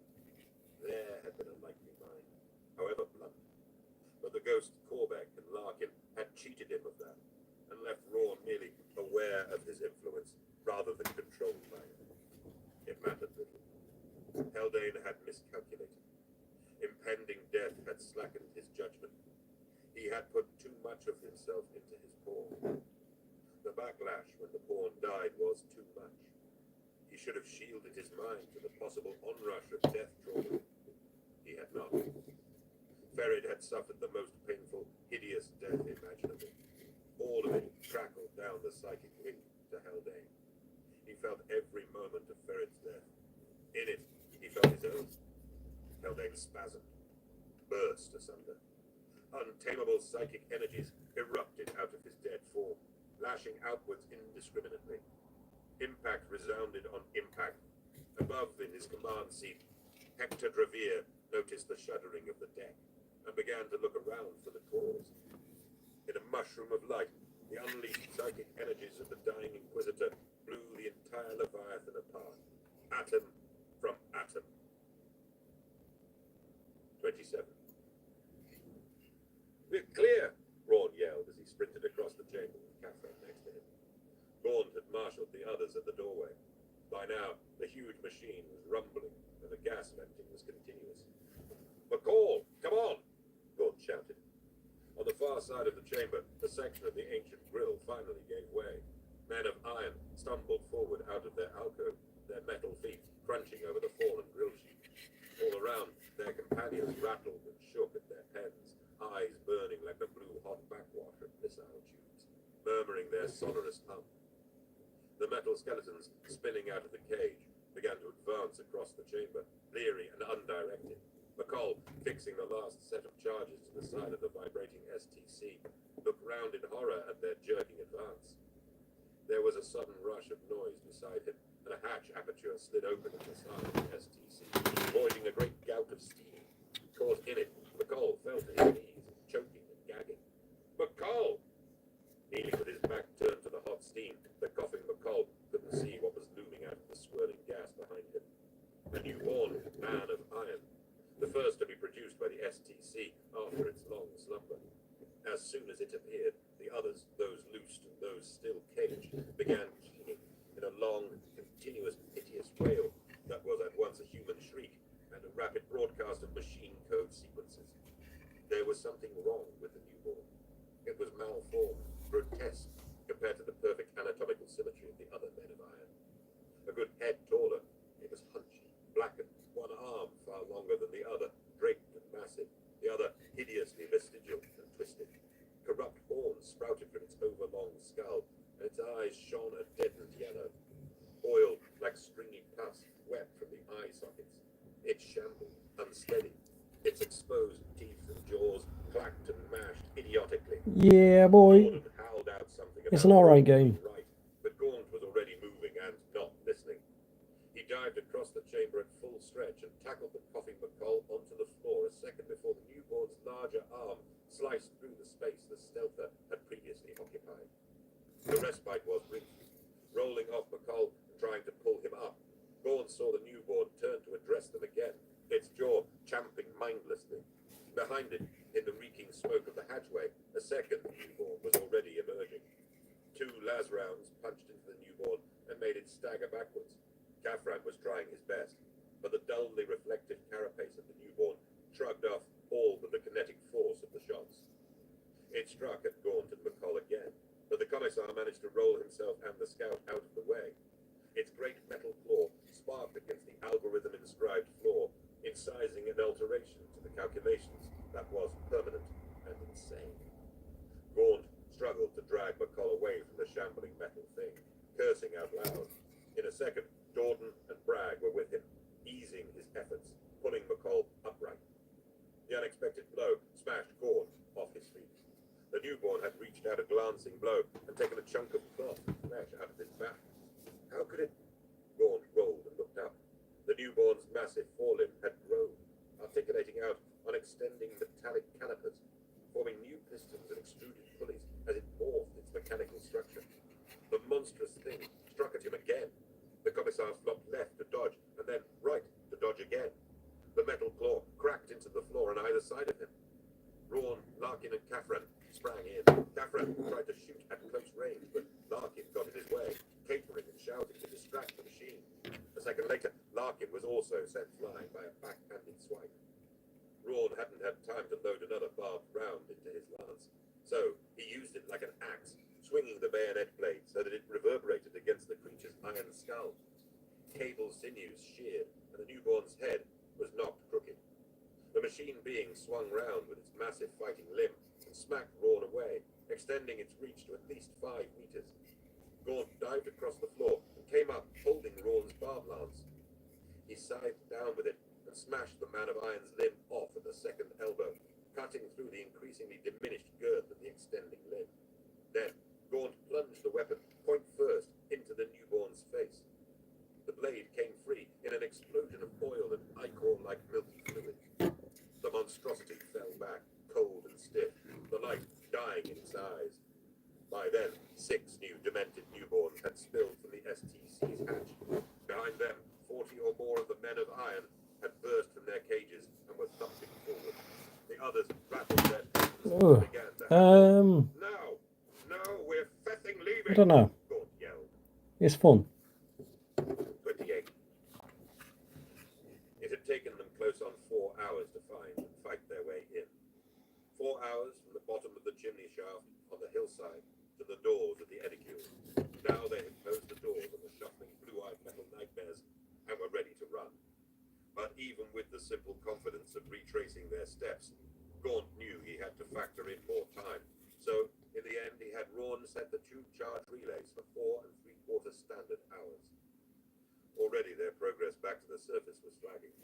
Domore was getting weaker with each step, and though able-bodied, both Bragg and Larkin were slowing with the dull pain of their wounds from the firefight. Most of their weapons had been dumped, as the power cells were now dead. There was no point carrying the excess weight. Rawn's barb lance was still functioning, and he led the way with McCall, whose las rifle had about a dozen gradually dissipating shots left in its dying clip. Dorden, Domore, and Larkin were unarmed except for blades. Larkin's carbine, still functioning thanks to its mechanical function, was of no use to him with his wounded arm, so Gaunt had turned it over to Kaffran to guard the rear. Bragg insisted on keeping his autocannon, but there was barely a drum left to it, and Gaunt wasn't sure how well the injured trooper would manage if it came to a fight. Then there was the darkness of the tunnels, which Gaunt cursed himself for forgetting. All of their lamp packs were now dead, and as they moved away from the edicule chambers into the darker sections of the labyrinth, they had to halt while McCall and Kaffran scouted ahead to salvage cloth and wood from the bodies of the dead foe in the Sistan approach. They fashioned 24 makeshift torches with cloth wadded around wooden staves and lance bowls, moistened with the pungent contents of Bragg's last precious bottle of Sacra liquor. Lit by the flickering flames, they moved on, passing gingerly through the Sistan and beyond. As they lumbered through the stinking mass of enemy corpses choking the Sistan, Gaunt thought to search them for other weapons, mechanical weapons that were unaffected by the energy drain. But the scent of meat had brought the insect swarms down the passage, and the twisted bodies were now a writhing, revolting mass of carrion. There was no time. They pressed on. Gaunt tried not to think what wretchedness McCall and Kaffran had suffered to scavenge the material for the torches. No, I don't think The I ever torches screamed. themselves burned quickly and illuminated little but the immediate environs of the bearer. Gaunt felt fatigue growing in his limbs, realizing now more than ever that the energy leeching affected more than lamp packs and lasgun charges. If he was weary, he dreaded to think what Domore was like. Twice the commissar had to call a halt and regroup as McCall and Rawn got too far ahead of the struggling party. How long had it been? His timepiece was dead. Gaunt began to wonder if the charges would even fire. Would their detonator circuits fizzle and die before they ticked over? They reached a jagged turn in the ancient sagging tunnels. They must have been moving now for close on 3 hours, he guessed. There was no sign of McCall and Rawn ahead. He lit another torch and looked back as Larkin and Bragg moved up together past him, sharing a torch. Go on, he urged them, hoping this way was the right way. Without McCall's sharp senses, he felt lost. Which turn was it? Larkin and Bragg, gifted with that uncanny sixth sense of direction themselves, seemed in no doubt. Just move on and out. If you find Sergeant McCall or Major Rawn, tell them to keep moving too. The huge shadow of Bragg and his wiry companion nodded silently to him, and soon their guttering light was lost in the tunnel ahead. Gaunt waited. Where the Feth were the others? Minutes passed, lingering. A light appeared. Kaffran moved at the sight, squinting out into the dark with Larkin's carbine held ready. Sir, where are Domore and the doctor? Gaunt asked. Kaffran looked puzzled. I haven't passed. You were the rear guard, trooper. I haven't passed them, sir, Kaffran barked. Gaunt bunched a fist and rapped his own forehead with it. Keep going. I'll go.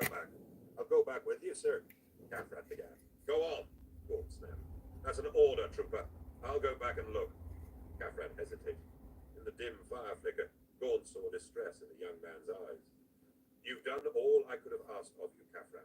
You and the others. First and only, best of warriors. If I die in this pit, I'll die happy knowing I got as many of you out as possible. He made to shake the man's hand, but Kafran seemed overwhelmed by the gesture and moved away. I'll see you on the surface, Commissar, Kafran said firmly. Gaunt headed back down the funnel of rock. Kafran's light remained stationary behind him, watching him until he was out of sight. The rocky tunnel was damp and stifling. There was no sign of Dorman or the wounded Domor. Gaunt opened his mouth to call out, and then silenced himself. The blackness around him was too deep and dark for a voice. By now, the awakened men of iron could be lumbering down the tunnels, alert to any sound. The passage veered to the left. Gaunt fought a feeling of panic. He didn't seem to be retracing his steps at all. He must have lost a turn somewhere. Lost. A voice hissed in his mind. Varric's voice. Dersius's. Makarot's. You're lost, you witless, compassionate fool. His last torch sputtered and died. Darkness engulfed him. His eyes adjusted, and he saw a pale glow far ahead. Gaunt moved towards it. The tunnel, now crumbling underfoot even as it sloped away, led into a deep cavern, natural and rocky, lit by a greenish bioluminescent glow, throbbing from fungus and lichens, caking the ceiling and walls. It was a vast cavern full of shattered rock and dark pools. His foot slipped on loose pebbles, and he struggled to catch himself. Almost invisible in the darkness, a bottomless abyss yawned to his right. A few steps on, and he fumbled his way around the lip of another chasm. Black, oily fluid bubbled and popped in crater holes. Grotesque, blind insects with dangling legs and huge, fibrous wings whirred around in the semi-dark. Domor lay on his side on a shelf of cool rock, still and silent. Gaunt called over to him. The trooper had been hit on the back of the head with a blunt instrument. He was alive, just, the blow adding immeasurably to the damage he had already suffered. A burned-out torch lay nearby, and there was a spilled medical kit lying half open, with rolls of bandages and flasks of disinfectant scattered around him. Doctor? Gaunt called. Dark shapes swept down on him from either side. Fierce hands grappled him. He caught a glimpse of Jantine uniform as he fought back. The ambush was so sudden, it almost overwhelmed him, but he was tense and ready for anything, thanks to the warning signs of Domor and the medikit. He kicked out hard, breaking something within his assailant's body, and then rolled free, slashing with his silver tenet blade. The man yelped, and then screamed deeper and more fully as his staggering form misfooted and tumbled into a chasm. But the others had him, striking and pummeling him hard. 3 sets of hands, 3 men. Enough, Ebza, enough! He's mine. Dazed, Gaunt was dragged upright by the 3 patricians. Through fogged eyes across the cavern, he saw Flens advancing, pushing Dordan before him, and Lasgun to the pale old medic's temple. Gaunt. Flens, you fething madman! This isn't the time. On the contrary, Colonel Commissar, this is the time. At last the time. For you, for me. A reckoning. The 3 Jantine soldiers muscled Gaunt up to face Flens and his captain. If it's the prize you want, Flens, you're too late. It'll be gone by the time you get there. Gaunt hissed. Prize? Prize? Flens smiled, his scar tissue twitching. I don't care for that. Let Drevere care, or that monster Haldane. I spit upon their prize. You are all I have come for. I'm touched, Gaunt said, and one of the men smacked him hard around the back of the head. That's enough, Avranches, Flens snapped. Release him. Reluctantly, the 3 Jantine patricians set him free and stood back. Head spinning, Gaunt straightened up to face Flens and Dordan. Now we settle this matter of honor, Flens said. Gaunt grinned disarmingly at Flens without humor. Matter of honor? Are we still on this? The Tanith-Jantine feud? You're a perfect idiot, Flens, you know that? Flens grimaced, pushing the pistol tighter into the wincing forehead of Dordan. Do you so mock the old debt to shoot this man before your very eyes? Walk on, Gordon murmured. Better he shoot me than I listen to any more of his garbage. Don't pretend you don't know the depth of the old wound. The old treachery, Flynn said spitefully. Gaunt sighed. Dersius. You mean Dersius. Sacred Feth, but isn't that done with? I know the Jantine have never liked admitting they had a coward on their spotless honor roll, but this is taking things too far. Dersius, General Dersius, Emperor rot his filthy soul, left my father and his unit to die on Kentor. He ran away and left them. When I executed Dersius on Ked all those years ago, it was a battlefield punishment, as is my right to administer as an Imperial Commissar. He deserted his men, Flens. There's not a regiment in the Guard that doesn't have a black sheep, a wayward son. Dersius was the Jantine's disgrace. That's no reason to prolong a rivalry with me and my ghosts. This mindless feuding has cost the lives of good men on both sides. So what if we beat you to the punch of Fortis? So what of Pyrites and aboard the Absalom? You, jackass, Jantine, don't know when to stop, do you? You don't know where honor ends and discipline begins. Flens shot Gordon in the side of the head, and the medic's body crumpled. Gaunt made to leap forward, incandescent with rage, but Flens raised the pistol to block him. It's an honor thing, all right, Flens spat. But forget the Jantine and the Tanith. It's an honor thing between you and me. What are you saying, Flens? Growled Gaunt, under his fury. Your father, my father. I was the son of a dynasty on Jant Nomanidus, the heir to a province and a wide estate. You sent my father to hell in disgrace, and all my lands and titles were stripped from me. Even my family name. That went too. I was forced to battle my way up and into the service as a foot slogger. Prove my worth. Make my own name. My life has been one long, hellish struggle against infamy, thanks to you. Your father, Gaunt echoed. My father. Aldo Dersius. The truth of it resonated in Bram Gaunt's mind. He saw, truly understood now, how this could end no other way. He launched himself at Flens. The pistol fired. Gaunt felt a stinging heat across his chest as he barreled into the patrician colonel. They rolled over on the rocks, sharp angles cutting into their flesh. Flens smashed the pistol butt into the side of Gaunt's head. Gaunt mashed his elbow sideways and felt ribs break. Flens yowled and clawed at the commissar, wrenching him over his head in a cartwheel flip. Gaunt landed on his back hard, struggled to rise, and met Flens's kick in the face. He slammed back over the rocks and loose pebbles, skittering stone fragments out from under him. Flens leapt again, encountering Gaunt's upswinging boot as he dived forward, smashing the wind out of his chest. Flens fell on Gaunt. The patrician's hands clawed into his throat. Gaunt was aware of the chanting voices of the three Jantine soldiers watching, echoing Flens's name. As Flens tightened his grip and Gaunt choked, the chant changed from Flens to that family name that had been stripped from the colonel at the disgrace. Dersius, Dersius, Dersius, Dersius. Uncle Dersius. Uncle Fething Dersius. Gaunt's punch lifted Flens off him in a reeling spray of mouth blood. He rolled and plowed into the patrician colonel, throwing 3, 4, 5 well-met punches. Flens recovered, kicked Gaunt headlong, and the commissar lay sprawled and helpless for a moment. Flens towered over him, a chunk of rock raised high in both hands to crush Gaunt's head. For my father, screamed Flens. For mine, hissed Gaunt. His Tanith war knife bit through the air and pinned the patrician's skull to the blackness for a second. With a mouthful of blood bubbling his scream, Flens teetered away backwards and fell with a slapping splash into a pool of black fluid. His body, shattered and aching, Gaunt lay back on the rock shelf. His men. There was the serial crack of an exotic carbine, a las rifle, and a barb lance. Gaunt struggled up. Kaffran, Rawn, McCall, Narkin, and Bragg stalked into the cabin. The three Jantine lay dead in the gloom. The surface.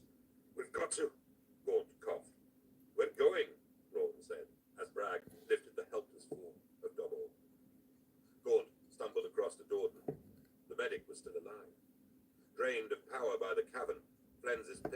only grazed him, as it had only grazed Gaunt's chest when he had thrown himself at Fens. Gaunt lifted Dorden in his arms. Kaffran and McCall moved to help him, but Gaunt shrugged them off. We haven't got much time now. Let's get out of here. 29. The subsurface explosion ruptured most of the target Primaris on Menazoid Epsilon and set it burning incandescently. Imperial forces pulled away from the vanquished moon and returned to their support ships in high orbit. Gaunt received a communique from War Master Makarov, thanking him for his efforts and applauding his success. Gaunt screwed the fall up and threw it away. Bandaged and aching, he moved through the medical wing of the frigate Navarre, checking on his wounded. Domore, Dorden, Corbeck, Larkin, Bragg, 100 more. As he passed Corbeck's cot, the grizzled colonel called him over in a hoarse, weak whisper. Ron told me you found the thing. Blew it up. How did you know? Corbeck? How did you know what to do? Back on Pyrites, you told me the path would be hard, even when we found out what we were looking for. You never said what you'd do when you found it. How did you decide? Gaunt smiled. Because it was wrong. You don't know what I saw down there, Colin. Men do insane things. If I'd been insane enough to try and harness what I found, if I'd succeeded, I could have made myself War Master. Who knows?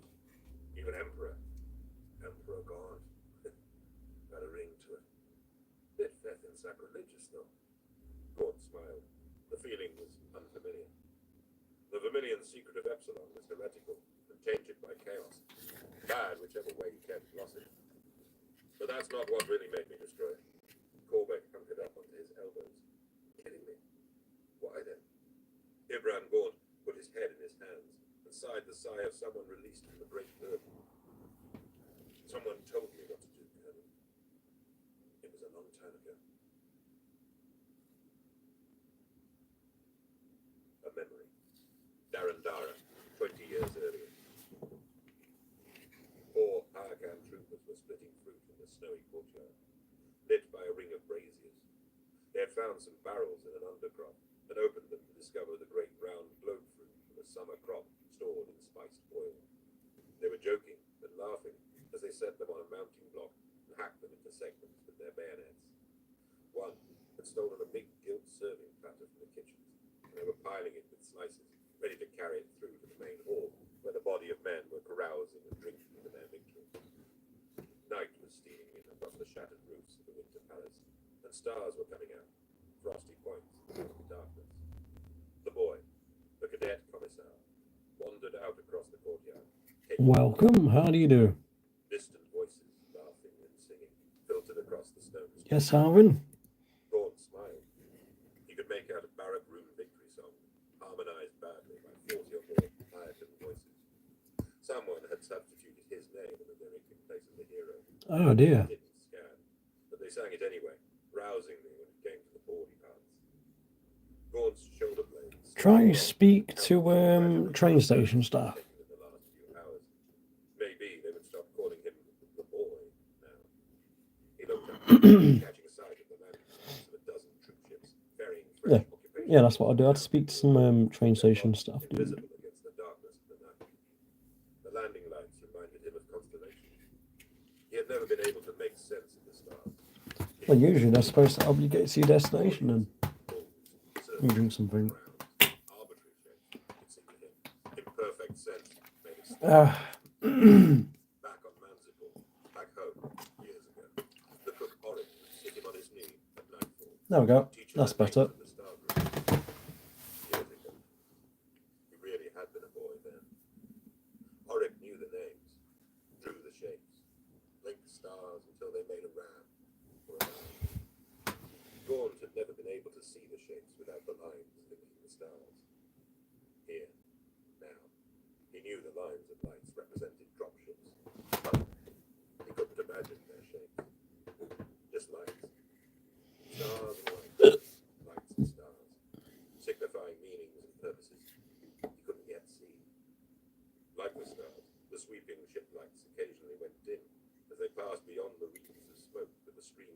black against the black sky, to the parts of the Winter Palace that still swung. But I see. the wide expanse of flagstones, his boots slipping in the slush. He passed a great stack of secessionist helmets, piled in a trophy mount. There was a stink of stale sweat and defeat about them. Someone had painted a crude version of the Hurricane Regimental Griffin on each and every one. The man at the braziers looked up as his figure loomed out of the darkness. "It's the boy!" one cried. Gaunt winced and smirked at the same time. "The victor of Darandara," another said, with a drunken glee that entirely lacked irony. "Come and join the feast, sir," the first said, wiping his juice-stained hands on the front of his tunic. "The men would like to raise a glass or two with you. Or 3, or 5, or 10, or 100. Gaunt nodded his appreciation. "I'll be in shortly. Open a cask for me." They jibed and cackled back, returning to their words. As Gaunt moved past, one of them turned and held out a dripping half-moon of fruit. "Take this, at least. Freshest thing we've had in weeks." Gaunt took the segment, scooping the cluster of seeds and pith out of its core with a finger. In its smile of husky, oil-wet rind, the fruit was salmon pink, ripe and heavy with water and juice.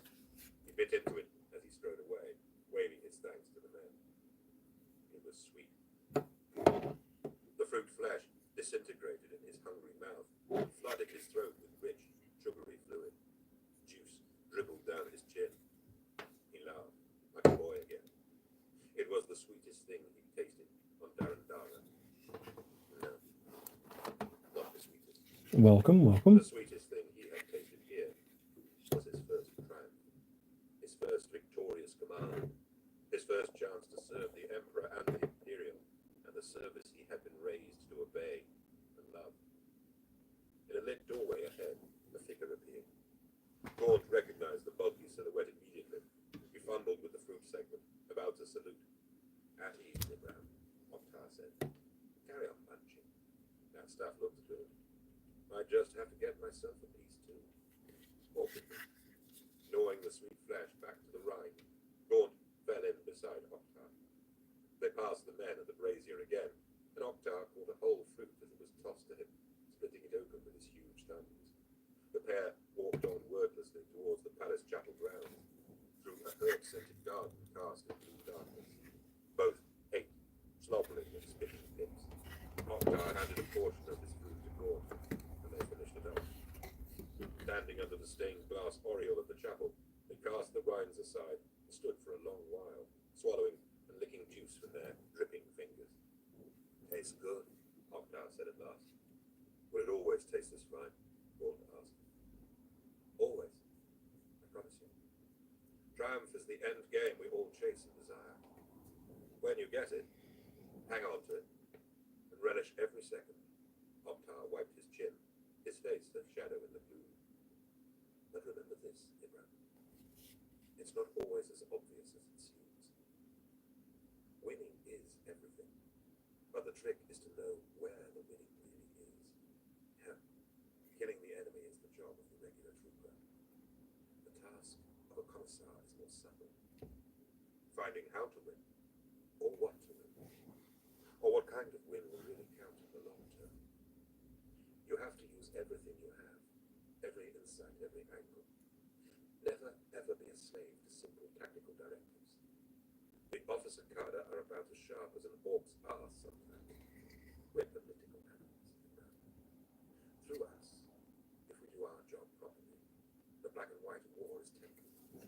We are the interpreters of combat, the translators. We give meaning to war, subtlety, purpose even. Killing is the most abhorrent, mindless profession known to man. Our role is to fashion the killing machine of the human species into a positive force. For the Emperor's sake. For the sake of our own consciences. They paused in reflection for a while. Oktar lit one of his luxuriously fat cigars and kissed big white smoke rings up into the night breeze. "Before I forget," he suddenly added, "there is one last task I have for you before you retire. Retire, what am I saying? Before you join the men in the hall, drink yourself stupid." Gaunt laughed. "There is an interrogation.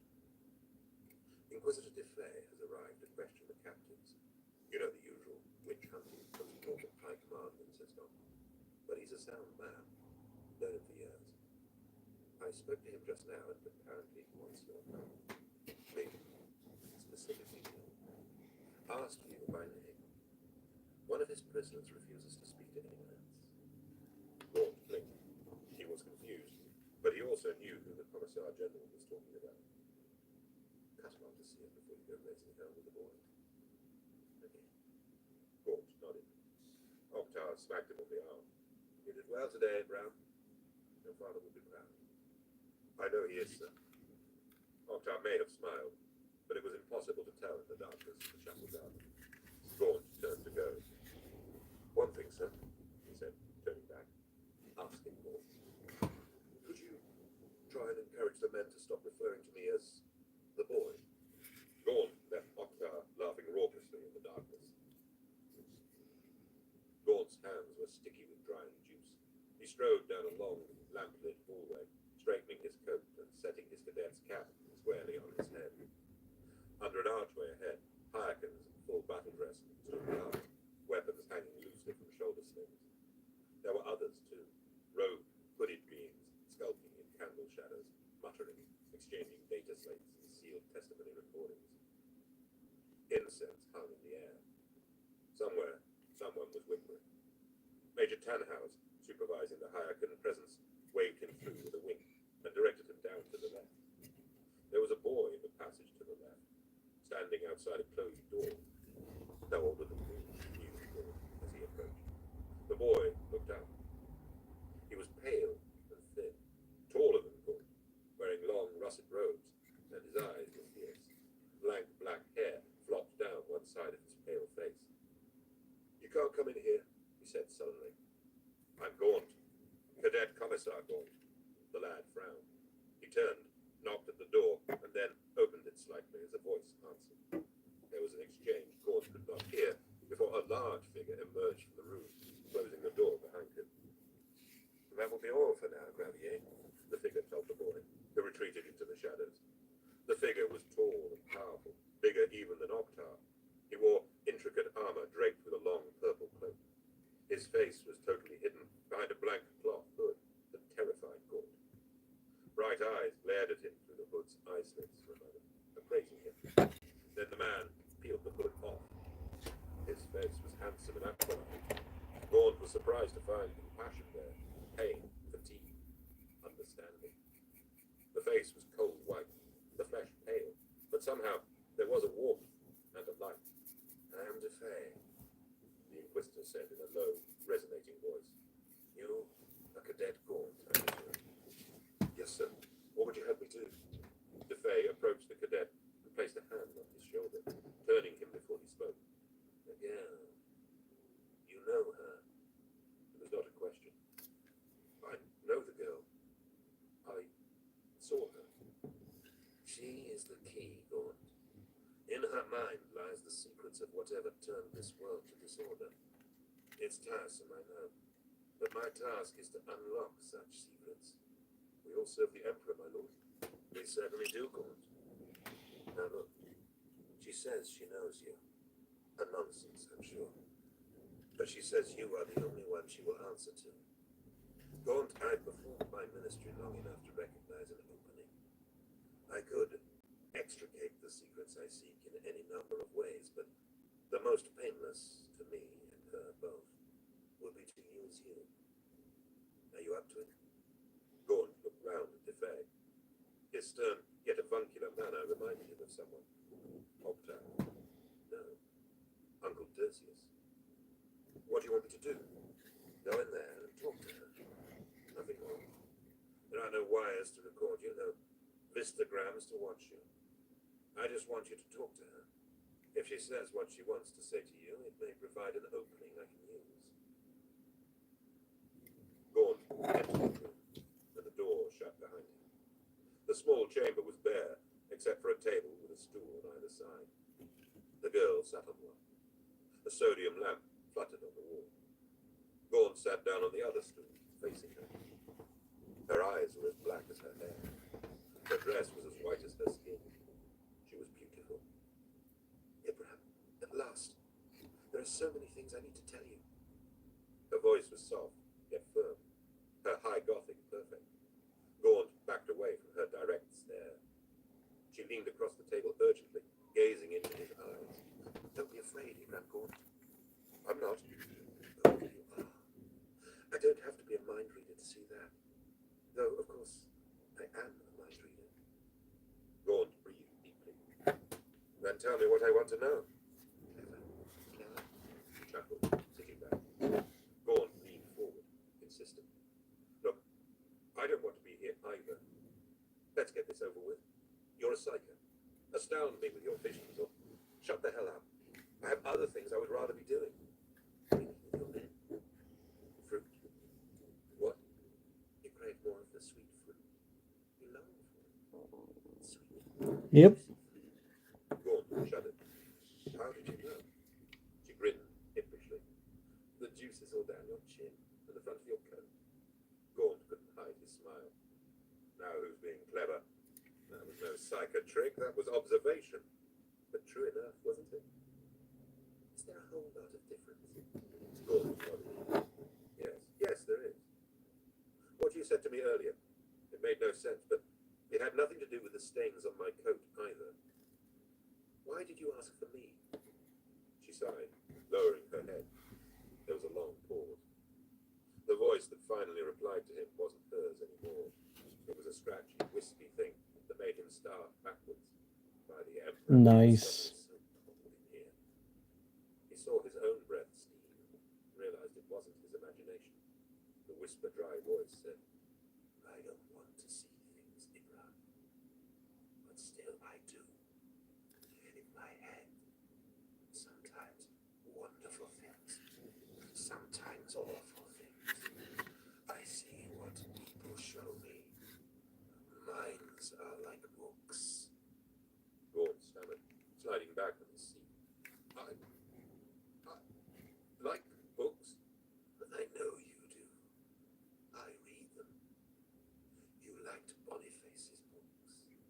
He had so many of them. Gaunt froze, tremors of worry plucking at his spine. He felt an ice-cold droplet of sweat chase down his brow from his eye. He felt trapped. How could you know about that? You know how. The temperature in the room had dropped to freezing. Gaunt Nice. ice crystals form across the table, crackling, causing the wood to creak. Goose flesh pimpled his body. He leapt up and back to the door. That's enough. This interview is over. He tried the door, making to leave. It was locked, or at least it would not open for him. Something held it shut. Gaunt hammered on it. Inquisitor! Inquisitor Defay! Let me out! His voice sounded blunt and hollow in the tiny confines of the freezing room. He was more terrified than he had ever been in his life. He looked round. The girl was crawling across the floor towards him, her eyes blank and filled. Spit welled out of her lolling mouth. She smiled. It was the most dreadful thing young Ibram Gaunt had ever seen. When she spoke, her voice did not match her mouth. The utterances came from some other horrid place. Her lips were just keeping bad time with them. Cowering in a corner, watching her slow, animalistic approach across the icy floor, Gaunt managed to whisper, What do you want from me? What? Your life. A feathery, inhuman voice. Get away from me, Gaunt murmured, struggling with the door handle to no avail.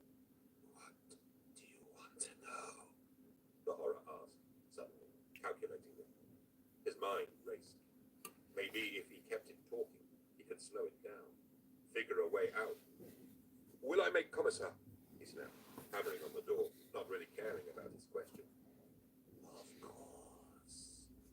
The lock was straining, starting to give. A few moments more. Keep it talking. Tell me the rest, he urged, hoping she would cease her crawl towards him. She was silent for a few seconds as she thought. Her eyes went blacker. The tremulous, thin voice spoke again. What I told you before. There will be 7. 7 stones of power. Cut them, and you will be free. Do not kill them. But first, you must find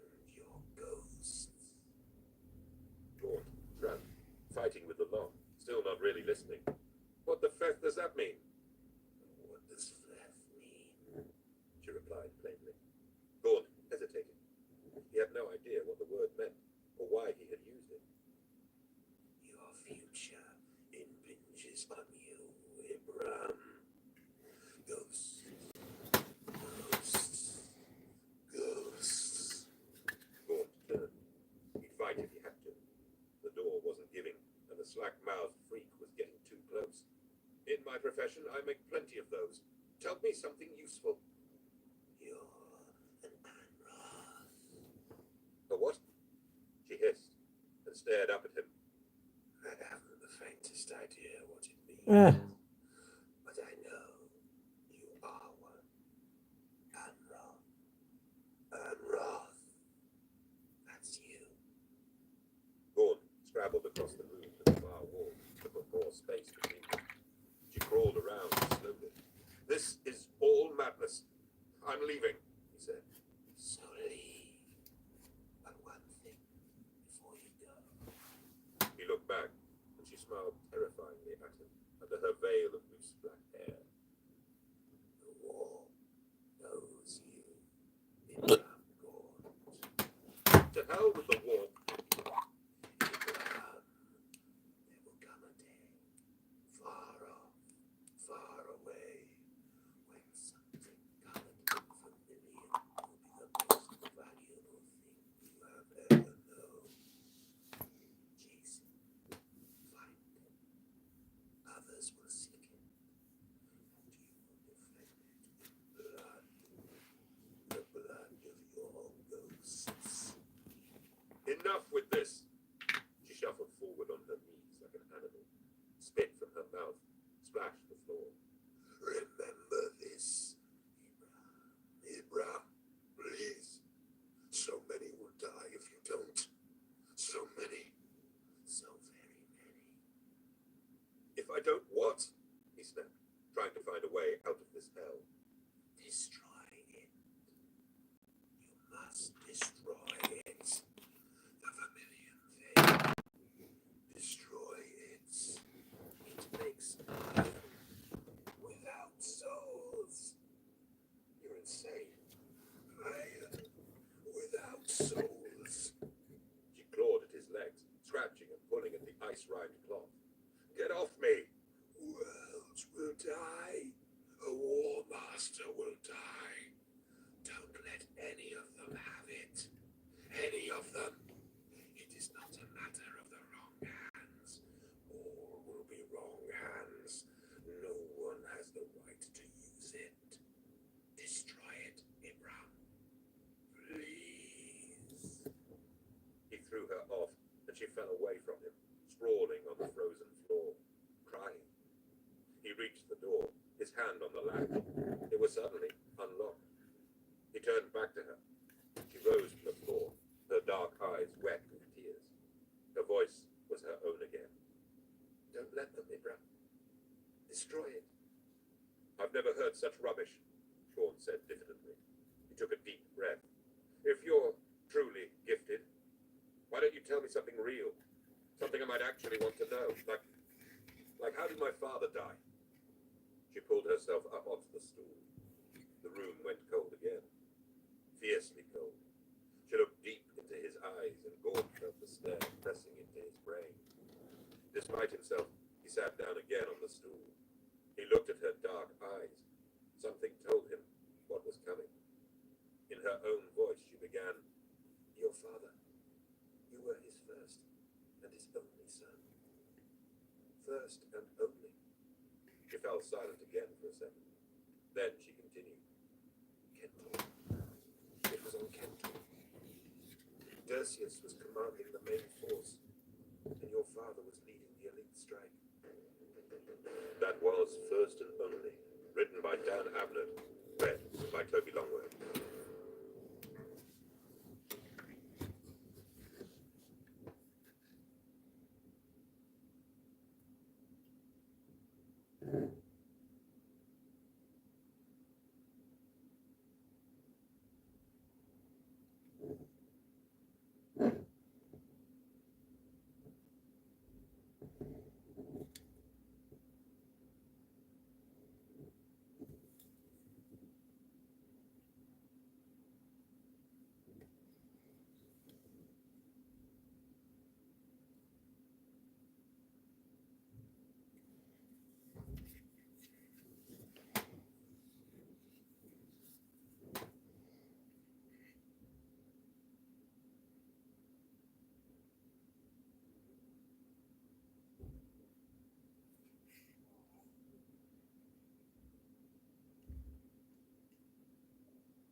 Oh, I can see you getting lots of things done.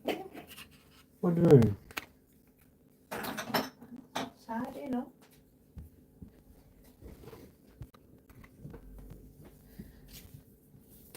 Hello. I do love you. Oh, I love you I know too. you think I get on you and I'm a nag and I'm Sometimes. horrible and you think I've got modded on with you. Sometimes. Yeah, but I feel like I'm the only person that does anything in this house. I feel like I'm the only person that wants to actually tidy anything, clean it. You know what I mean? Mm-hmm. I don't want that leaving down here either. I don't mind you use it down here, but make sure you take it back somewhere dry. You know, it being damp down here. Mm-hmm. You don't want to get damp in it, do you? Mm-hmm. Do you need all this? What? All this? Yeah. You've got more stuff than what boys have. Boys isn't even meant to be a Warhammer shop.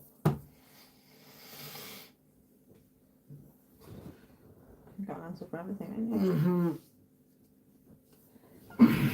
Just you have to keep your rubbish down here. You've got something in the hole.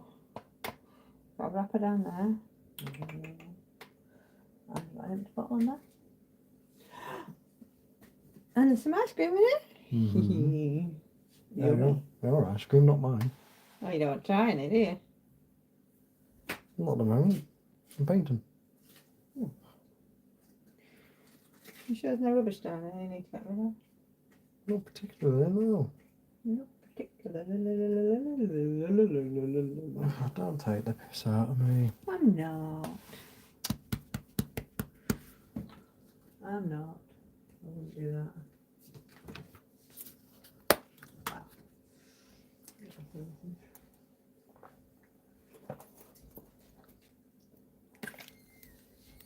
Oh, that's not alcohol. It's Lucasade. I know, I'm joking.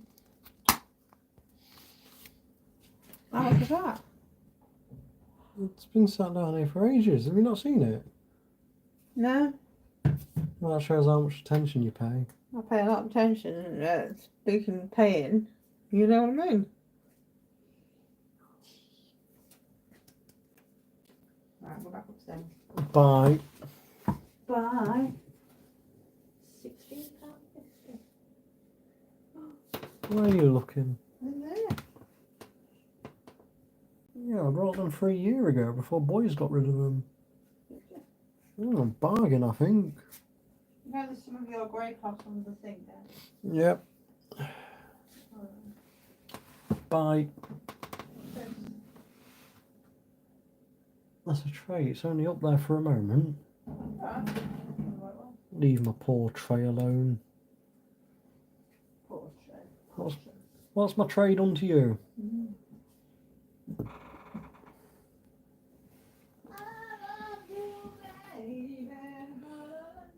Such a weird woman.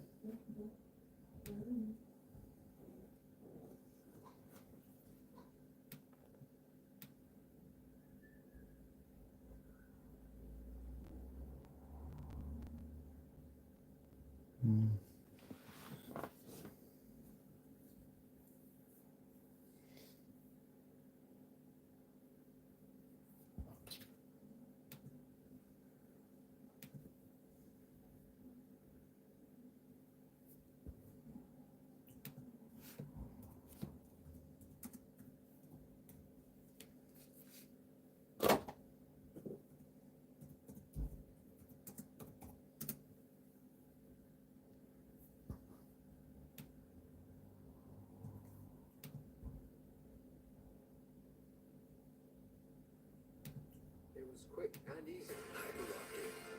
What is the highest round ever achieved on every Call of Duty Zombies map?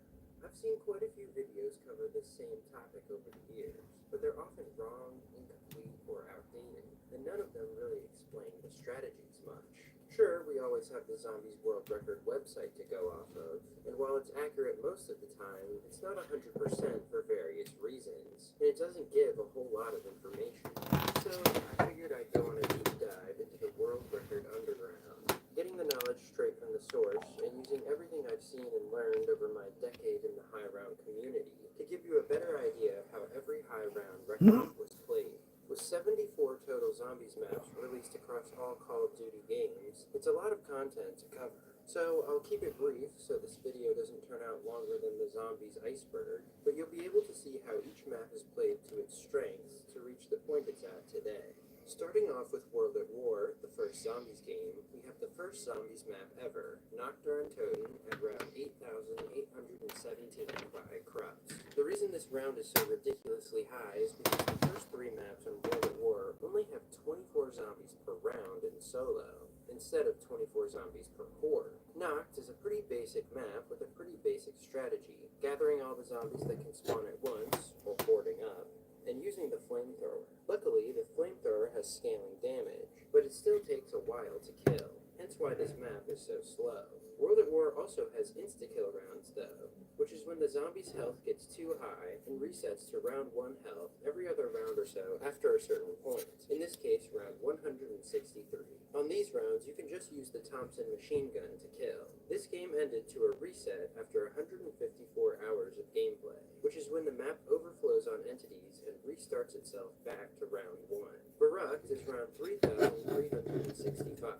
Also by Krupps, ending to a death this time. He achieved this by hitting the trap by a double tap, leading most of the zombies through it, and burning the one window inside the trap with the flamethrower. On insta-kill rounds, he would simply shoot the MP40 in the same area. Verrückt is basically a survival game of trying not to die to the over-caffeinated zombies, as this is the only map in history where they are actually faster than you are. Shi No Numa is round 11,843 by Unique, the highest numerical round in Zombies history. Although there's a bit of a caveat to that since there's only 24 zombies per round. Unique stayed by the Flogger, using the Wunderwaffe to kill half-hordes, the Flogger to conserve ammo, and the MG42 on insta-kill rounds, until he reset after 105 hours. Der Riese is the problem child of the World at War family, as it has the normal scaling amount of zombies per round instead of just 24, so its record is much lower at 194 by Tails Can Fly. Since it's a well-known bug that if you shock yourself with the Wunderwaffe, it permanently reduces your maximum health, even with Juggernaut, Tails had to play safe by running between spawn zones and using the electric traps, shooting for points with the Thompson and using the trench gun to kill dogs. Insta-kill rounds on this version of Derice don't start until after round 200, because the zombie's health does not scale on dog rounds. So Tails didn't have that advantage either. His game would eventually end to a death from World at War's particularly sticky zombies. Now we're on to Black Ops 1, which is considered one of the best and most impressive games for high rounds, and is also one of the most insanely optimized. Before we continue though, I want to mention a term I'm going to be... Are you just coming down here or what? And that is spawn control. Why do you keep coming down here? Specific spot or area to force the zombies to spawn from You going to go specific now to see me? places. It seems simple. You've not asked me and I'm sat painting. Vary a lot. This is most of the time why you'll see players You could have asked me earlier. because that is where you can manipulate the spawns to be the fastest on the map, and you usually want the fastest game possible to get the highest round. Anyway, back to the records. The classic Kino der Toten's record is 240 by French player Sluya. Sluya used the fire trap, which you can stand in and let the zombies die around you, but he also did something called triple trapping with force outs. This is when you not only hit the electric trap between the spawn and the theater, but also the one between the theater and the dressing room, which can be rough on your points before instas, but is faster. Forcing out means using the thunder gun as often as possible to get out of the fire trap room faster. On Kino, if you want to play fast and not get Nova crawlers in the fire trap room, you also have to never go into spawn after you turn the power on, which means you can't ever pack a punch. On instas, Sluya simply stayed in the fire trap room and used the MPL. Almost every world record on Black Ops 1 that I'll talk about has ended to a reset, which means these records are mostly based on playing extremely well and as fast as possible. However, this game technically ended to a death, but it's only because once Sluya reached 240, he knew he wouldn't be able to finish the round before reset, so he started messing around on the map and died. 5 is our first controversial record. The highest round that exists on it is 244 by Umeska. While this game does have full gameplay and nothing fishy about it has ever come to light, some players think it is cheated due to the fact that it violates the rule set outlined by Black Ops 1 high round players. Umeska used a patch to add an in-game timer, and any type of patch is a big no-no in Black Ops 1 world record attempts. This is because you can theoretically hide anything in a patch, even if it's something as simple as a timer patch.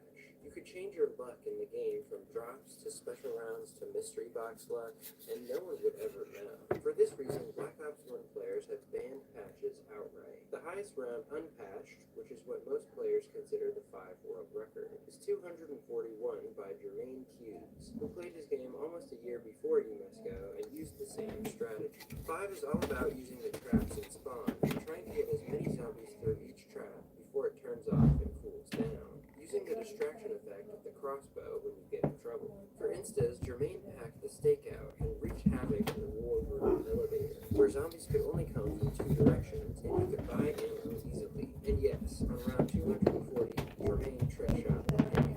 Ascension is considered one of the most optimized records of its time at 244 by Furrick and Wall. Ascension is a trade map, which means you get the wonder weapon, in this case the thunder gun, use all its ammo, and then swap it out and get it back from the box with the zombies chasing you. But what makes Ascension so nuanced is that its layout is fairly complicated, and there are a lot of ways to traverse the map faster and save time, along with maximizing trap kills while you're doing so. Trade maps also rely a lot on luck and getting your wonder weapon back from the box quickly, and Furrick's luck in this game was so good that some players have even accused him of cheating.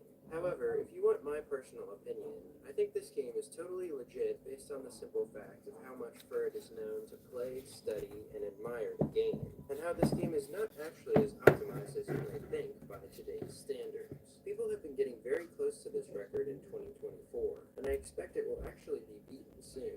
On Instas, Furrick went up near Speed Cola and used the packed M16 grenade launcher to fight back against the 3 spawn up there, as you can bottleneck the zombies pretty well in that area. He reset not far into 244. Call of the Dead is one of only 3 maps where the co-op record is actually higher than the solo record, and it is the only map where the solo record can never be as high as the co-op record. This is because of the special ability of the wonder weapon, the VR11, to shoot your teammate and give them insta-kill for about 10 seconds. Australian players Zomba and Eggman use this ability in conjunction with the packed AK-74U to horde up on the beach and mow down horde after horde of zombies. The solo strategy is completely different, and if you've watched my video on it, you know it just recently made some of the biggest strides forward of any optimization ever in zombies history. The solo world record holder, Prompt, used an exploit where zombies will die behind a barrier if they're standing still for too long, to bleed out tons of zombies, while using the VR11's singular turning effect on those in front of him, and then trading it out when it ran out of ammo. This is quite a bit slower though, and as such, the record solo is only 105. If you want to know more about that game, I have a separate, much more in-depth video on it that I'll link below. Shangri-La is the other controversial Black Ops 1 record. This is because of a hole in the rule set. See, on Black Ops 1 there's a glitch called spawn canceling. On any map with a ceiling spawner, it is possible to kill zombies coming out of it too fast and permanently block it for the rest of the game, so no zombies spawn from there. Much of the community believes doing this should invalidate the game, but here's the thing. This is only an issue on Call of the Dead, Moon, and Shangri-La. On Call of the Dead and Moon, you would never want to do it because it will make your game slower anyway. And on Call of the Dead, it's banned. But on Shangri-La, it is almost unavoidable if you're doing the fastest insta-kill round strategy in the Semtex room. Technically, the highest round on Shang is 208 by Brazilian player HGM Rick, which is actually considered one of the greatest games of Black Ops 1 ever played. Instead of doing the normal strategy of having the zombies spawn by the M16 and Semtexes, running into the AK room, turning the horde around and killing them, Rick used a strategy that was long thought to be too hard to pull off and made it farther than anyone else. He stayed only in the Semtex room, boarding up entirely in there, but Rick accidentally canceled the spawn late into the game, and the community has had a hard time coming to a decision over the years on whether this should put Rick's game out of the running, as it's impossible to tell if he would have gotten the same round had he not canceled the spawn. The second highest round on Shang, Furrican-Walk's 206, also canceled the spawn, so the highest round without canceling is 195 by Nestor 53. Nestor used the same strategy as Furret, but a different route, gathering full hordes down near the Semtex room, shrinking them, and grenading them, and trading out his baby gun when it ran out of ammo. While Rick and Furret's games ended to resets, Nestor's actually ended to a rare glitch where the zombies just stopped spawning, and he had to quit. Now on to Moon, which is another one of the most complicated maps on Black Ops 1, just because of the sheer amount of stuff you can do and the knowledge you need to play it fast. This record was just pushed to 252 by Furrican-Walk, making it the new highest round on all of Black Ops 1. Furret used the 2-spawn room in Tunnel 11 by keeping the door to stamina closed, using the wave gun on the window and the zap guns on the ceiling spawn. There are a lot of different ways you can get ammo back on Moon, from trading, to forcing and hacking drops with the Gersh devices, to even using the biodome for drops. And Furret used all of these methods to stay fast and efficient for almost 20 rounds past the previous record. On insta-kill rounds, he used the packed M16 in the 2-spawn, being careful to avoid canceling the spawn, and getting even more max ammos from this. Nocturne Totem was also just beaten recently, and is currently 150 by British player Hype. On Noct, there's not much to do, so basically all you can do is run around with the Thunder Gun, killing full hordes to optimize your ammo. However, you will always eventually run into box error on Noct, which is when you use the mystery box too many times and the game crashes. To push this back, players will use a wall weapon like the Thompson to shoot the zombies until round 70 or so. This takes an excruciatingly long time, but with some box luck later in the game, you can push past what you would get without doing so. Hype errored at the normal amount of box hits on Noct, 4,900, making this the only current Black Ops 1 record to end to a box error. Verrückt is round 208 by Nestor 53, using a double trap strategy since there are no infinitely killing wonder weapons on Verrückt. Nestor would start at one trap, lead the zombies through it, jump out of it so the ones that spawned inside followed him through the electricity, run to the other side of the map to use the other one, and repeat. For instance, he left the door from Mule Kick to the trap upstairs closed, and used the Thompson and grenades to kill the zombies as they came at him down this long room. Sludia also tied this record very recently by using a much faster and much more dangerous strategy dubbed Datstrat. Datstrat involves using only the trap by speed cola and running 2 hordes through it from the kitchen on every activation. As you might expect, this requires incredible timing and a lot of zombie dodging. Plus, you have to hoard up in the room next to the trap as opposed to just gathering the zombies behind you as you run across the map.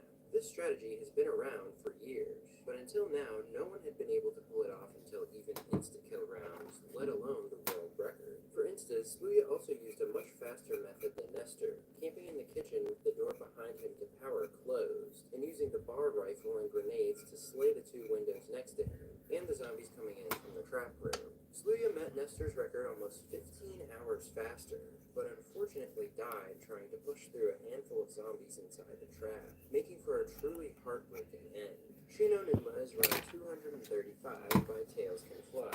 On Shino, there are not many resources to use either, so Tails killed the zombies with the flogger and kept the Wonderwaff as a safety weapon in case he got stuck while stalling on his route around the map. Luckily, the flogger has 2 independent trap switches, so it was always ready by the time he got back to it. For instance, he went to the hut next to the zipline and camped in the corner with the bar rifle, where he could see all the zombies coming from far away. And finally, Darice is round 250 by Sluya. Darice is one of the highest skill ceiling maps because you use Trade Strat, a combination of trap strategies and trading strategies, which is super effective on this map because a lot of the box locations are near traps. So, in what normally would be downtime, you can hit the box for the Wonderwaff, spam off all its ammo in the room with the fastest spawns, and eat. On insta-kill rounds, you fend off in the Thompson room by spraying down the zombies as soon as you see them.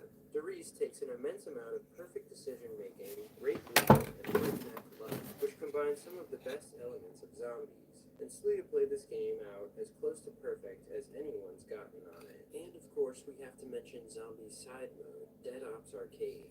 Strategy on Dead Ops is a little hard to explain because it's mostly focused on movement, leveraging the items you're given, and building up your armory to balance nukes, boosts, and lives. The highest round on the first Dead Ops on Black Ops 1 is 160 by a lot of people, the first ever being a player named Featon Gun. There are multiple games that have reached this round with anywhere from 1 to 4 players. Co-op is not nearly as much of an exponential time extension on Dead Ops as it is on regular zombies, and often it is actually easier to get a higher round on co-op because donating lives to other players when they go down gives you more armory items. But Dead Ops Arcade 1 has a hard cap because the game literally breaks. See, every 40 rounds you get a monkey boss round, and each time you get it, an additional monkey boss spawns. When you kill one, you get a ton of gems spouting out of its body as a reward, but by the time you're on the 4th rotation, there are 4 monkeys, and they spawn so many gems that the game can't handle it and crashes. There are theoretical ways to avoid this crash and beat 160 by collecting all the gems in time,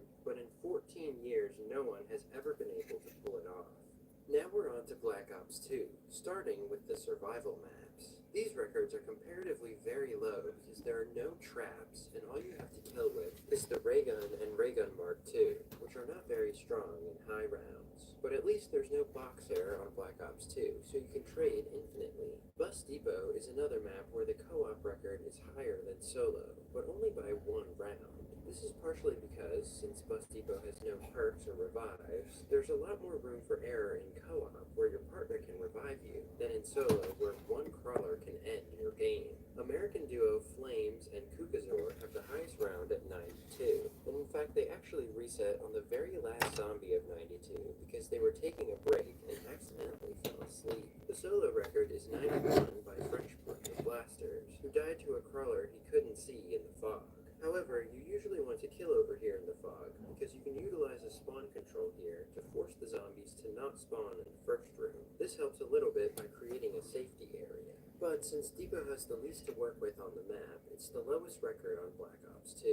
Farm at least has perks, and its record is 96 by Chris Voltage. Farm is easily the least played map on Black Ops 2, because it's basically a more boring version of Town without Pack-a-Punch. There's some spawn control in the barn, but it's really only useful in early rounds or while using an insta-kill drop. So Chris ran circles with the ray gun. When trading out the ray gun, Chris either used EMP grenades to put the zombies to sleep, or jumped up on the porch railing to hit the box from below while running in the yard, keeping him from having to go into the cramped farmhouse to hit it mid-round. This game eventually ended to a reset after 141 hours. Town is our first joint or tied world record at round 100. The first 100 was achieved by, again, Chris Voltage, and this is the highest round on any survival map. This game is also quite old and was massive when it was played, because few players thought you could make it to triple digits with just the ray guns. The strategy boils down to, you guessed it, running in circles and spamming the ray gun, but also spamming whatever weapons you can get as well to keep a constant stream of damage on the zombies, even though at higher rounds the damage is microscopic. Chris and many players before him ran this specific area by stamina, because the zombie spawns were all fairly close to the player, and he actually left the door to speed Yep. colon in the bank What's up, dude? closed for the entire game to lessen the amount of spawns What's he up, was dude? dealing with. When he ran out of ammo, Chris would trade with the Horde at the 2 box locations, only EMPing when he had to. The strategy has actually changed a bit in the 5 years since this record was set, and recently, Sluya tied this game with a different approach. Instead of leaving the door to speed colon closed, Sluya left the door up to Juggernaut closed. That's alright. Then used instas on the road right next to the stairs, getting even faster spawns than Chris. But this meant, of course, that he had to play the entire game without Juggernaut. But even so, he never even took it down. Well, if you don't count this one where his game tabbed out, or this one where his brain tabbed out. Sluya's strategy and skill made him over 20 hours faster to round 100 than Chris, but his game ended on the same round to an unexpected error. After some testing, it seems this error is related to EMPing the zombies in certain spots with the Juggernaut door closed, so this record is still beatable. The record on Nuketown is a 3-way tie at 96, in 3 games of massively varying ages that all ended in different ways. The oldest is Fixu's 96 from 2018. Now it's even easier to sell for free on eBay. I was thinking, maybe I should Ads. sell that juicer we've used a grand total of 1. In which he died during a trade. A year later, Chris Voltage tied this record, but ran into a bug where he could no longer turn his camera left or right. Nowadays, we know this is from turning too much in the same direction, and that you can actually fix it by inputting turns in the opposite direction. But at the time, it was considered a game over, and Chris suicided on the joint world record. Then, just this year, another player named EverHN also tied this record and ended up resetting on 96. Ever played his game extremely safe, trading slowly and taking his time to hoard up, which meant he actually never took a single down in his game, but it also meant that he was about twice as slow as Fixu or Chris, and he ended up hitting Nuketown's 180-hour reset, which stopped him from beating the tied record. All 3 players used the same strategy of training in the teal house's backyard, Chris and Fixu with the lower house door closed to make the spawns faster, and using a specific route for each box location when trading. However, there's another Nuketown game I want to talk about as well, which is Chris Voltage's round 100 game from 2020. Chris did actually play out 100 rounds in this game, but he used an exploit that was under heated debate at the time called Fast Ray. This is where players would set specific binds to shoot the ray gun much faster than intended, causing massive increases in overall game speed. Fast Ray was eventually banned from high round attempts later that year, and even Chris himself has said that he doesn't consider this game the legitimate record. This is why I wouldn't consider this map controversial, but I thought it was still Oh, I need a minute. heard about this game in the past. Moving on to survival maps, we have Oh, dear. everyone's favorite map, Transit. This record is 178 by Brazilian player Destroyer ZP, who played a fast game with no downs and ended to an error. No one knows the exact cause of the error on Transit yet, so it's hard to figure out a specific strategy to beat the record. Destroyer used the jet gun outside issues tied this I do apologise, I was just sending some messages. I need a piss. due to how consistently he was running the strategy. Many players quit once they hit the next round, as they could not progress any further. If you're interested in these games, I have a much more in-depth video on them too, that I'll link below. And finally, Origin's world record is 164 by Daruma. This record is also rather low because you only get 26 hours in an Origins game before it errors, and because there are no real traps on the map. The ice and wind staffs are the only useful weapons to kill in high rounds, and while these will rip through hordes in the early rounds, after 110 or so you will start having ammo problems. After 120 it becomes even worse because the staffs will become inconsistent at insta-killing. But the problem is that you can't just trade out the staffs like you would with wonder weapons on other maps, because the staffs are buildables, so you have to rely on getting max ammos to fill them back up and keep killing fast. Daruma did a great job about maximizing his ammo, tracking his drop cycle to know when he would get another max ammo, and making decisions that optimized his speed. But he also used a fairly new strategy with the tank. Players have always used the tank to kill zombies when both stabs were empty and no max ammo was coming. But Ruma maximized these kills by following the tank around the map as it was moving, and leading the zombies to it. Origins is an incredibly complicated map, so if you're looking to know more, I'm going to be making its world record history video very soon, so keep an eye out for that. Advanced Warfare is the first zombies game to dramatically change zombie and player movement. This, of course, was with the addition of exosuits to the game, allowing for a lot more maneuverability, like rocket jumps. I would say Advanced Warfare is probably the least played zombies today of any game, but despite the fact that the majority of its solo records have lasted over half a decade, they've all been beaten recently except for the final DLC map. The record on Outbreak, the first map, is 183 by French player Romain Lou. This strategy mostly consists of boost jumping back and forth over the octagonal laser trap in the exosuit room. When the trap is off, you can ground slam the zombies to pick off a few from the horde. Romain's game here ended to a reset, but the strange thing is that he reset very early at 55 hours when the reset is supposed to be closer to 74 hours. No one knows why. Infection, or as I affectionately call it, Burger Town, is 146 by Italian player Marinaccio Fran 98. This strategy is actually pretty similar to Outbreak's. Marinaccio jumped around the storage crate area in the spawn room with the electric floor trap active, using exo movement to avoid zombies in the trap. Then he'd do a loop around outside while the trap recharged, shoot for points, get a ground slam in, hit the trap again, and repeat. Toward the end of the game, Marinaccio avoided shooting zombies and mostly relied on slamming for points, in an attempt to avoid erroring.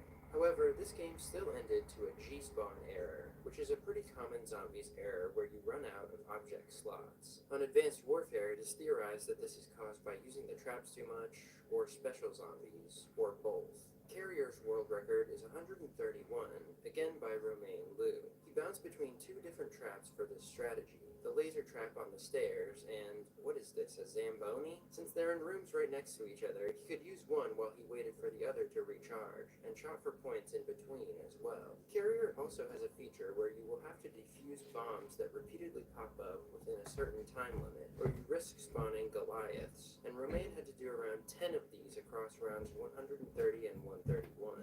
Carrier is definitely one of the most brutal maps on Advanced Warfare, as you can see by how Romain ends up dying at the end of his game. And Descent has the honor of being the oldest solo world record ever in zombies, set at 105 by Triple Bob 59, all the way back in 2015, a month after the map came out. As you might expect from that, Bob didn't have a real set strategy. He mostly just ran around the map ground slamming and using traps when he could. He ended up G-spawning on 105, again, I am probably back. due to the traps. In July 2024, Romain tied this record by using a more refined strategy that made him more than 10 hours faster to the same round. He used the laser trap on the circular stairs, jumping over it and leading the zombies through it, and parkouring for points as usual when it was recharging. This game ended to his PC crashing, unfortunately, as opposed to an error within the game. So there's potential for this map. Yes, to finally Alvin, be I'm harder. back. There's actually a third one tried by famous zombies Highlander IL Steve IL, but this one See ya. is considered the record because he played it on the version of the game for old-gen consoles, which for some reason has way less special zombies, and therefore is much easier. On Black Ops 3, I'm going to have to change the way I explain the records a little bit, because this game is a bit of a special case. Remember when I said that on Black Ops 2 and 3 the round cap is 255? Well, while it's impossible to get to on any Black Ops 2 map except Buried, it's possible on every Black Ops 3 map. On some Black Ops 3 maps, it's even easy, maybe a little too easy. See, Black Ops 3 was the game that introduced alternate ammo types, or AATs, which can turn any weapon, including wall weapons, into an infinitely killing gun. A lot of maps have 5 or 10 people who have reached 255, and in the case of Ascension and Revelations, there are more than 30. Now, identifying Ascension as a 30-way tie for the record would be pretty silly, because since you don't have to worry much about reset, you could play basically any strategy at any level and still get 255. So Black Ops 3 players started identifying the game that achieves use round 255 in the fastest time as the record instead, as the best example of skill and optimization. But I still think it's important to shout out the first person to get 255 on each map. Oh, nice. Because they had the high round record at the point they played their game. I'll also tell you how many 255s have been achieved on each map.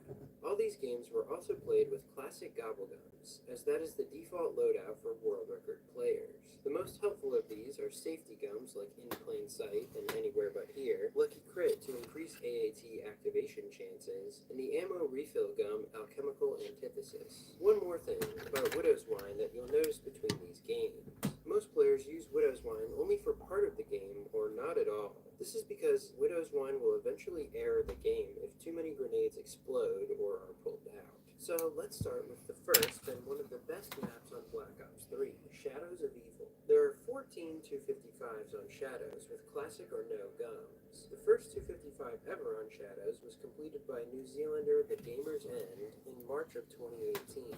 Gamers use the upgraded Sword Specialist, which flies around and kills zombies for you, and the Apothecant Servant for protection, as he trained in the entrance to the Waterfront District with the main waterfront gate closed behind him, and the gate upstairs to the right closed as well. This makes this area a 3-spawn, and dangerous, but extremely fast. When the sword came back to him, gamers would use the Kuda, the nearest wall weapon, with Blast Furnace on partial or full hordes to recharge it, and fireworks to clear the stragglers. Once he was out of revives and had bought Widow's Wine, he changed that AAT to Deadwire to get Widow's nades back safer. When Mark was spawned, gamers would just insta-kill them by making the Civil Protector spawn on top of them.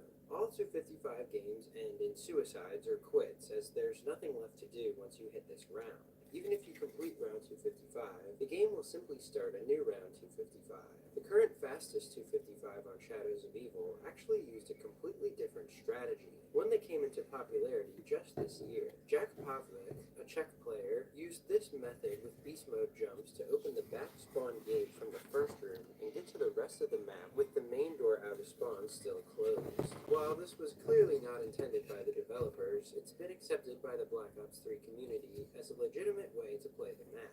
While standing out here near the gate, zombies will only spawn from 2 places, the laundromat window and the canal below you. This makes it even faster than the waterfront strategy. Jack used a spamming exploit with the unupgraded sword, as this is actually faster than using the upgraded sword, since the upgraded one will not fly down and kill zombies in the canal, but the default one's slam will hit them as they spawn. To recharge it, he used the Elcar and the KRM with Blast Furnace and Thunderwall AATs, making him over 10 hours faster than Gamer's original 255, and giving him a final time of 49 hours 7 minutes. There are 15 solo 255s on the Giant, the first being by Woodside62 in July of 2017. On the Giant, if you leave the door next to the Shiva closed in the first room, the zombies will only spawn in the first room as long as you're there, and Woodside used this to his advantage. He trained in the open area next to the RK5 and used Deadwire on that gun, turned on the Shiva, and fireworks on the HVK to kill the zombies almost constantly. You'll start to notice a pattern of players using at least Deadwire in turn to kill the zombies. That's because Deadwire has the shortest recharge time at 6 seconds. In turn, can spread out and kill a lot of zombies on its own while you continue killing with Deadwire. Fireworks is a good addition if you have room for Mule Kick because it can kill full hordes, but it takes a while to recharge. Deadwire is not as useful on Shadows of Evil because Deadwire does not charge the sword. Similarly to Shadows, the Giant has had a huge strategy change in the last 2 years that has made players much faster. The fastest 255 on the Giant is by American Black Ops 3 aficionado Sniper Cat, where Sniper Cat trained in the VMP room with the top door closed, using Deadwire, turned, and the Wonderwalk for safety, reaching 255 in 56 hours 34 minutes, a total of 9 hours faster than Woodside's original. This strategy is a lot faster than Spawn Room, but was thought to be too difficult to survive until the max round for a while. That is, until Sniper Cat did it, and he did it without Juggernog. As you might expect, this won't be the last time we're seeing him on this list, since he collects 255s like Infinity Stones. 14 people have reached 255 on Der Eisendrache, led by British player Ashy in July 2018. Ashy stayed in the HVK room right next to the power room, with the door down to Samantha's room closed. He used the Stormbow when he could, as it hones toward and stuns lots of zombies with every shot. But when that ran out of ammo, which was most of the game, he used the HVK with Deadwire Ragnarok Specialist. Slam once with them, shoot once or twice to recharge the bait used, slam again, repeat. If the first Deadwire burst didn't recharge the Ragnaroks, he would use Electric Cherry to stun the zombies to get a second hit in. Ashy was actually the only one to get 255 with this strategy. Today, this strategy is transferred to the stairs in the church next door, where players will stay at the top, reload with Electric Cherry to stun the zombies, light up a few with Deadwire in turn, slam the Ragnaroks, and repeat. Another British player, Square, used this strategy to achieve 255, his third 255 on the map that is, in a record time of 53 hours 16 minutes in February 2022, beating Ashy by 6 hours. To kill Panzers, both players would stand in the power room while the Panzer spawned, use the death ray trap to immobilize him, lay into his core and kill him before the death ray turned off.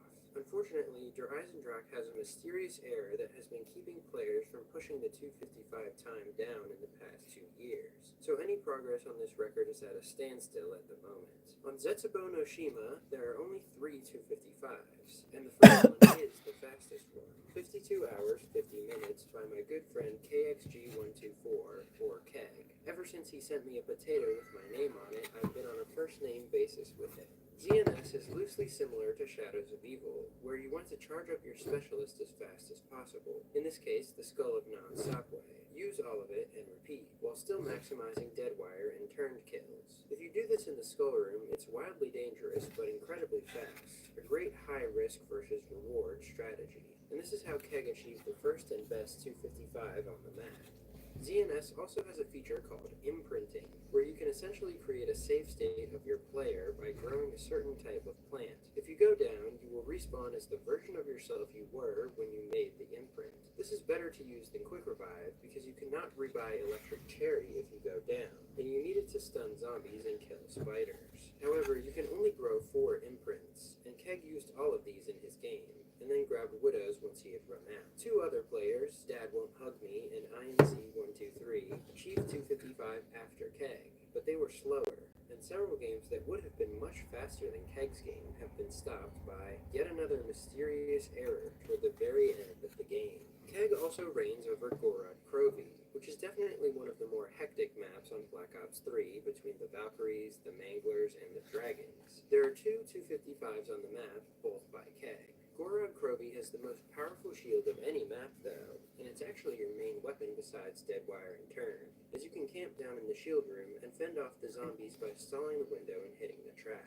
If you do the Easter egg in under 90 minutes, you will get a permanent perkaholic as well, meaning that every time you go down, you will revive with all your perks except Quick Revive, which you can just buy back from the Wonder Fizz. Gorod Krovi also has a bizarre glitch where after round 159, turned zombies that get electrocuted by Valkyrie drones will stay turned for several minutes instead of dying after just a few kills, meaning that you can amass an absolutely ridiculous amount of turned zombies on the map at once, and have them fight for you against the real zombies. This phenomenon is called Turned Army.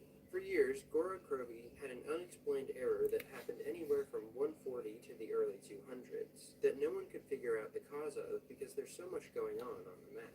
But Keg ran a test game where he did his best to kill no Valkyrie drones until he had to progress the round and ended up achieving 255, proving this was the cause. Keg prioritized the Valkyries' lives over his own and ended up taking 64 downs in this game, so it was a good thing he did the Easter egg. 8 months later, he played a second game to 255 with no gobblegums and ended up being about 2 hours faster than his first game, clocking in at a final time of 67 hours 25 minutes. Now, here's a question. What do you get when you combine the Thundergun, Apothicon Servant, Ragnaroks, Gumballs, and a 2-spawn? 55 255s, that's what. And those are just the ones listed on ZWR. There are even more unsubmitted ones. The first 255 on Revelations was actually the first 255 ever, by a German player named Capo. The bad news is, no footage still exists of that game, so we'll be moving on to talk about the current fastest game, which is Ganon Snipes 255 in just 31 hours 25 minutes. Revelations is ridiculously quick because of how overpowered your weapons are and how fast and close the spawns are, and Ganon just fried every zombie in sight straight down the line. constantly using Deadwire when the Ragnaroks were placed, and using the Wonder Weapons to recharge them. Revelations is generally considered a cakewalk by Black Ops 3 players, but it definitely isn't easy to play it this fast, although as you'll see from the rest of this lineup, Danon is no stranger to speed. Moving on to the Zombies Chronicles maps, Nocturne Toten only has 1 to 55, and probably will only have 1 to 55. At least, I hope, for the sake of everyone's mental health. Tom Fantasy holds it, and if you haven't heard of this game before, you'll probably realize why everyone knows about it when I tell you it took him 296 hours and 36 minutes to reach 255. Noct is incredibly slow because there's no Pack-a-Punch without Mega Gumballs, so you have to board up from the meandering spawns, make sure you have all the zombies funneled into the box room with the stairs door closed, thundergun them, and repeat. Tom shot for points every time he hoarded up to be able to double hit the gumball machine for alchemical antithesis more often, since 2 hits will cost over 1,000,000 points at round 100 plus. Trades are also pretty unforgiving on this map, and you have to do them dangerously if you want to get the max round before Noct's 301-hour reset, which Tom just barely scraped by. Easily the most grueling 255 on the game, I wouldn't wish this on my worst enemy. Verrückt only has 1 255 also, and it's by Sniper Cat in 116 hours 22 minutes. Black Ops 3 Verrückt's strategy route isn't too different from Black Ops 1 Verrückt, except you can stand next to the double tap trap and the electricity hitbox is big enough that all the zombies will die walking to you from the window into it. However, going between traps is very dangerous, and you only have the unreliable unpacked Wunderwaffe to protect you, so it's even more impressive that Sniper Cat managed to complete this entire game with no downs. In fact, he never even bought Quick Revive. Instead, he bought Double Tap to make more points to double hit for gumballs. This prevented him from having to trade the Wunderwaffe as much at the end of rounds, or in some emergency cases in the middle of rounds. Shino Numa follows the same pattern. 1 255 by Sniper Cat running between traps, this time the HUD electric traps and the flogger. This game took him 104 hours 36 minutes, and he was also flawless, meaning he didn't take a single down. Black Ops 3's Shino Numa is actually a bit different from Black Ops 1's, as the flogger is more brutal, so you're forced to crawl under it instead of crouching, and the spawn zones are different as well. A lot of effects, such as the trap electricity, will disappear barely more than an hour into the game, so Sniper Cat had to deal with these visual glitches for almost the entire thing. But that's not the only weird bug on Black Ops 3 Shino. Past round 112, the zombies start interacting strangely with the flogger. On certain set rounds, called frozen rounds, this name will make more sense when we get to Origins, it will only reduce them to 1 HP, causing the player to be able to shoot them and get drops from them. On non-frozen rounds, they will only be reduced to 1 HP if they are already damaged when they go through the flogger. This is actually kind of a good thing, because it is the only way besides dog rounds to get max ammos on high rounds to refill the safety Wunderwaffe. You also cannot trade the Wunderwaffe on this map because you would have to open the fishing hut to get to the box location in there, and that makes the spawns next to the flogger much slower. However, on frozen rounds, the flogger doesn't kill as efficiently, so Sniper Cat would incorporate both the storage hut and the comm room electric traps into his route to kill more zombies. Starting on 162, every round is a frozen round. When killing with the electric traps, Sniper Cat would hoard up inside the hut and jump back out through the trap shortly before it turned off, even double dipping it if he had a lot of zombies when it started. Sniper Cat also just barely hit 255 minutes before his game black screened due to the 25-day error. 16 people have maxed out Kino der Toten, with the scene set by Italian player O Jumpy in January 2019. Black Ops 3 Kino is played much differently than Black Ops 1 Kino, because you cannot stand in the fire trap on this version.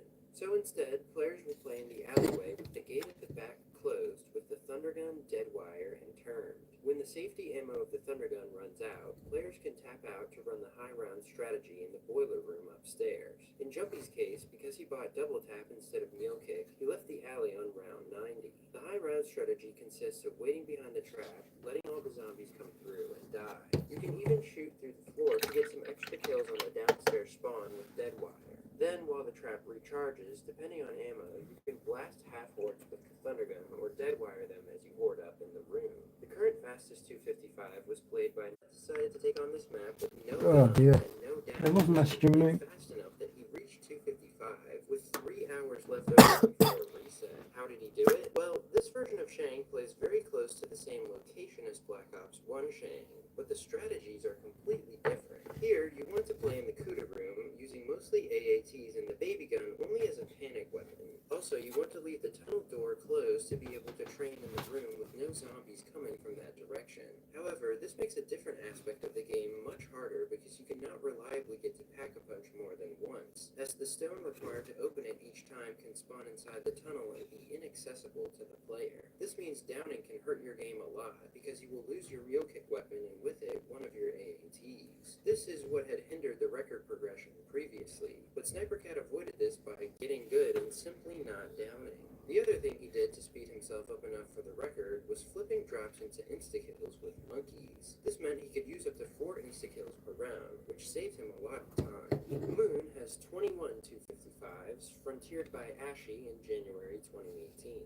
The same 2-spawn from Black Ops 1 Moon works on this version, and here it's even faster obviously because you can use it with AATs, and you do not need Gershes to get drops. Ashy camped at the window with the wave gun, and when he needed to hack a drop for a max ammo, he would kill with AATs until a drop spawned, quickly run out of the room, throw a Gersh at power, wave gun the zombies following him, and hack the drop. This was risky as it meant his timing had to be perfect. He continued to run AATs when there were no drops left in the round to hack. Today, the fastest 255 is by Ganon Snipes, who optimized his game so much that this is the biggest time difference between the first and fastest 255s, at over 25 hours. Ganon's game being only 37 hours, 36 minutes. Ganon ensured as much as possible throughout the game to get 4 drops a round spaced out so he could use 4 full wave guns per round. By only shooting AATs when he needed a drop, and instead of using Gershes, he used the wave gun on the remainder of the horde as soon as the drop spawned,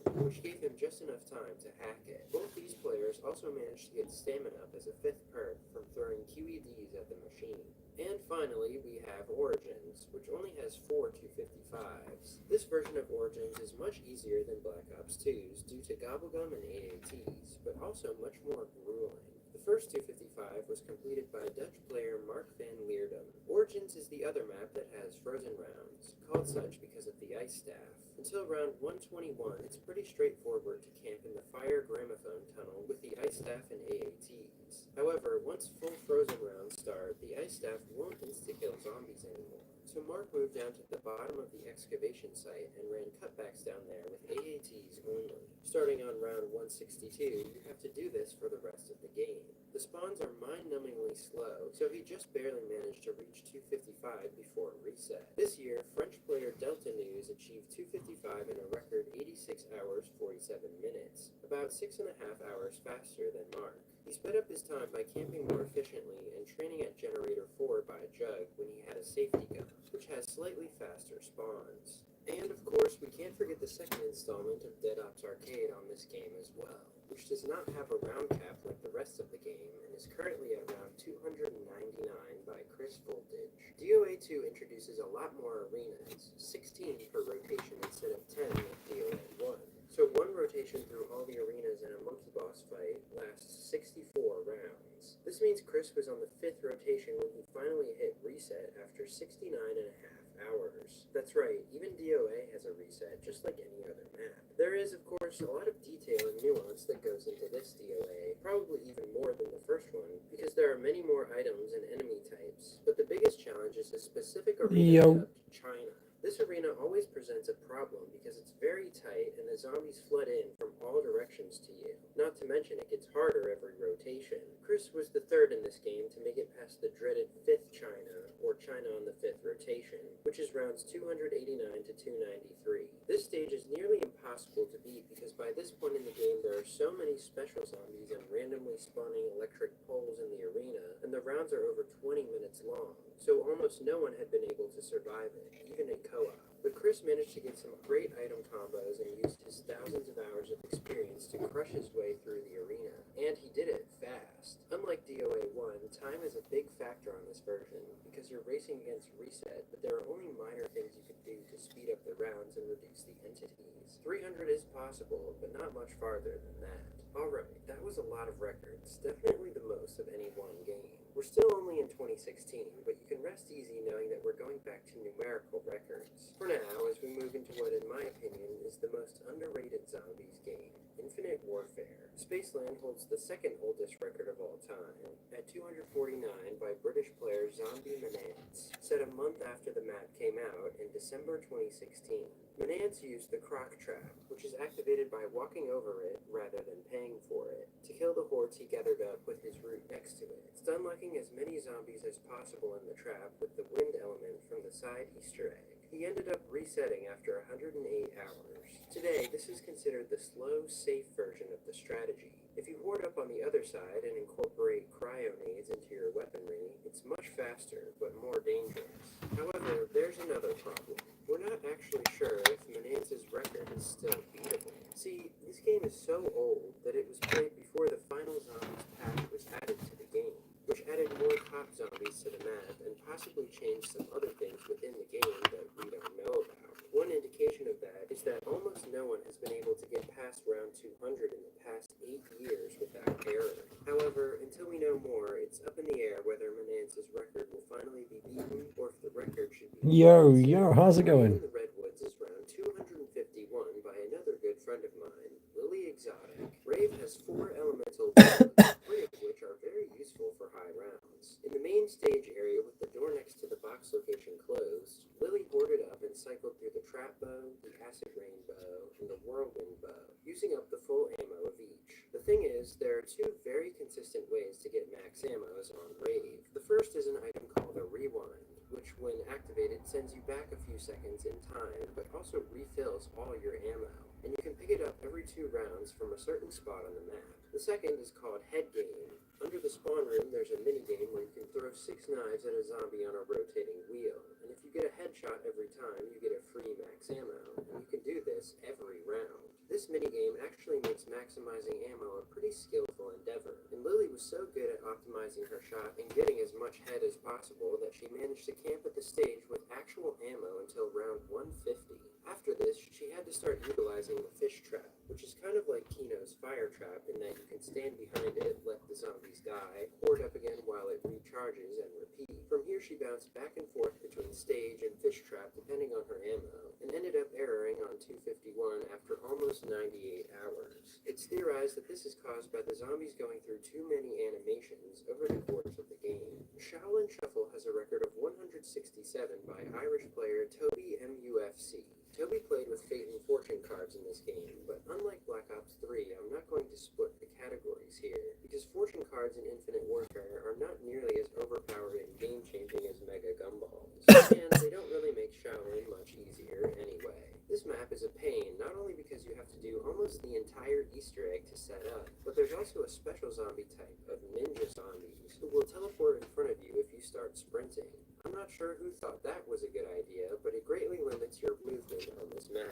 However, Toby still had a lot of resources on his side to combat this. First of all, until round 70, he camped on this rooftop with the samurai sword, which easily cleans up all the zombies showing up. Unfortunately, this will error you if you use it for too long, so after that, Toby went to the Rat King's lair, which is a much more open area for training, and had a trap he could use. He held out the Titan double pack-a-punch for most of the game, as it has a special ability that greatly increases your movement speed, so he could outpace the zombies while walking, and no ninja zombies would be triggered to spawn in front of him. To kill, he mostly used the Rat King's Heart, which fills a recharging grenade slot and vaporizes all the zombies around you, and the Samurai Sword's long shot to clear the room. Sadly, this is connected to an error, the cause of which is unknown. Attack of the Radioactive Things record is 290 by French player Rasmo, also with Fate and Fortune cards. Attack is a step down in terms of strategy complexity, or maybe I should say a giant leap down. See, this map has a lot of buildable traps, kind of similar to Buried from Black Ops 2, but the mechanics of buildable traps in this game don't work quite the same as they do on Buried. A trap's life is measured by its time spent sitting on the map, and when it breaks, you have to wait until the next round to get a new one. But when you place a trap, there's a split second between when it activates and when the timer starts counting. Rasmo used this to his advantage by placing down and immediately picking up the Violet Ray device over and over, using its effect but never starting its timer, so it never broke and you could use it infinitely. Infinite Warfare also has a spawn blocking mechanic, zombie spawn, it will become inactive until you blow the C4 up. Unlike Black Ops 1, blocking spawns this way is allowed because you can use it more strategically, and it's considered more of a feature than a glitch. Razmo used 4 C4 to block the 4 spawn room zombie windows, so he had the entire spawn room behind him to utilize if he got pushed back. The only thing he had to worry about were the Krogs, which do not die from the trap and could be a problem since you can't switch weapons while holding the trap. Luckily, Razmo did the Ghost and Skulls Easter egg to get all the perks, including Trailblazers, which allowed him to slide and kill the Krogs. Razmo played this game on an Xbox Series X, which ended up crashing while he was paused and ending his game. And the final map on Infinite Warfare, and considered the most complicated and the hardest, is Beast from Beyond. This is the final map that has a higher record in co-op than in solo, at 146 by ZSFR, Maxinor, and Razmo. First of all, it's possible to get to like round... No, it's not an actual R6 cup, it's chill, dude. There's only a few cryptids respawn for each round, but this is not considered legit. Come on, you're doing the R6 cup with us, Alvin. Everything at you. Literally everything. The clowns from Spaceland, the slasher from Rave, the ninjas from Shaolin, the cryptids, which are not even from this game, plus tight areas, but a few wonder weapons that you can use. One of these is the Venom X from Call of Duty Ghosts, which you can do an Easter egg to unlock a wall buy for. In solo, you can only pick it up once, so you have to be very sparing with the ammo, because it's almost impossible to trade into the box mid-round. But in co-op, you can get rid of it after you use it and keep picking it up, giving you a lot more killing power to work with. That's one reason the co-op record is higher than in solo. Max and Razmo trained in the street outside the theater, which is the most open area, blasting partial hordes with this and the other main wonder weapon, the Entangler, which can throw zombie souls at other zombies. They use speed variants of LMGs like the Mauler and the Titan for movement speed, and to pick off the special zombies that spawned and tried to get in their way. The solo world record for Beast is shortly behind at 134 by Razmo, who used basically the same strategy but had to incorporate more traps to balance the lack of refilling Venom X ammo. Also, at a certain point, he could only use the Entangler due to ammo constraints. Both these games ended to death from being overwhelmed. Next, we're on to World War II. This game gets a little weird again, as it is the first since World at War to have abnormal round lengths. Until round 100, everything is pretty similar to the other Call of Duties. But after 100, the rounds stop getting longer and there are no more special rounds, so you're essentially playing round 100 over and over again.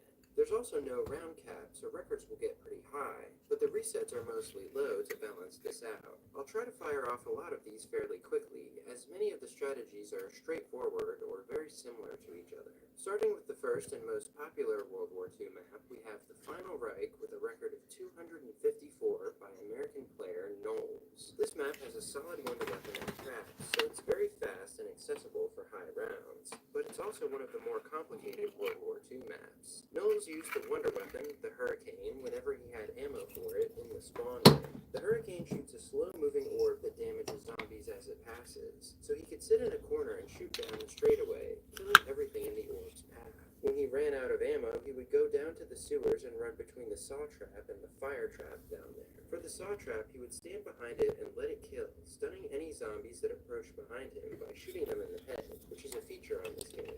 For the fire trap, he would hoard up in the tunnel and force the trap to fling him down into the sewers again by standing in a specific place when turning it on. He ended up resetting on 254 after just 38 hours, making this the shortest reset of all time. Groston House, the smallest map of all time, has a record of 154 by JM Patriot 1776. This map is just 2 rooms. It's probably smaller than your house, but JM Patriot still found a way to push through for over 54 hours to achieve this round.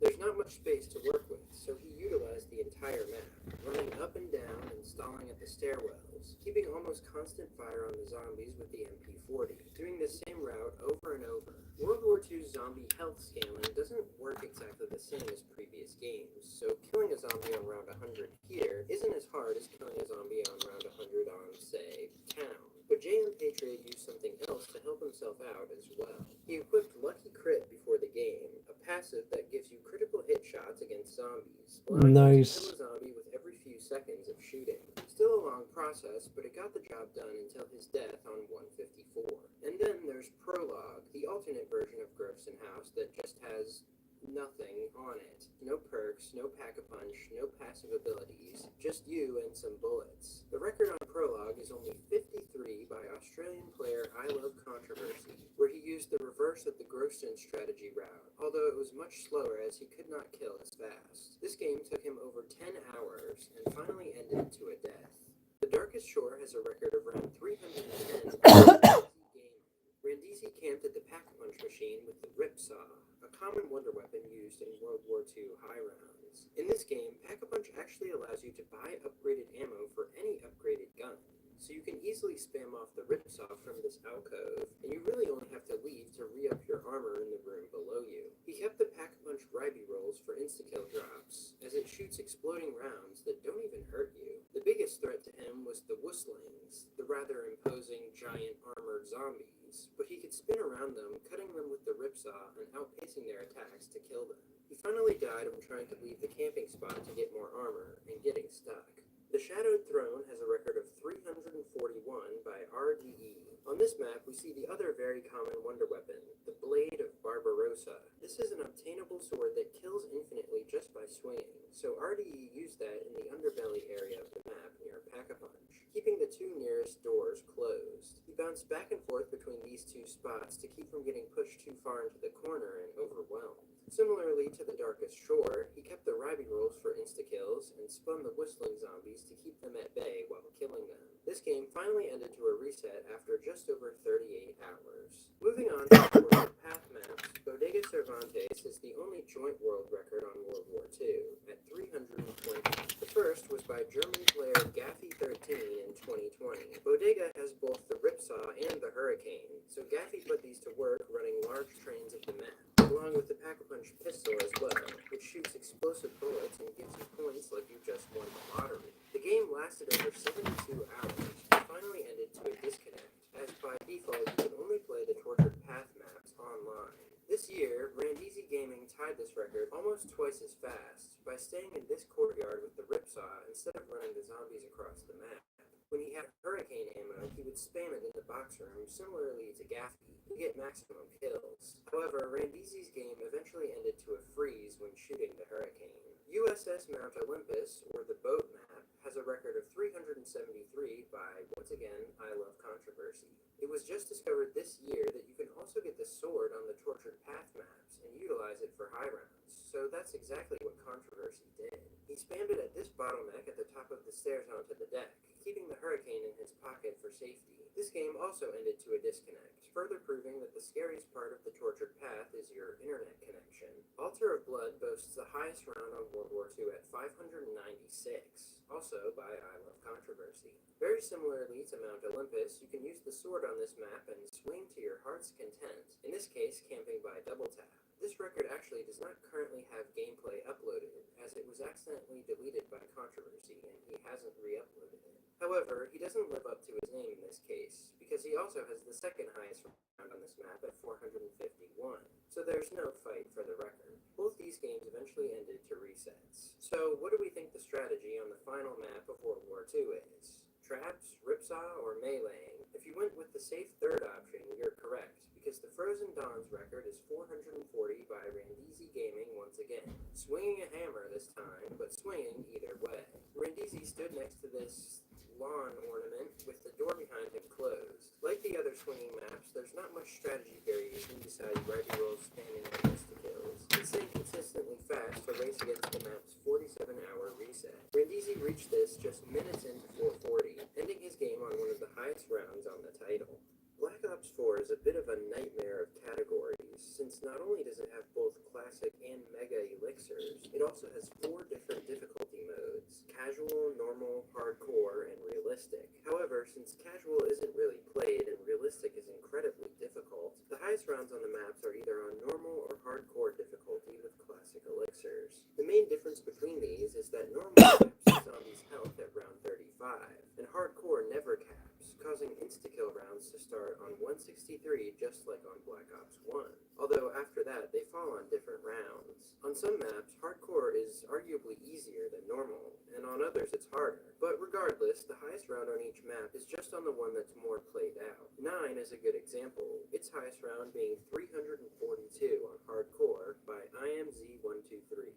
Hardcore is probably the harder version of 9, as on higher non-insta-kill rounds there's not much that can kill quickly, and it's very chaotic with all the catalysts and special zombies. IMZ used a combination of traps, the shield, the Viper and Dragon specialist, and alternate ammo types to kill, although AATs on this game are not nearly as fast or effective as on Black Ops 3. He stayed mostly in the spawn arena, and ran through the Ross Tower whenever he needed to replace his shield in the pit, keeping all other doors out of the arena closed. However, even though this game was 266 hours long, points became a huge problem for him toward the end. He downed twice near the end of the game, causing him to lose massive amounts of points, and he could not make them back due to the fact that Black Ops 4 awards points based on damage percentage, not accuracy. When he finally downed a third time, he was forced to quit the game, as he could not buy his perks back and probably would have died anyway. Oh, and you may have noticed that the round on Black Ops 4 does not display correctly after a certain point. While there's no round cap of 255, and the rounds do progress, the round counter will actually reset after 255,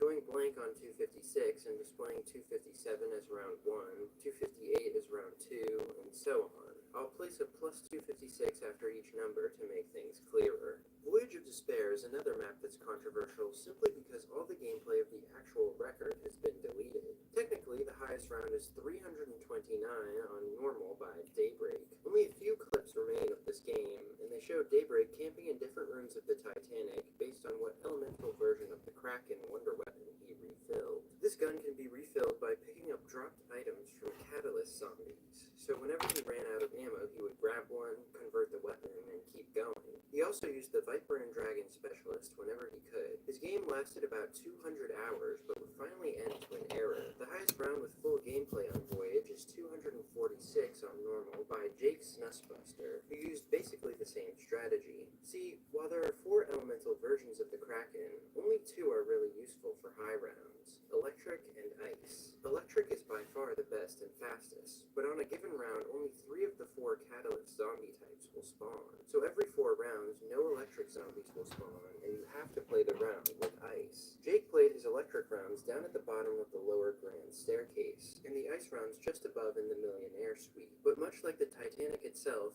Jake's game would unfortunately end to a crash. Blood of the Dead has a world record of 468 on Hardcore by Daybreak. Since he played on Hardcore, Daybreak experienced a lot of insta-kill rounds. In fact, starting on 362, every round is an insta-kill round. On normal rounds, Daybreak used the chain trap in New Industries, which attracts zombies and has a fast recharge. When it was recharging, he would simply run a cutback around the room, blast a horde of zombies with the shield, and farm dogs with the key to recharge the blast while the trap spun or while he did another cutback. He also used the samurai sword for safety. Yep. Stuff. However, on insta-kill rounds, he was forced to change his strategy. See, on Black Ops 4, due to a glitch with the zombies having no health on instas, they will not jump out of any window that can be boarded up on these rounds. They will just stand there. So on these rounds, Daybreak went to the prison cafeteria with the main door closed and laid into the 3 windows with an SMG, spraying down the zombies with no resistance except the occasional dog. It went on and on like this for about 320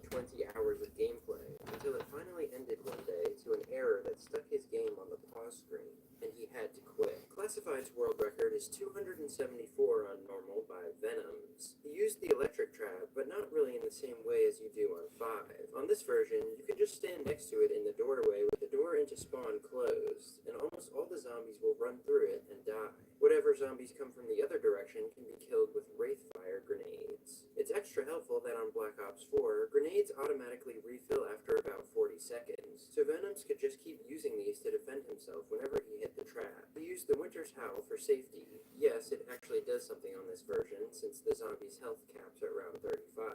And whenever the trap had to recharge, he would ride the elevator down to the war room, do a loop around there with Wraithfires, ride it back up, and repeat the strategy. He also used the Death Machine specialist whenever he could as well. He eventually quit this game after almost 117 hours due to a bizarre glitch that only happens on Classified, where the maximum horde size will become smaller and smaller, causing the strategy to slow down immensely. He was at 20 zombies per horde instead of 24 when he finally decided decided to end it. The world record on Dead of the Night is 430 on normal by Kill Will V2.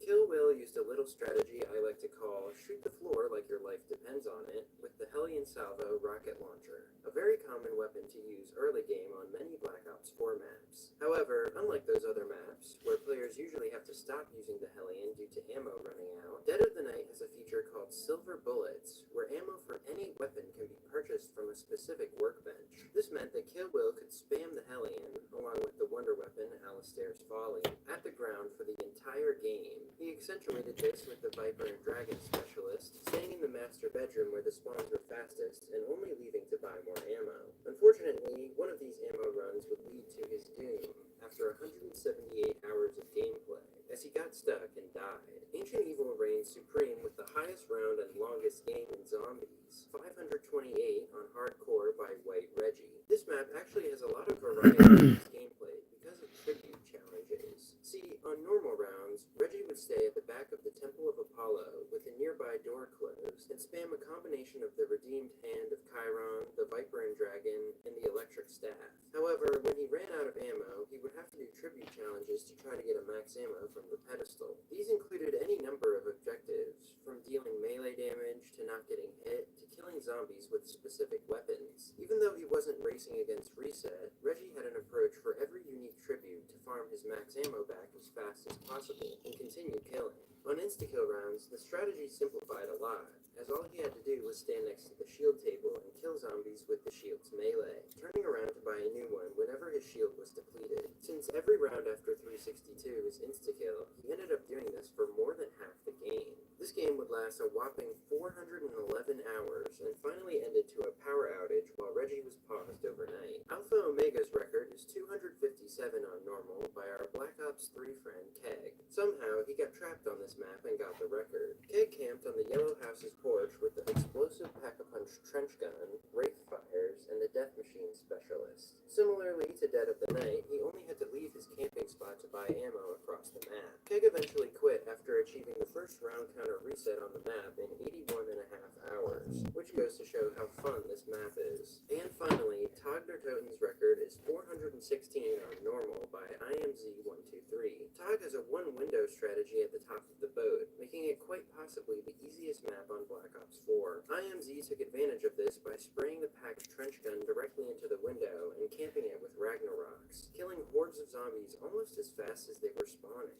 He also only left to run across the map and buy ammo, making for as quick and efficient a game as possible. He erred after about 91 hours. Today, though, it's been discovered that this error is caused by opening Pack-a-Punch, so skipping this step and utilizing a different strategy can push the map even further. For Cold War, we're going to return to the same format as Black Ops 3. Instead of 255, the round cap on this game is 935, but the round progression works a little differently, kind of similar to World War II. At round 55, the zombie's health will cap, and on round 51, the round length will start increasing extremely slowly, like a few seconds every round, so you'll get 100 or so rounds that are basically the same length. This makes round 935 very accessible, just like how Black Ops 3's round cap is. As such, this game is once again judged more on time to 935 than achieving the round itself, so I'll be going over the first and fastest 935s on each map, as well as how many have been achieved. There are 12 935s on D Machine, the first by Pikachu in August 2021.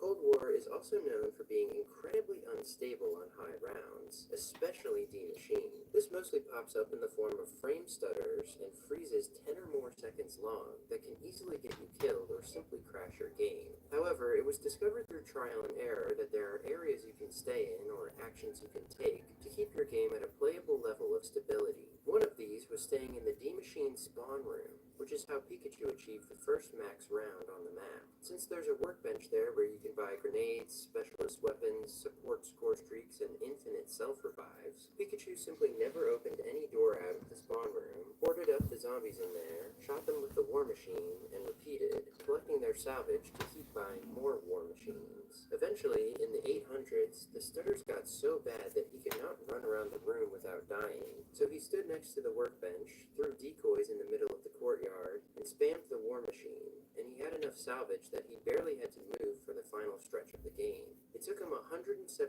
hours and almost 100 downs, but he finally got there. The fastest 935 is currently by German player Chiara Kiwi 02 in 91 hours 15 minutes, and he used a bit of a different strategy. There's an extremely fast strategy if you play with the ray gun and the Ring of Fire field upgrade in the penthouse area above Noct, with the door behind you closed. However, because of sheer speed, this strategy makes the game extremely unstable after a while, and no one has been able to play it for a full game yet without crashing. Kiwi intentionally slowed down the strategy a bit by shooting the floor of the penthouse with the ray gun as opposed to the spawns, and he left the penthouse on round 662 to keep from crashing his game. He spent the next 50 hours using the RC car